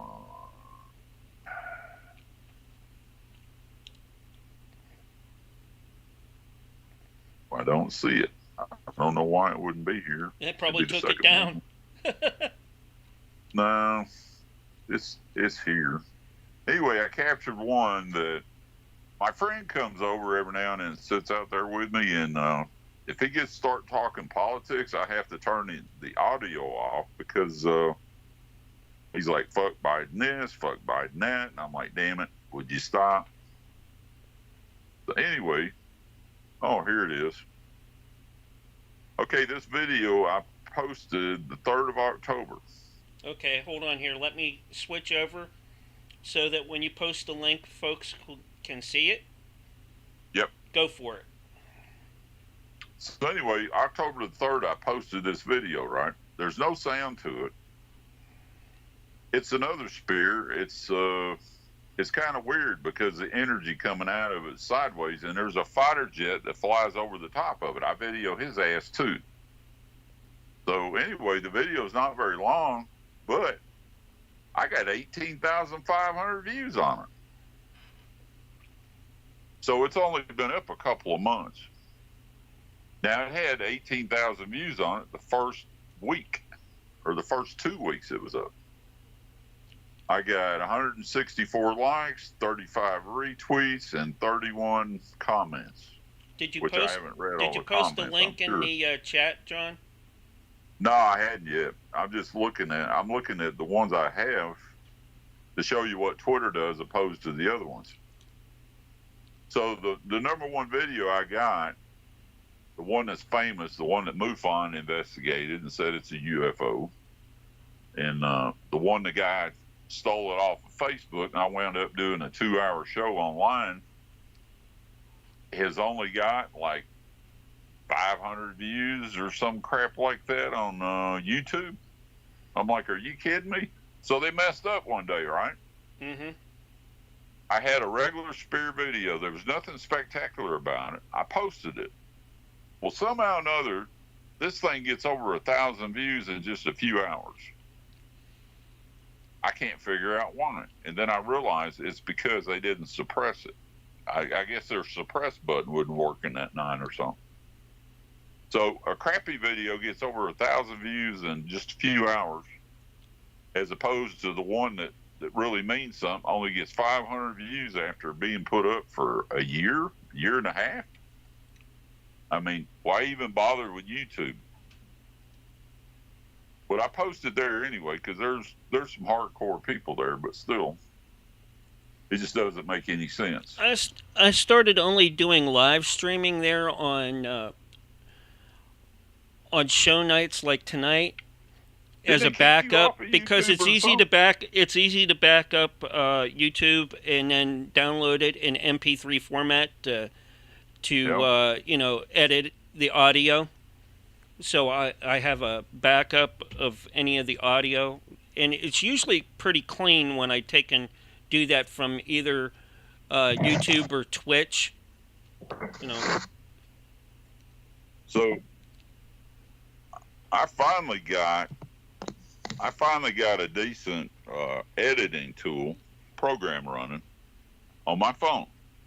Okay. So I use it to splice, and I use it to slow the damn video down to 20% where people can actually see what the object is doing. So when you really slow it down to 20%, the majority of these objects, when they pop into the atmosphere, they're actually in a different direction than they're going, and they straighten out and go right back out again. Mm-hmm. And you can't make that shit up. There's got to be, they're probably saying, well, these idiots that think we're a meteorite, we're gonna flip around and do a turn just so you can see it. And that's what they're doing. So the other night I captured a meteor coming in. I captured it burning up. It was pretty big and pretty spectacular. But I mean, it's hard. It's hard as hell for me to capture a meteor. But I can go out there in the yard and capture 2 out of 3 of the fast moving UFOs in the whole night. And they're done. They're done by 8 o'clock, 8:30, 9 o'clock now. They're done, finished. I could sit out there, but there's nothing around. Yeah. So can you see the stream now, John? let me see. On your laptop? Do you need? I'm on if my you need a phone. link, I'll give you a link. I'll put it in chat for you. No, I don't see it. What's your better link? Hold on a second. What's a good link? Let me back off of this and see exactly. See if I'm doing this right.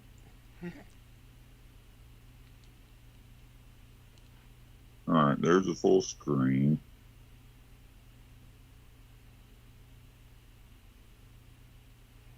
There's the call. Okay. Should be at the top here. Yeah. No, it's not showing up. Oh, hold on here. Let me give you a. Do you want the Facebook link, or what link do you want to see so you can follow what I'm,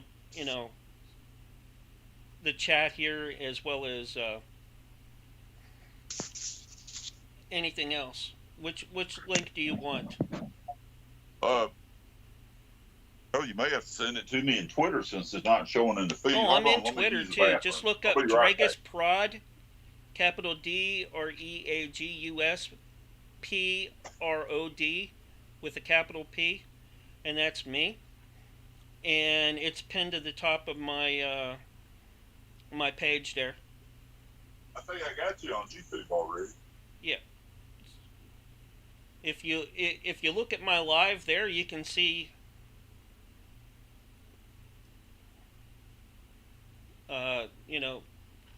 some of the stuff that David and his dad has taken.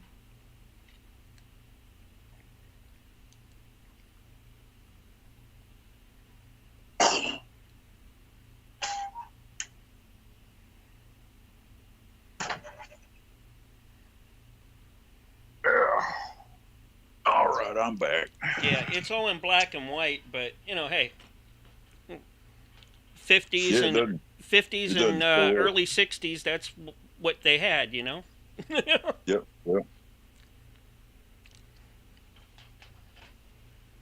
There's some pretty interesting things in there. So it's not on your thing. It's in the middle of the feed itself. Yeah. It doesn't show up in your feeds. I don't know why it doesn't. What do you mean? You're typing it out in the main lobby, right? No, I didn't put anything in the lobby at all. I didn't put a link there yet. Do you want me to put a link for you? Yeah, put a link on it. Okay, See if hold it on works. See if it'll come up. I'm in the Cafe Enigma lobby. here. Yeah, hold on here.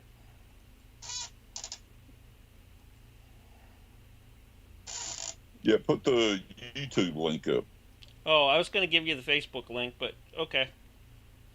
Yeah, just do the YouTube. Is much simpler because I got YouTube on my big screen. I can actually see it. Okay, hold on here.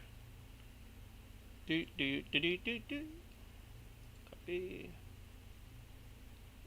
And Yeah, this guy's video was so interesting. He was talking about NASA showed up when he filed a report with MUFON, and then he didn't understand that there's the the NASA link guy, for you. There's the link for you, John. Yeah, I see it. Was also CIA. So anyway, this guy seen that his son was terrified, I guess, with all the stuff that was going on at the house, and finally he came over with a damn laptop and he debriefed the whole family.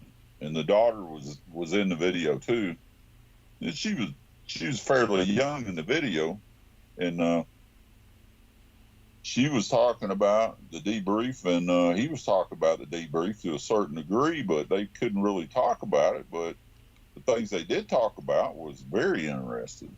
Mm-hmm. The guy asked him, he said, "Now, why do you think that doorway is 9 foot tall?" You know, questions like that in the debrief. And then they showed him material, and the thing that really got him was they gave the guy a piece of a flying saucer. And then they gave the guy a piece of aluminum first. And when they gave him the piece of flying saucer, he had a seizure right on the spot from holding it. Wow. He had a real strong, I guess you would say, reaction to it. And gave him the aluminum, but it didn't bother him, and then gave it to the daughter and gave it to the son, and nobody had a reaction except for him. And then the CIA guy told him, he says, "Look," he said, "we've never had a reaction that strong before. We've had reactions, but not like that." Huh.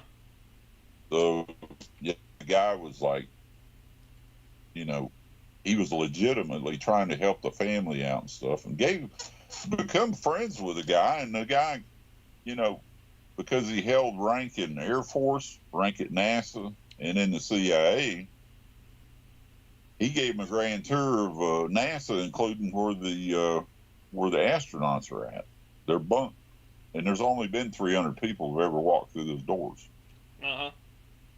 So he's got pictures of him being there, and and of course the other guy's photograph is fuzzed out because he's like CIA and stuff, so you can't see his face.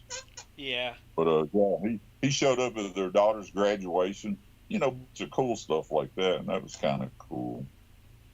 But yeah, there was a lot of stuff that me and that guy had in common. That it was just a bummer that he's dead. I'm like, holy shit, are you kidding me? Come on.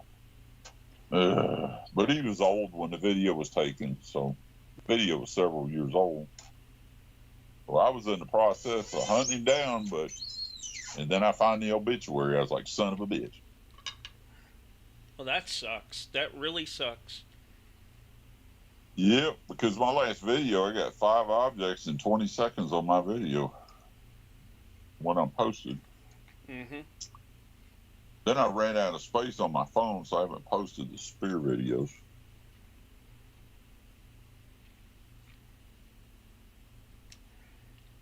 Yeah, what we're looking at right now on in the screen there is the Phoenix Lights. He knew people that took pictures of that. Yeah.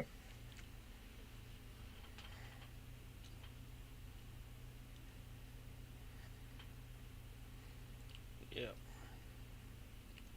Pretty interesting stuff, John, you know, all over. Doesn't matter, you know, who's doing it. You know, I'd like to find out who is, right? Or what's behind it all. Just some strange stuff.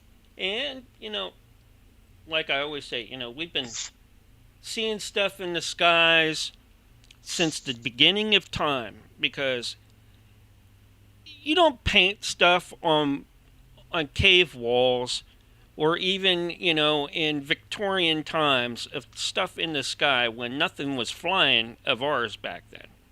You know? Or even some of, you know, the other famous paintings, you know.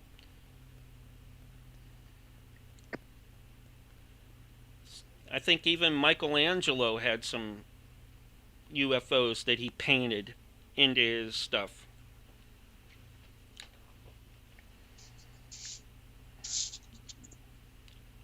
It's always been, you know, an interest to me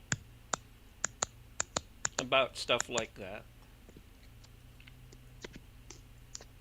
But, yeah, it's an interesting object with the bottom and the top looking symmetrical like that, with the ridge top running around it. That's cool. That top looking thing looks really wicked, don't it? Yep, that's a pretty clear picture too. Yeah, and you know, and that's why, I mean, even back then, you know, I don't know. I think that's why David, he wants to get pictures. He thinks that with the technology we have today, we should get pictures like that or better, a whole lot better. You know what I'm saying? Oh yeah. Well, exactly right. And that's kind of his big thing. He wants to see stuff like that in color today. Well, they're doing it now with that Panasonic camera. So yeah, that guy, that video on there with that guy interviewing him is very, very interesting. But they've released what the camera is, the details of it, and everything, so anybody can do it. Hey, John, keep them talking. Yeah. All right, I'm gonna go check on my kids. I'll be back in like 2 minutes. All right. All right, I'll hold you to it. Yeah, and if you can, I'm going to open it up so that you can drop some links in there of your stuff, and you can talk about your, what you've seen before, what's happening. It'd take too long. No, that's fine. All right, and then until I get back, okay? All right.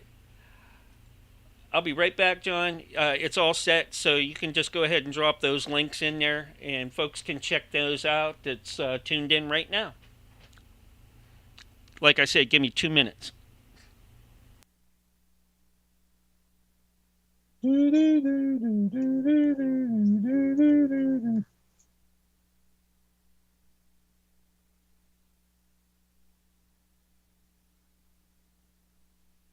What's up, big guy? What you doing, man? Just sitting here listening to you. Oh, yeah. I was waiting on Dorothy to come back from the airport. And anyway,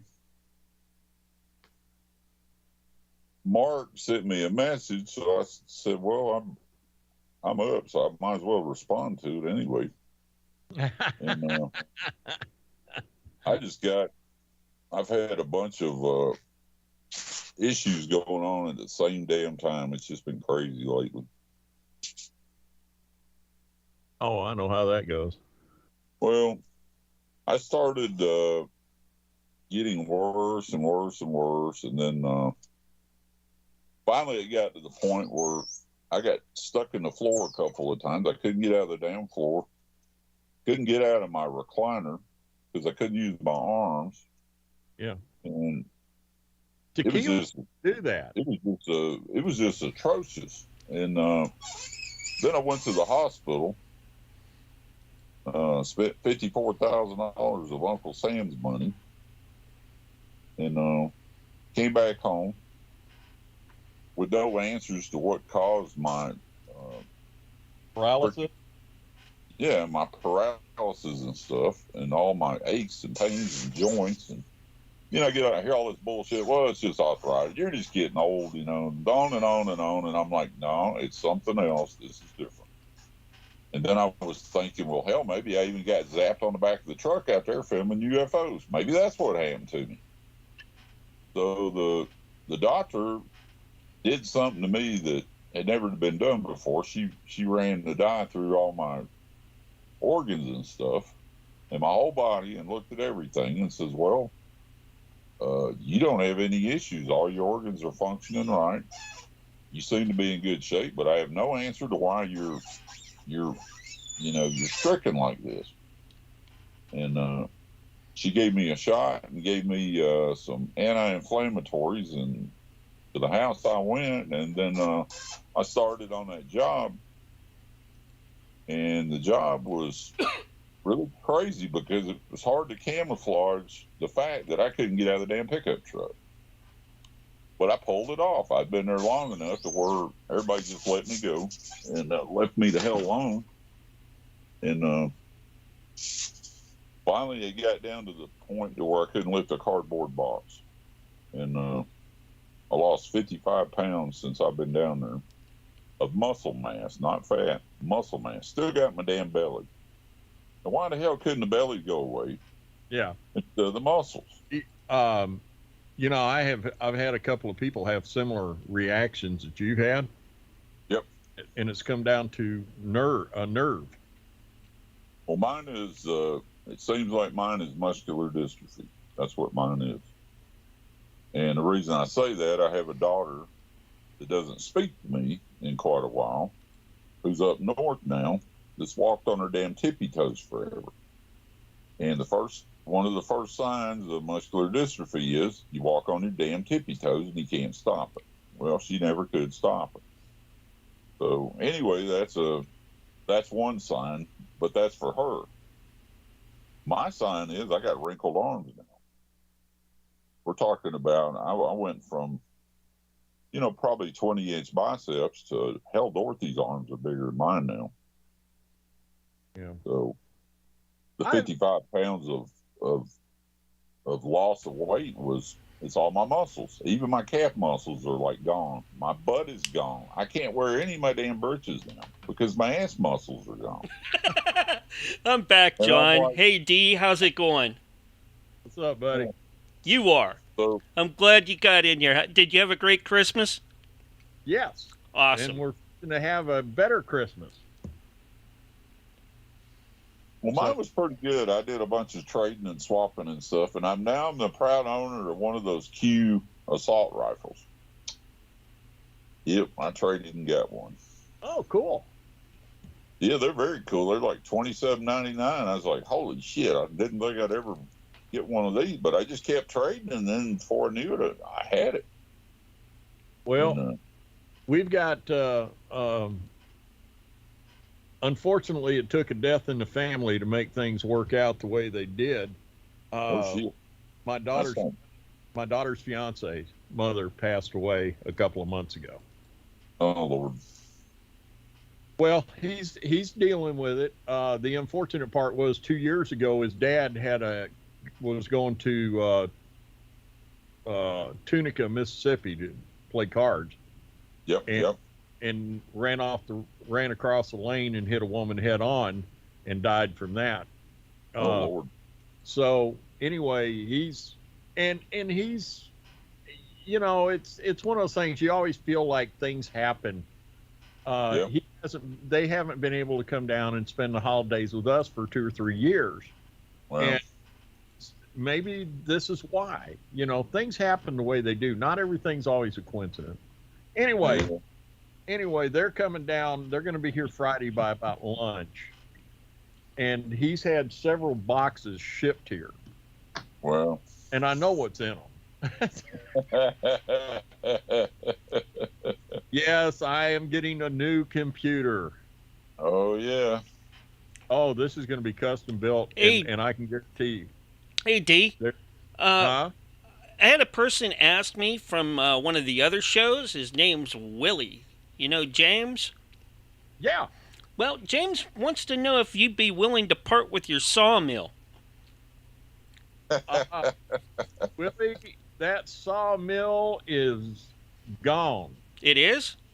Yeah, it wasn't mine to start with. Okay. The guy I was partnered with, he called me up one day and he said, look, me and Dad are buying a sawmill. Can't put it at Dad's house. Can't put it at my house.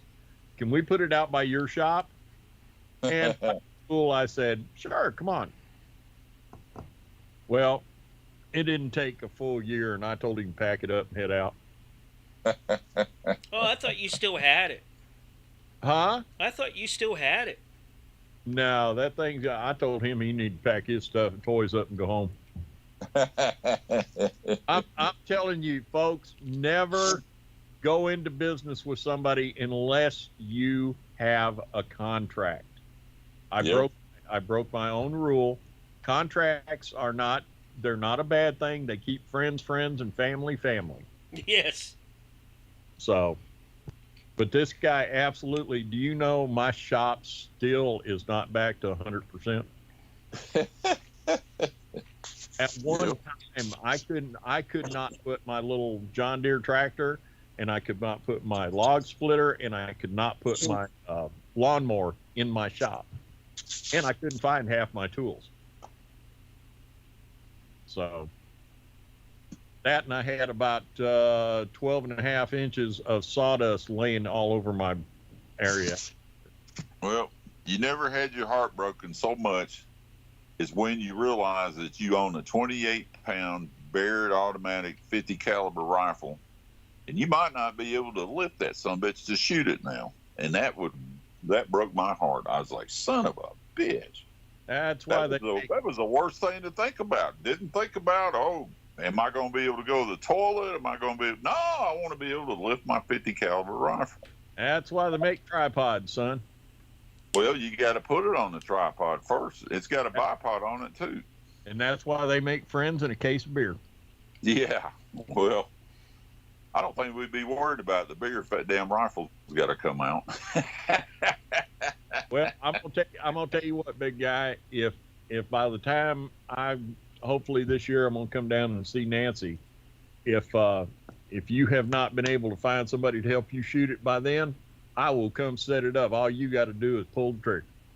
Oh, you absolutely welcome to come down here. Hell, we take it to the range down here, so it's just aggravating as hell that I just can't lift very much. I'm better than I was because we found some prednisone, but still, I'm like, damn it.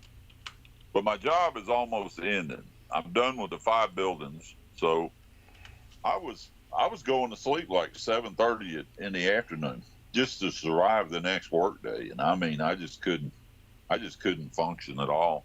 But I pulled it off. I got a stack of paychecks, and that's what I needed to get some a little bit of safety net, behind me with this damn economy. You can't go to Walmart and buy groceries now. I mean, it's just crazy. We just picked up a few things for when the kids come. Yep, $300. Yeah, it was $230-something. I told Dorothy, I said, keep your ass out of Walmart if at all possible.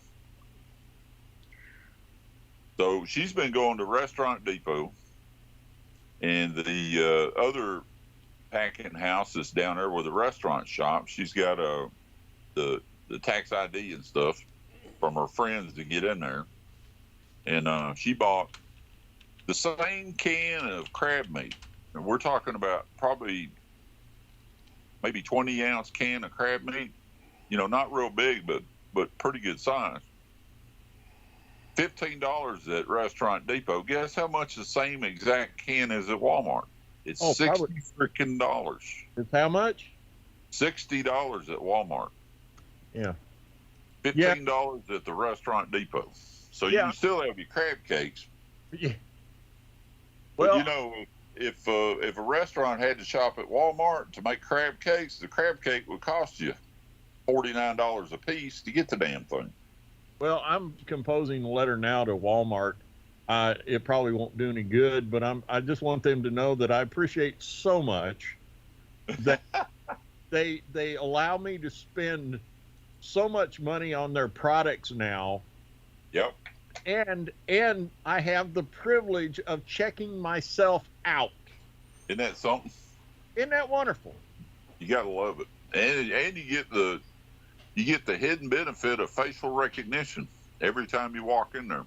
And here's the other thing: the last 4 or 5 times I've been in there, I have not gotten through my items without at least one of them triggering the system saying, "Please wait, an associate is en route to your location."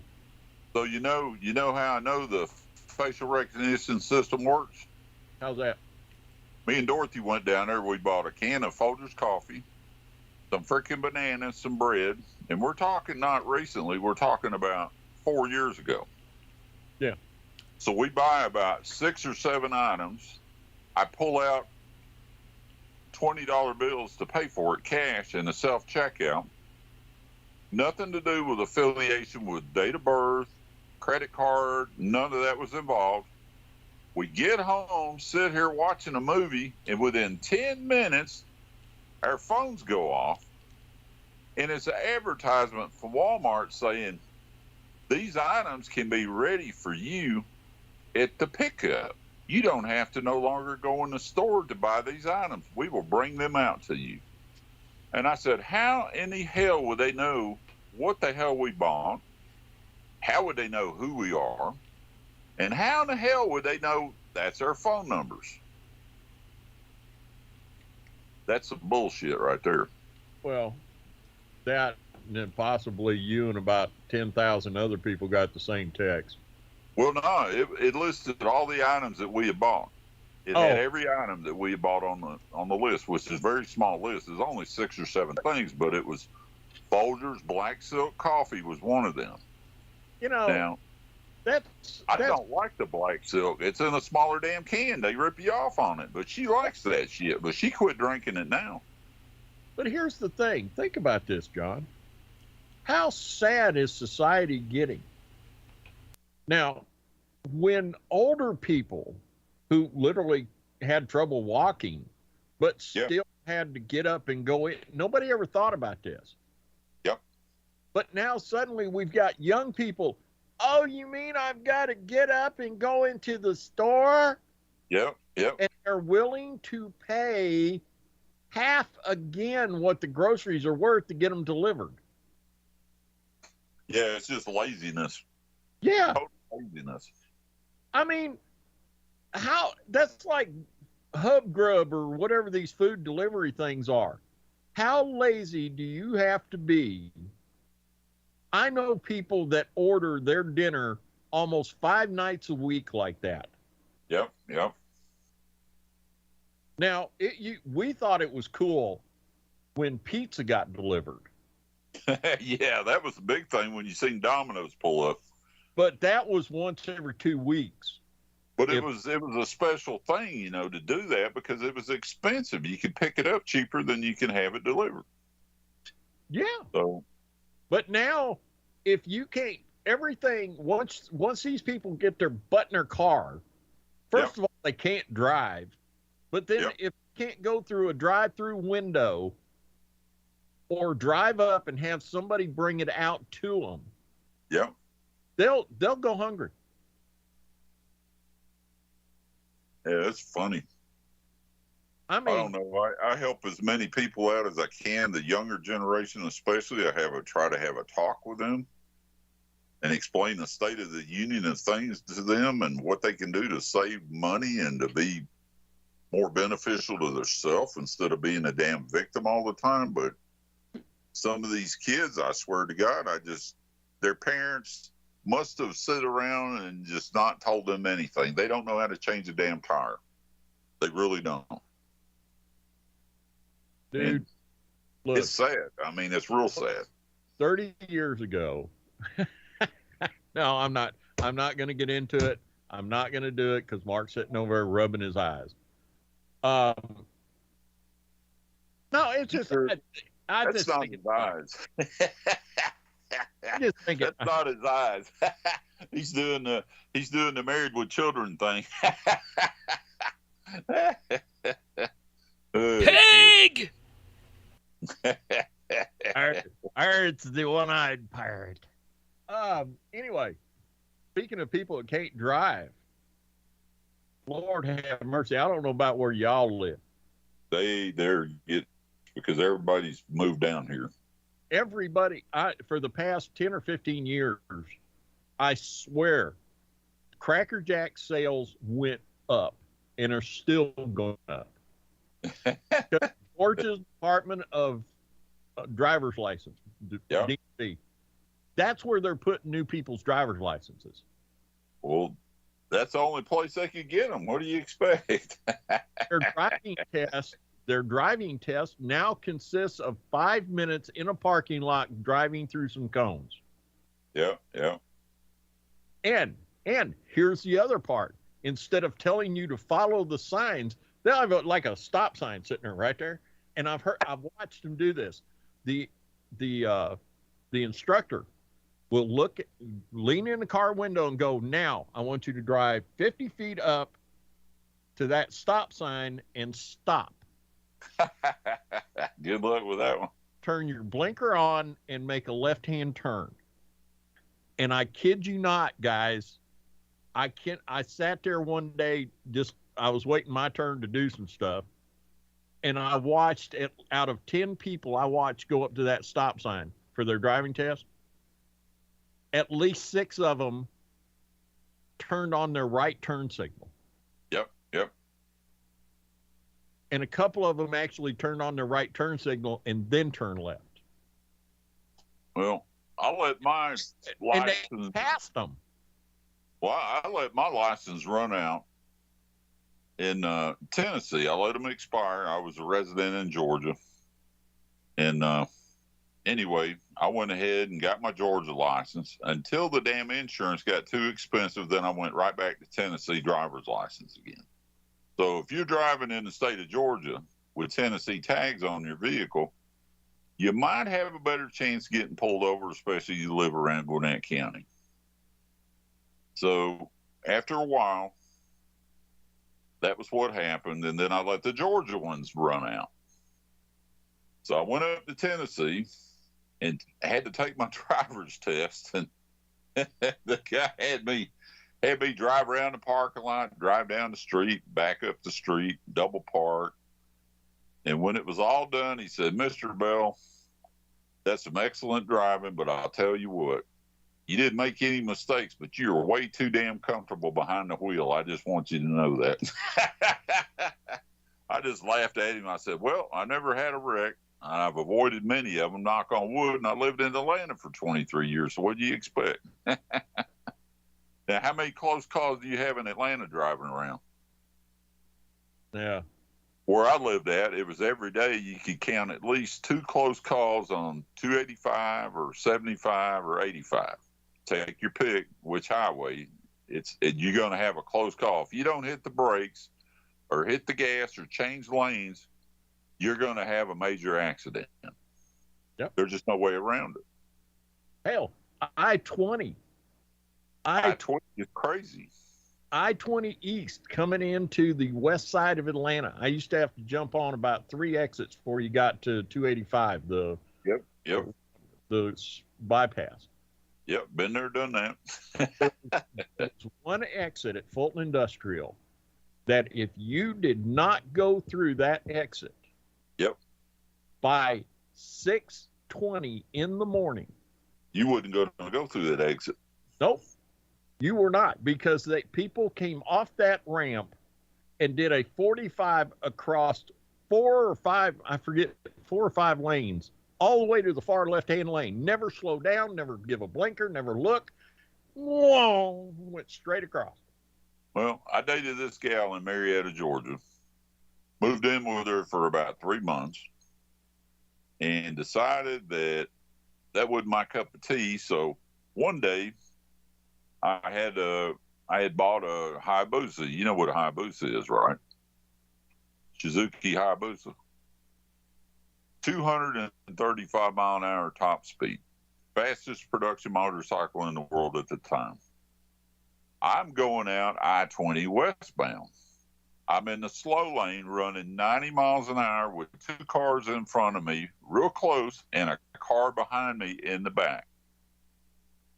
And we're talking about 90 miles an hour in the slow lane. You know how the people drive every now and then. They're just crazy. The car in front of the car slammed on the brakes. The guy in front wasn't paying attention, almost rear-ended him, and the guy that was behind me didn't have any chance at all to keep him run over the top of me because he's following too damn close. I came out of the between the cars, punched the gas just a little bit, heading up the hill where the weigh station is, and you know where that hill is. I was running 178 miles an hour to get out of that. So Atlanta's too crazy for me. And that's the fastest I ever had that motorcycle up to, and it wasn't intentional, but it happened. So 90 miles an hour in the slow lane is too damn fast. Some days people need to slow down. Well, let's shift gears back here a minute. I got a question for you. Let's hear it. Are the damn UFOs going to actually do something, or are they just going to keep playing games with us? I don't know, but I hadn't been able to pick up the scope until recently because I found prednisone in the house and figured out what in the hell was wrong with me. But I went out the other night, and it was cloudy as hell. And I was out there for about 30 minutes. And, you know, since I ain't done it in so long, how the hell did I know what they're going to do? I had 5 objects captured in the same spot, probably within 20 seconds. So whatever show they're giving me, I still don't know the reason behind it. I don't know why they do it. Maybe it's because I'm the only damn one watching. I don't know. Like Mark said, nobody looks up now. Oh, so God. Maybe that's true. Are you kidding me? We could have an entire mothership the size They of. probably wouldn't notice it. We could have an entire mothership from the size of one in Independence Day. Yep. Okay? Yep. Could hover over us. And 90% of the people under the age of 45 would not see it. Yep. They're all looking at the damn phones all the time. Say, they can't even see that lamppost they just walked into. Yeah, I've seen that before. Oh, seriously, have you seen the videos of young women who are looking at their phone and walk into a glass door? Yeah, over and over again. It's all on those short videos on YouTube. Yeah. So good old YouTube here removed 1,000 of my videos overnight. Oh, isn't that wonderful? Isn't that, that's just great. I'm just glad they get uploaded to Rumble, but I don't get that much traffic on Rumble. But what I do get is I get a hell of a lot of traffic on Twitter. Yeah. Now I've got 2 videos now that are close to, one of them is 25,000 views or 23,000 views. The other one is at, I think 16,000 views or 18,000 views in 2 months. That's a lot of damn views. I wouldn't know how to act on YouTube if I had that many. You know, that's like Facebook. I posted on Facebook for one purpose and one purpose only. Just to see who I could make mad. Well, I got on Facebook and got in with some of the UFO people, invited me to come over there and join their group and stuff. And it's the leprechauns are flying the flying saucers with Bigfoot riding shotgun. And I can't listen to that shit very long. I'm like, God damn it, just shut up. You don't even know what you're looking at. Oh, yeah. Yeah. And then I get the people taking videos of airplanes saying they're cigars and shit like that. And I'm like, you do see the blinking light on it, and I can almost make out the wings and the tail on the damn airplane. I'm sorry, but that's a plane. That's not a plane. That's a cigar. I saw one the other day that when they zoomed in on it. Yep. It was like I don't know what you'd call it. It looked like one of those cubes that's got like 16 sides to it. Yep. And it was spinning, and there was something weird about the aura around it. Yep. I mean, we actually slow motioned it, and it's like it's projecting an aura around it. Yep. And I told my wife, I said, that may be why nobody can get an actual clear picture of it. Yeah, that'd be part of the problem. It's because the energy coming out of the damn thing. It's but my videos, you have to go frame to frame to frame, and I just started slowing the videos down to 20% on my last, say, 100 videos or so, the one that's worthy of it, that you can see the object actually turn and change in position while it's maneuvering through the damn sky. Now, I can't figure out why the hell they're doing that, but at least now everybody can see the damn thing turning. You know, before you can't see it turning, it looks like something bright just went really quick, and that's all you see. But when you slow it down to 20%, you can see the thing standing on its end, then it straightens out, then it moves again in another position, then it goes right the hell back out in outer space again. See, so you can't make that up. And I finally did capture a video of a meteor burning up. I mean, it's hard for me to capture a damn a meteor down here, but I capture UFOs left and right. can't capture a damn meteor. Well, the other night I captured a good meteor burning up. Well, here's the thing. For those of you that aren't familiar, I've been working with John long enough, and I've talked to a lot of people about John's stuff. And there's not, John puts up some very credible things. Yeah, well, it's real. Even if you're a skeptic, you've got to go, things that what make the hell is that? things that make you go, what? But here's the thing. They have got so many videos out there. They had one on that show, Paranormal, Caught on Camera. Yeah, I seen that. I watched a few episodes of that. And they're filming this thing, and this particular one, they're filming and they're talking about how it's doing this and how it's doing that. And you're looking at it going, it's a balloon. Yeah. They've got I've seen that. they've got others that they're filming it and they're going, well, this is probably just a flare or something. And then all of a sudden it's coming, it's slowly descending, and then it stops. And then shoots off to the right, to the left, or goes straight up out of sight. Yep. In like 2 frames. Yeah. Oh, I do have a curious addition for the orbs. What's that? It got really damn cold down here. It got into the 30s. Matter of fact, in the yard, it was actually frost. And then we had another night that was 34 in the morning, which is really cold for Florida. Well, I got my lazy ass out there on the back of the truck, pulled my night vision out, turned on my infrared, and there's nothing around. There's no bats, there's no bugs, there's no mosquitoes, there's nothing, because it's so damn cold that anything in the yard has got to be in shock after living in Florida for a week. And then here come the orbs from high altitude. And I mean, they came out of the clouds. They came down. And it wasn't but 1 or 2 of them, but still that added credibility to what the hell is that, you know?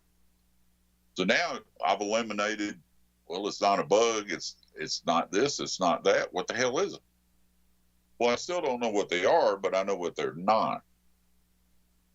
So with that being said, that added some more credibility to it because the damn temperature was so low. Hell, I was sitting out there in a winter hunting outfit. You can imagine, about to freeze to death. Anything below 60 in Florida, I start getting cold.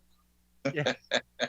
Yeah, but I have seen UFO video or orb videos, and people go, oh, it's just a bug. Yep. And everybody in the video is dressed like Nanook of the North. Yep. Now, I don't claim to know that much, but I do know that kind of every place I've ever lived, when it gets below a certain temperature, the bugs don't fly. Nope, they don't. Now, the crickets will hang in there up to about 45 degrees outside. You'll still hear the crickets on the ground because the ground is still warm. But they're not flying the hell around. They're hunkered down doing their tweet chirping thing. And they don't chirp very long because, hell, it's getting cold, you know? You know, speaking of chirping, change subjects just for a second. I've got a couple of small puppies, or well, they say puppies, they're small dogs. Yep. But one of them is a Jack Russell Black Lab mix. Now we're talking a dog that's probably got 10,000 receptors in its nose. Maybe more than that. Normally she goes out in the backyard, but the other night we're out there. I opened the screen door and she went, I don't think she touched one of the 5 steps going down to the backyard. She hit the middle of the yard. Her hackles were up there was something out there. Buddy, it didn't take me but about 4 seconds to produce my pistol. I'm telling you, it was not a squirrel. It was not a deer. It was at night. There was something in my backyard. And I was shining a light. I got a big mag light, and I was shining it out there. And I said, if I see red eyes 1.5 feet off the ground or higher, I'm shooting. Oh, speaking of that, we'll come back to UFOs in a minute. Have you ever heard some of the weird noises out in the woods? For people who live in the city, you come out to the woods, it'll scare you. Yeah, I grew up in Tennessee. I spent more time in the woods than I did at home because it wasn't, let's just say it wasn't that friendly around my stepfather. Yeah. So I learned how to hunt really early, and I stayed in the woods. Either I was in school or I was in the woods. Then you have heard a female deer in heat. Yeah, they kind of bleat. Would that not make you think Bigfoot was in the area? Yeah, just about it. Yeah. If they're bleeding hard enough, yeah. If you folks don't understand what we're talking about, go out and find a audio file of a female deer in heat. And then imagine as you're listening to it, imagine you're hearing that in the dead of night. Yeah. Now, for those of you who don't know, the double wide underground bunker here in Franklin, Georgia sits in the middle of 20 plus acres.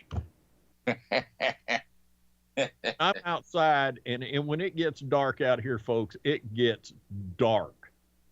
And all of a sudden I hear this sound coming from the woods. And I mean, we're talking less than 50 yards out in the woods. I'm serious. I'm in my backyard with a 30 caliber carbine and 230 round clips because I thought Sasquatch had moved into the neighborhood. You didn't know it was a doe. Recorded it, and I got some of the big time deer hunters who've been hunting since they were like John, since they were kids, and they played it for them, and they went, "No, that ain't Bigfoot. That's a deer in heat." Yep. They actually got that call, actually. But I had buy that call.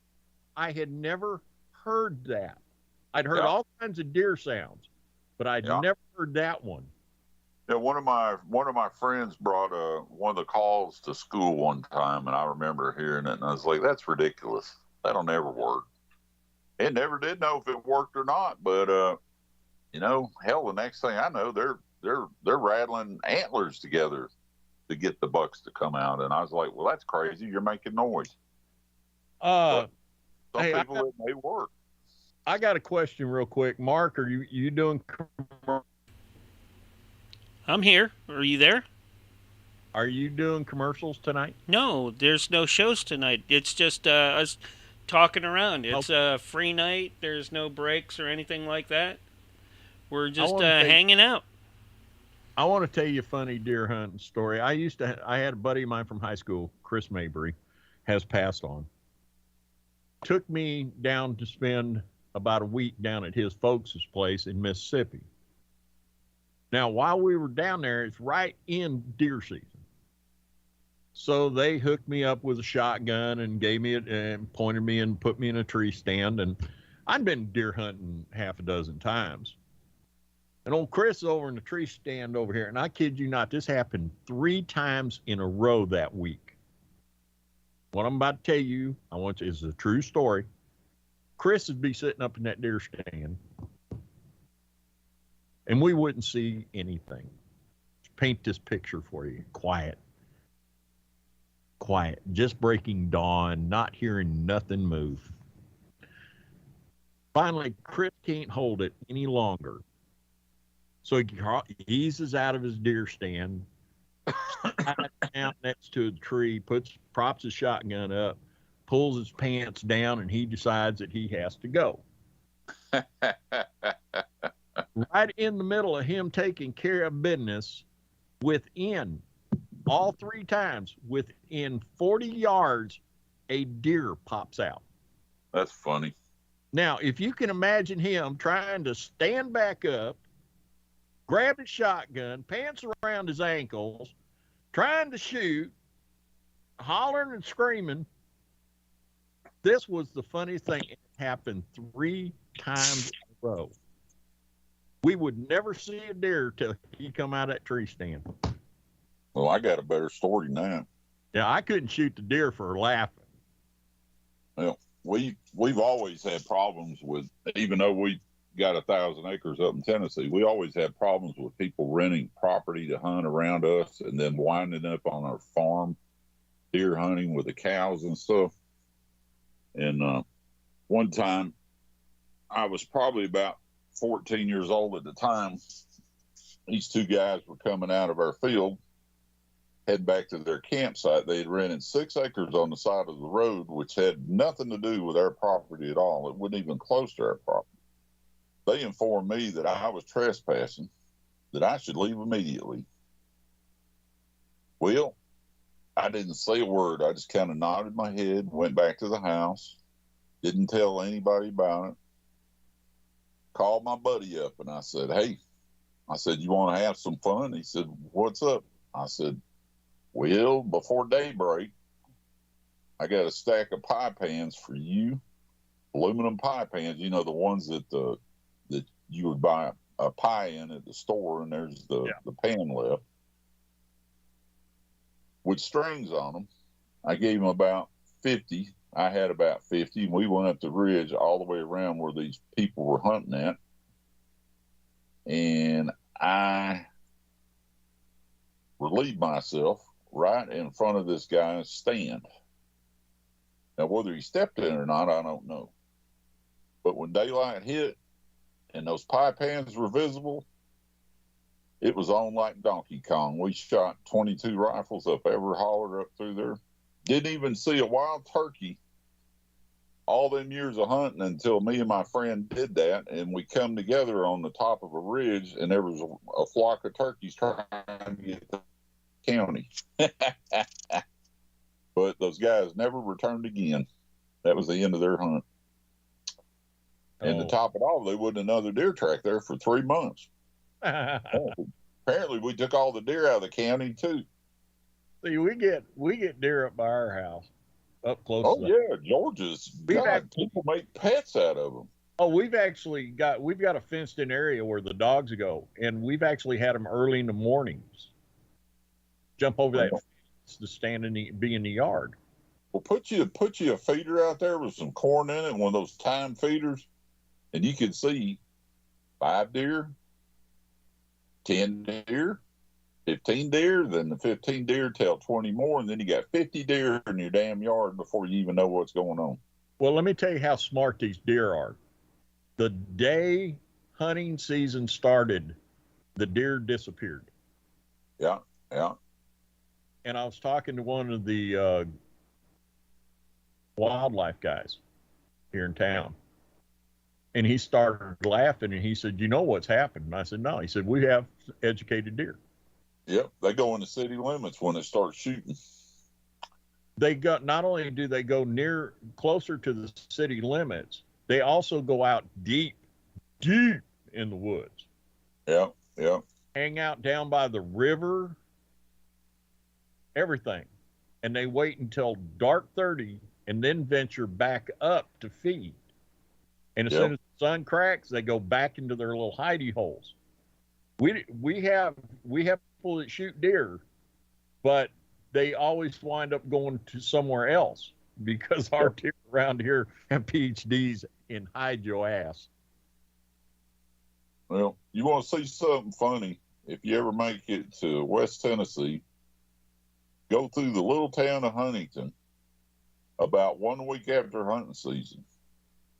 And the town is small. Once you get past the buildings and the tire shop and the little mechanic shop and the little restaurant, look at behind the old houses that's sitting there on the edge of the cornfield in the afternoon, and you will see all the Boone and Crockett bucks that you could spare, but you can't shoot them because they're in city limits. I've never seen so many deer congregated in the damn city in my life.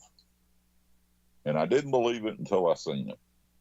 Yeah, they're standing just over the line going, who brought the sandwiches today? Anybody got coffee? I'll tell you, and I'm going to tell you what gets people hurt here deer hunting. And this is no lie. It ain't falling out of tree stands. It ain't twisting an ankle. Let somebody around here get caught shooting a deer and taking only the head. Yeah, oh, yeah, that'll definitely get you hurt. See, because we've got, around here, if you don't want the deer, you can give it to somebody. Yeah. Yep. You can give it. We have a boys camp.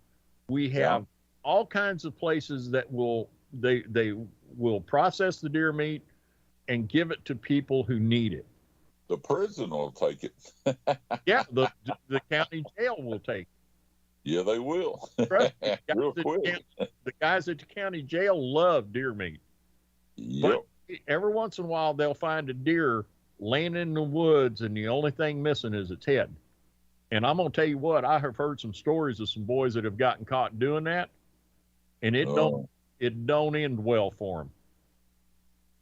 Yeah, I never was much of a horn hunter myself, but I have hunted them. But still, I got a Boone and Crockett 10-point I killed in Tennessee when I was the only day I played hooky in high school. My senior year, I killed a Boone and Crockett 10-pointer by surprise. It was like I had this impulse, and my Uncle Barney was coming over to the house with his friend to go deer hunting. And I just decided to lay out of school. I wasn't sick or anything. I said, you know what, I'm going deer hunting today. The hell with school. And I did it. And the deer was so big that neither one of my parents said a bad word about me playing hooky in school, because I had missed a single day in school until then. So, yep, that was a good day. Yeah. No, look, I made it count. If you don't want to deer hunt, don't. Yep. But don't make issues out of people who do. Because if we didn't thin our deer population around here, we'd have a whole lot more deer laying on the side of the road than we have now. Yeah, well, you should see down here, some of the wildlife down here has gotten a little bit out of control. And now the deer here are like the size of a suitcase. Yeah. I didn't know what they looked like when I moved down here, and I thought I was looking at two. You know, you ever seen them concrete statues of the deer with the antlers in the yard and stuff? Yeah. Well, there was two of them in the yard, and I did a double take about 12 o'clock at night on my motorcycle coming back from the local bar. And I was like, wait a minute. I don't remember them statues being there. And I pulled around, did a U-turn in the middle of the road, came back, put my headlights on the statues, and I'll be damned if it wasn't real deer. And I bet you neither one of them were 75 pounds, but both of them were like 8 and 10 points. No. That was probably the Boone and Crockett for the state of Florida right there. 80-pound deer. In Georgia, our deer do stuff like if they get hit by a vehicle, they do $2,200 worth of damage to a front-end Dodge Ram. Yes, they do. And yes, they're still alive. That's, oh, Lord. Hey, real quick, a public service announcement, something I found. John, you ever have any trouble sleeping? Do what? You ever have any trouble sleeping at night? I have ever since I've got this crap. Like when your brain is so busy it won't shut down? Yeah, usually, but now it's I roll over, my shoulder hurts, or my arm cramps up, or my butt won't work right. Let me give you something to try. I found this about a month ago, and I've played with it. I've given it an honest shot, and now when I have those nights that I cannot sleep, when I just cannot get my brain to shut off, okay, I have found the wonders of binaural beats. These Binaural, binaural, binaural beats. And they come at various frequencies is the underlying tone in them. And if you just sit back, close your eyes, and concentrate on those pictures that you see in your mind when your eyes close, and try to get them to clear while you're listening to this music, next thing you know, you wake up, you've been asleep for 2 or 3 hours, and you're ready to go on to bed and finish the night. So if you're having trouble, just from this is just a public service announcement, something I found. I don't usually fall for a bunch of this stuff, but they seem to work for me and my wife. Binaural beats, and you can find them by I don't know how you pronounce it, PHI Tribe on YouTube. Yep. And they have ones for different things. I've done some research on it and found out that there is actually some science behind it, some legitimate science. So if all else fails, before you try using sleeping pills, which are not good for you, you don't want to get hooked on them, try binaural beats. They come in various flavors and types and stuff, and give it a shot. See what works for you. All right, back to what we were talking about. If Mark's not going to do commercials tonight, I will. No. Well, you know, the stream does say in-stream paid I can actually advertisements. Let's see. You were up in Smyrna, John. Do you remember, or up in Marietta? Do you remember the wine company in Smyrna, Georgia? Vaguely in Smyrna, I do. I know the one that's out in Gainesville, the big one. You didn't ever hear about Heine Wines? No, I haven't heard about that one. Had some of the greatest commercials in the world, and that's the name of the company. Used to be Heine Wines. What's that big winery that's up there in Gainesville?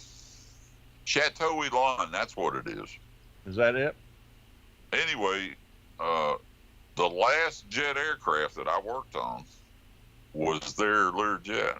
I got $28 an hour for working on the airplane, and that was big money, man. Let me tell you what. Yep. And it was just the inspection, the lubrication, the screws, and looking around, and took several hours, but yeah, it has to be done. That was the last plane I did a long time ago. If you are a young person and you're wanting something to do, find a profession that needs to be filled. I'm going to tell you right now. Yeah, that'd be all of them. Oh, well, you know, that cracks me up. That, you know, I saw a commercial one day. There's over 3.5 million job openings in the United States. Really? And you can't fill them. Why?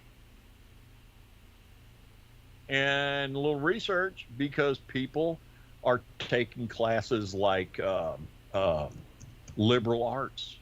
Yeah. Do you know I still not, in all the times I've looked, I've still not gotten an actual description of what a liberal arts degree is or what it's for? I know it's easy to get.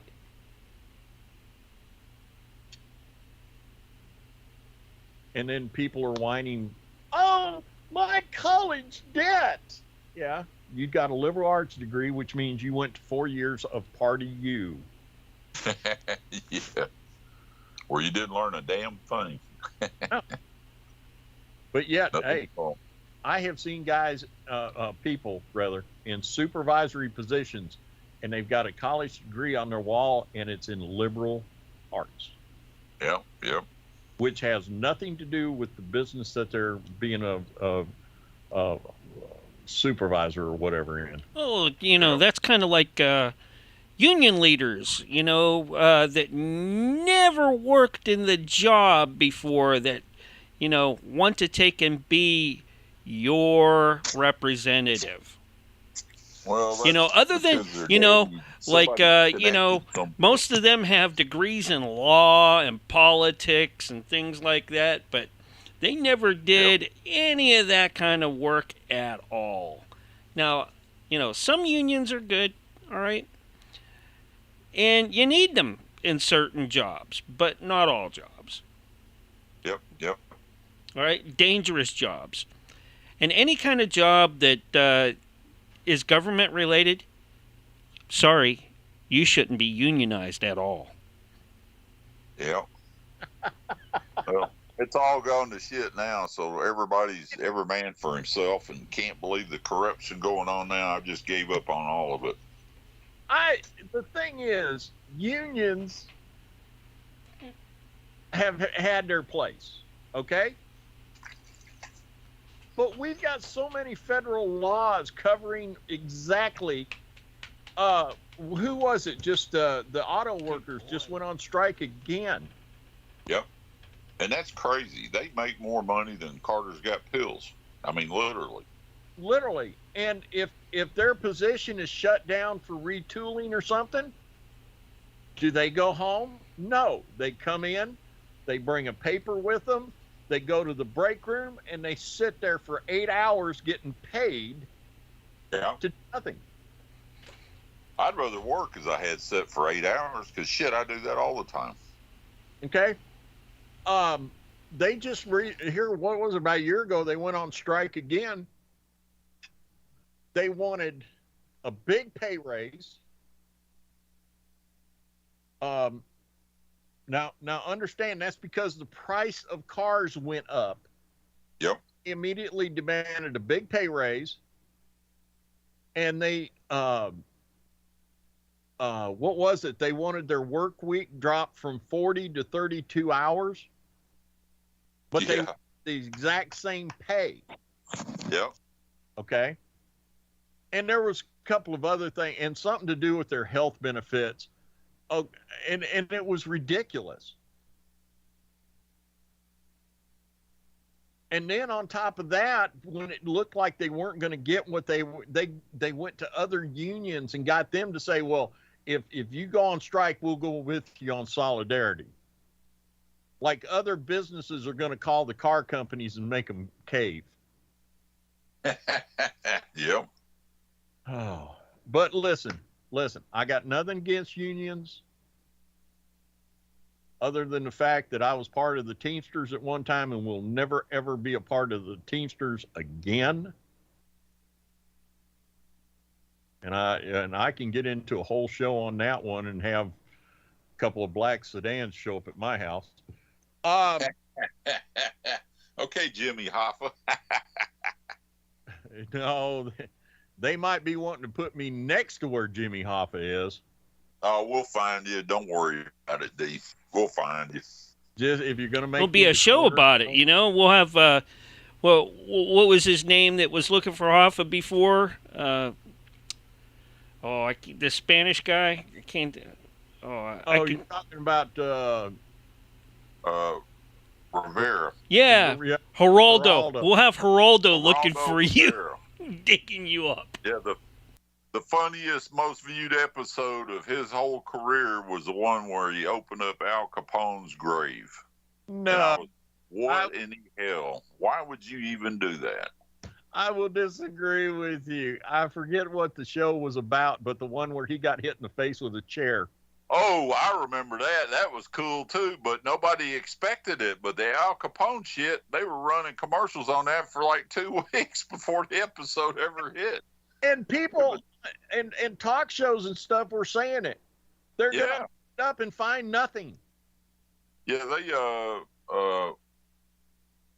what was the one, Jerry Springer. Man, he had some crazy shit on there, but Geraldo Rivera was always like, God bless, I hate that guy.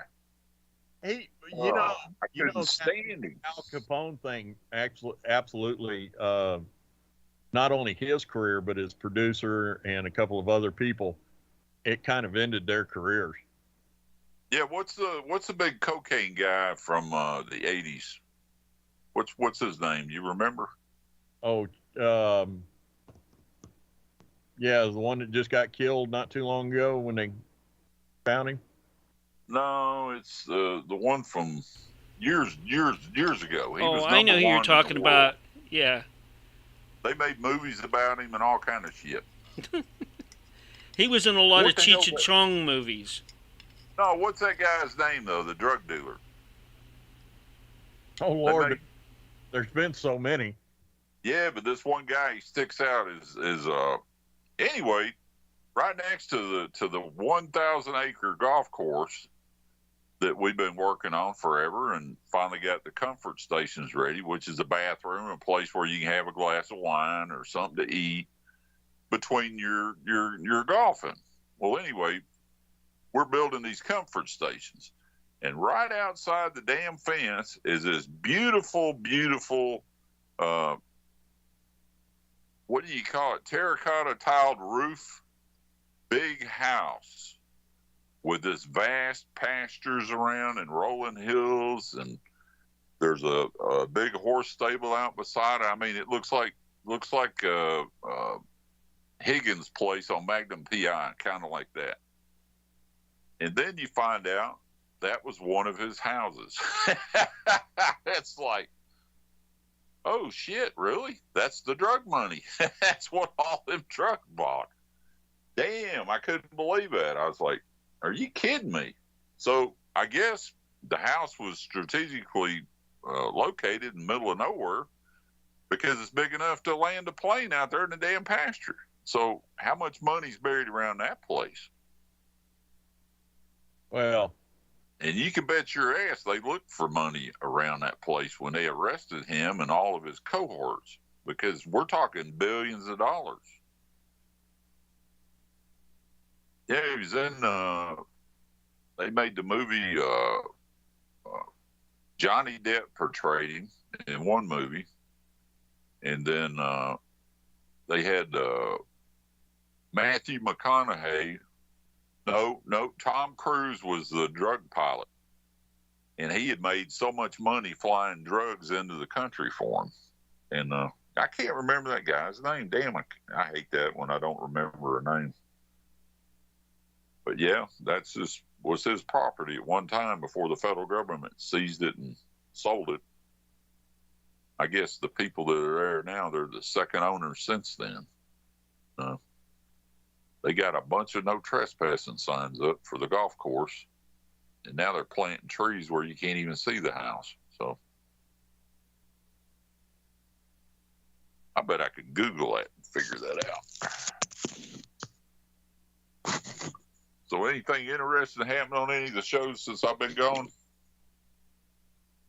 Oh, we've had Jack Carey on a couple times. Yeah. Yeah. Me and Nancy were on a few times. Yep. And Victoria, she's been a real trooper and been in every show and every stream except for tonight. But, hey, it's holiday time. This is kind of really informal. So, John, we figured out that Victoria is actually a pixie. her cousin is Tinkerbell. Pablo Escobar. He died in 98. That was Pablo Escobar's place.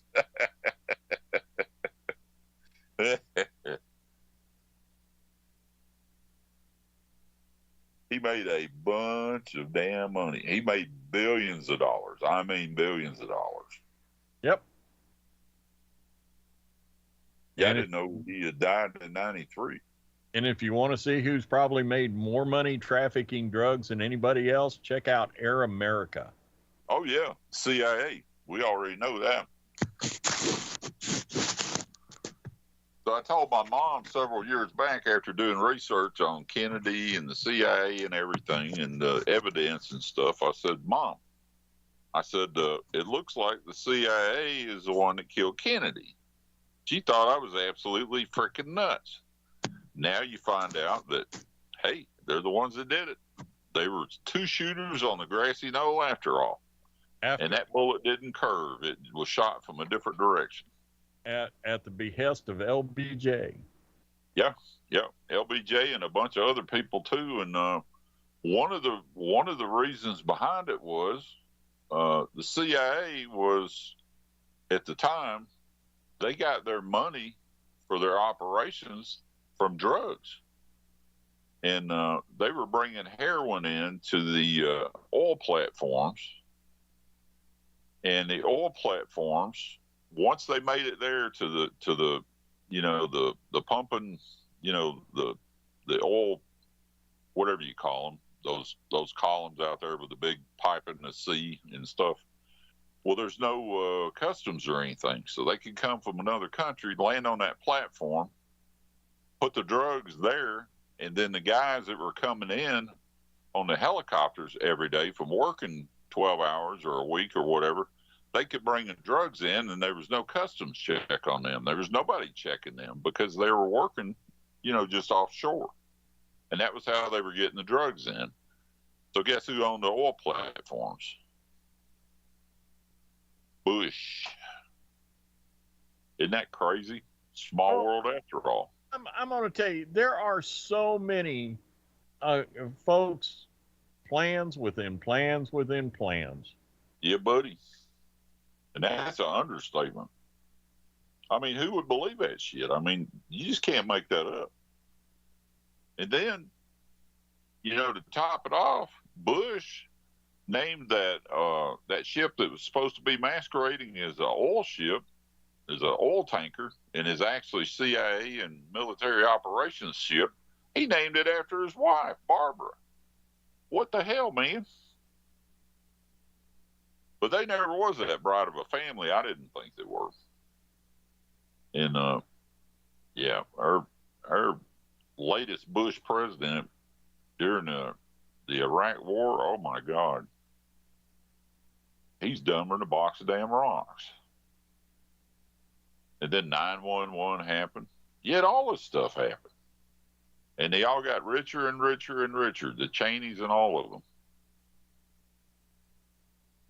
Yeah, that's because we have it's politics is like playing a ball game. Yep. Where never did find weapons of mass destruction, but we did find big bunches of bricks of gold that belonged to Saddam Hussein. Well, the weapons of mass destruction, my first question always was how many people have to die before it's considered a weapon of mass destruction? Oh, do you remember the movie The Three Kings? Yeah. Well, anyway, that story's based on a true story, right? Those guys are in Leavenworth. So they caught them with the gold. Guess where they hid the gold at? They hid the gold in the bumpers of these humongous 1 ton, maybe 2, 3 ton military trucks. They hid them in the bumpers. So the trucks went up for auction, and this guy, I think he was in Arizona, bought 3 of the trucks for like $500 a piece. He fixed 2 of them up, never could get the other one run, so he took it to the crusher to recycle it. They started recycling the damn thing and found all the gold bars in the damn bumpers of the trucks.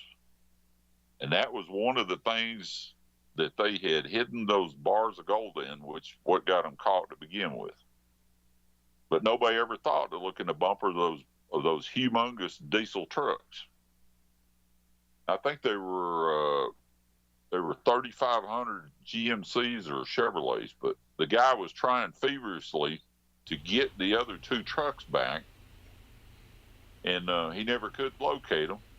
And then the one that he had, the government over there wanted him to return the gold bars. Well, when you buy a government vehicle at an auction, you get the contents of that vehicle is yours ultimately. If it's a set of extra spark plugs, if it's $500 found in the dash, or if it's a set of tools, or if it's a busted transmission, whatever's in that truck is what you get.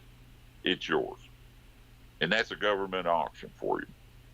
So, yep, he didn't have to give up those bars, but that's sort of recent news, that is. I didn't know if you heard about it or not. Kind of off the mainstream. I didn't lose you guys, did I? Nope. No, I'm just listening. Oh, okay. Yeah, I didn't hear anything. I was like, oh, shit, I guess I lost radio. No. I am fixing to have to go. Yeah, same Yeah, here. the old lady should be here in a minute. I still got to work 6 o'clock in the damn morning. Well, I got family coming in early tomorrow, so we need to be up and ready for them. So. That's well, fine. we got an early Christmas I wasn't present. planning on doing anything really big tonight anyways. I'm glad you guys could show up. Censorship was in here earlier with me, along with Willie and James. They did a little bit. So it was. It's been a good night, even though we weren't on the radio and that. It's been fun. So with that, I am going. Before you get out here, Mark, if Willie's listening, I think some of your monkeys got over here. Uh-oh. Monkey see, monkey do, you know? And they look just like you. That's scary. That's why I'm going to have to thin them if they're here. Okay. Well, hey, Willie does here. have tranquilizers, all right? So I'll contact him to have him send you up a box of trank darts so that you can shoot him with that and ship them back.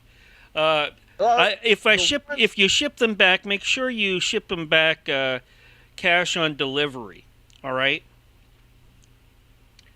Oh, I don't trust that guy. It's not the ones that are running around. It's not the ones that are running around in the woods, Mark. It's the ones driving VWs up and down the street. Oh, okay. Well, we got them running up and across the road and stuff. I thought I was seeing things until I seen the same thing again, and I was like, that was a damn monkey that just ran out across the road in front of me. And then find out that we got a whole community of them that had herpes. And they got signs posted, do not pet the monkeys, do not let them bite you, they are infected with herpes. I'm like, okay, herpes monkey, Jesus Christ. So we've had them loose in the woods here since they filmed the Tarzan back in the 20s, I guess. Some of them got loose. So, herpes monkeys, are they sure they're not like hippies? No, they're herpes monkey. They got out of a lab. They were all infected with this virus, and they got out of the lab, and they just produced. And it's chimpanzees is what it is. And I've never seen one. I've only seen the spider monkeys, come across the road. And I did see a ring-tailed lemur that was dead in the road that got run over. That was kind of sad because I like lemurs. Thank you, PETA. Yep.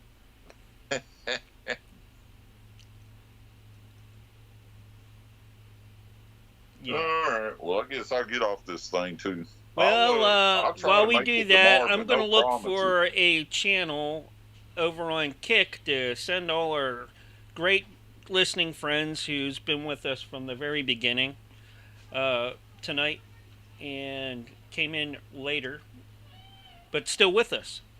So you guys take care, and then I'm going to take and find a channel to host out to, and we'll go from there. All right. Well, I'll try to make it tomorrow if I can. What's that? I'll try to make it tomorrow night. You're gonna have a show tomorrow night, right? No show tomorrow night. There'll be next Wednesday is when we start back regular. Oh, I got you. The first Wednesday of January will be our very first show back. Okay. Well, I'll definitely make that one because I shouldn't be working, so I'll get plenty of rest so I can stay up. So. Sounds good. Hope to see you then, John. Getting up at 6 a.m. in the morning and being sick at the same time is just too much. So I wouldn't be up now, but Dorothy is coming from a long trip back from the airport, bringing her daughter back and the neighbors back. So they've been up in Michigan for the holidays. So. Yeah. And I don't want to be asleep if she has a flat tire, if the motor starts overheating. There's been a bunch of stuff that's happened in the past. We're gonna thing I was here. I'm going to send everybody over to my friend Jake's channel up in Canada. He's probably gaming some Fortnite or something like that. He's a really cool guy. So, guys, hang out, give him some love, and show him some, solidarity because he supports the channel as well. Appreciate it. And I am done for the night. Good night, everybody.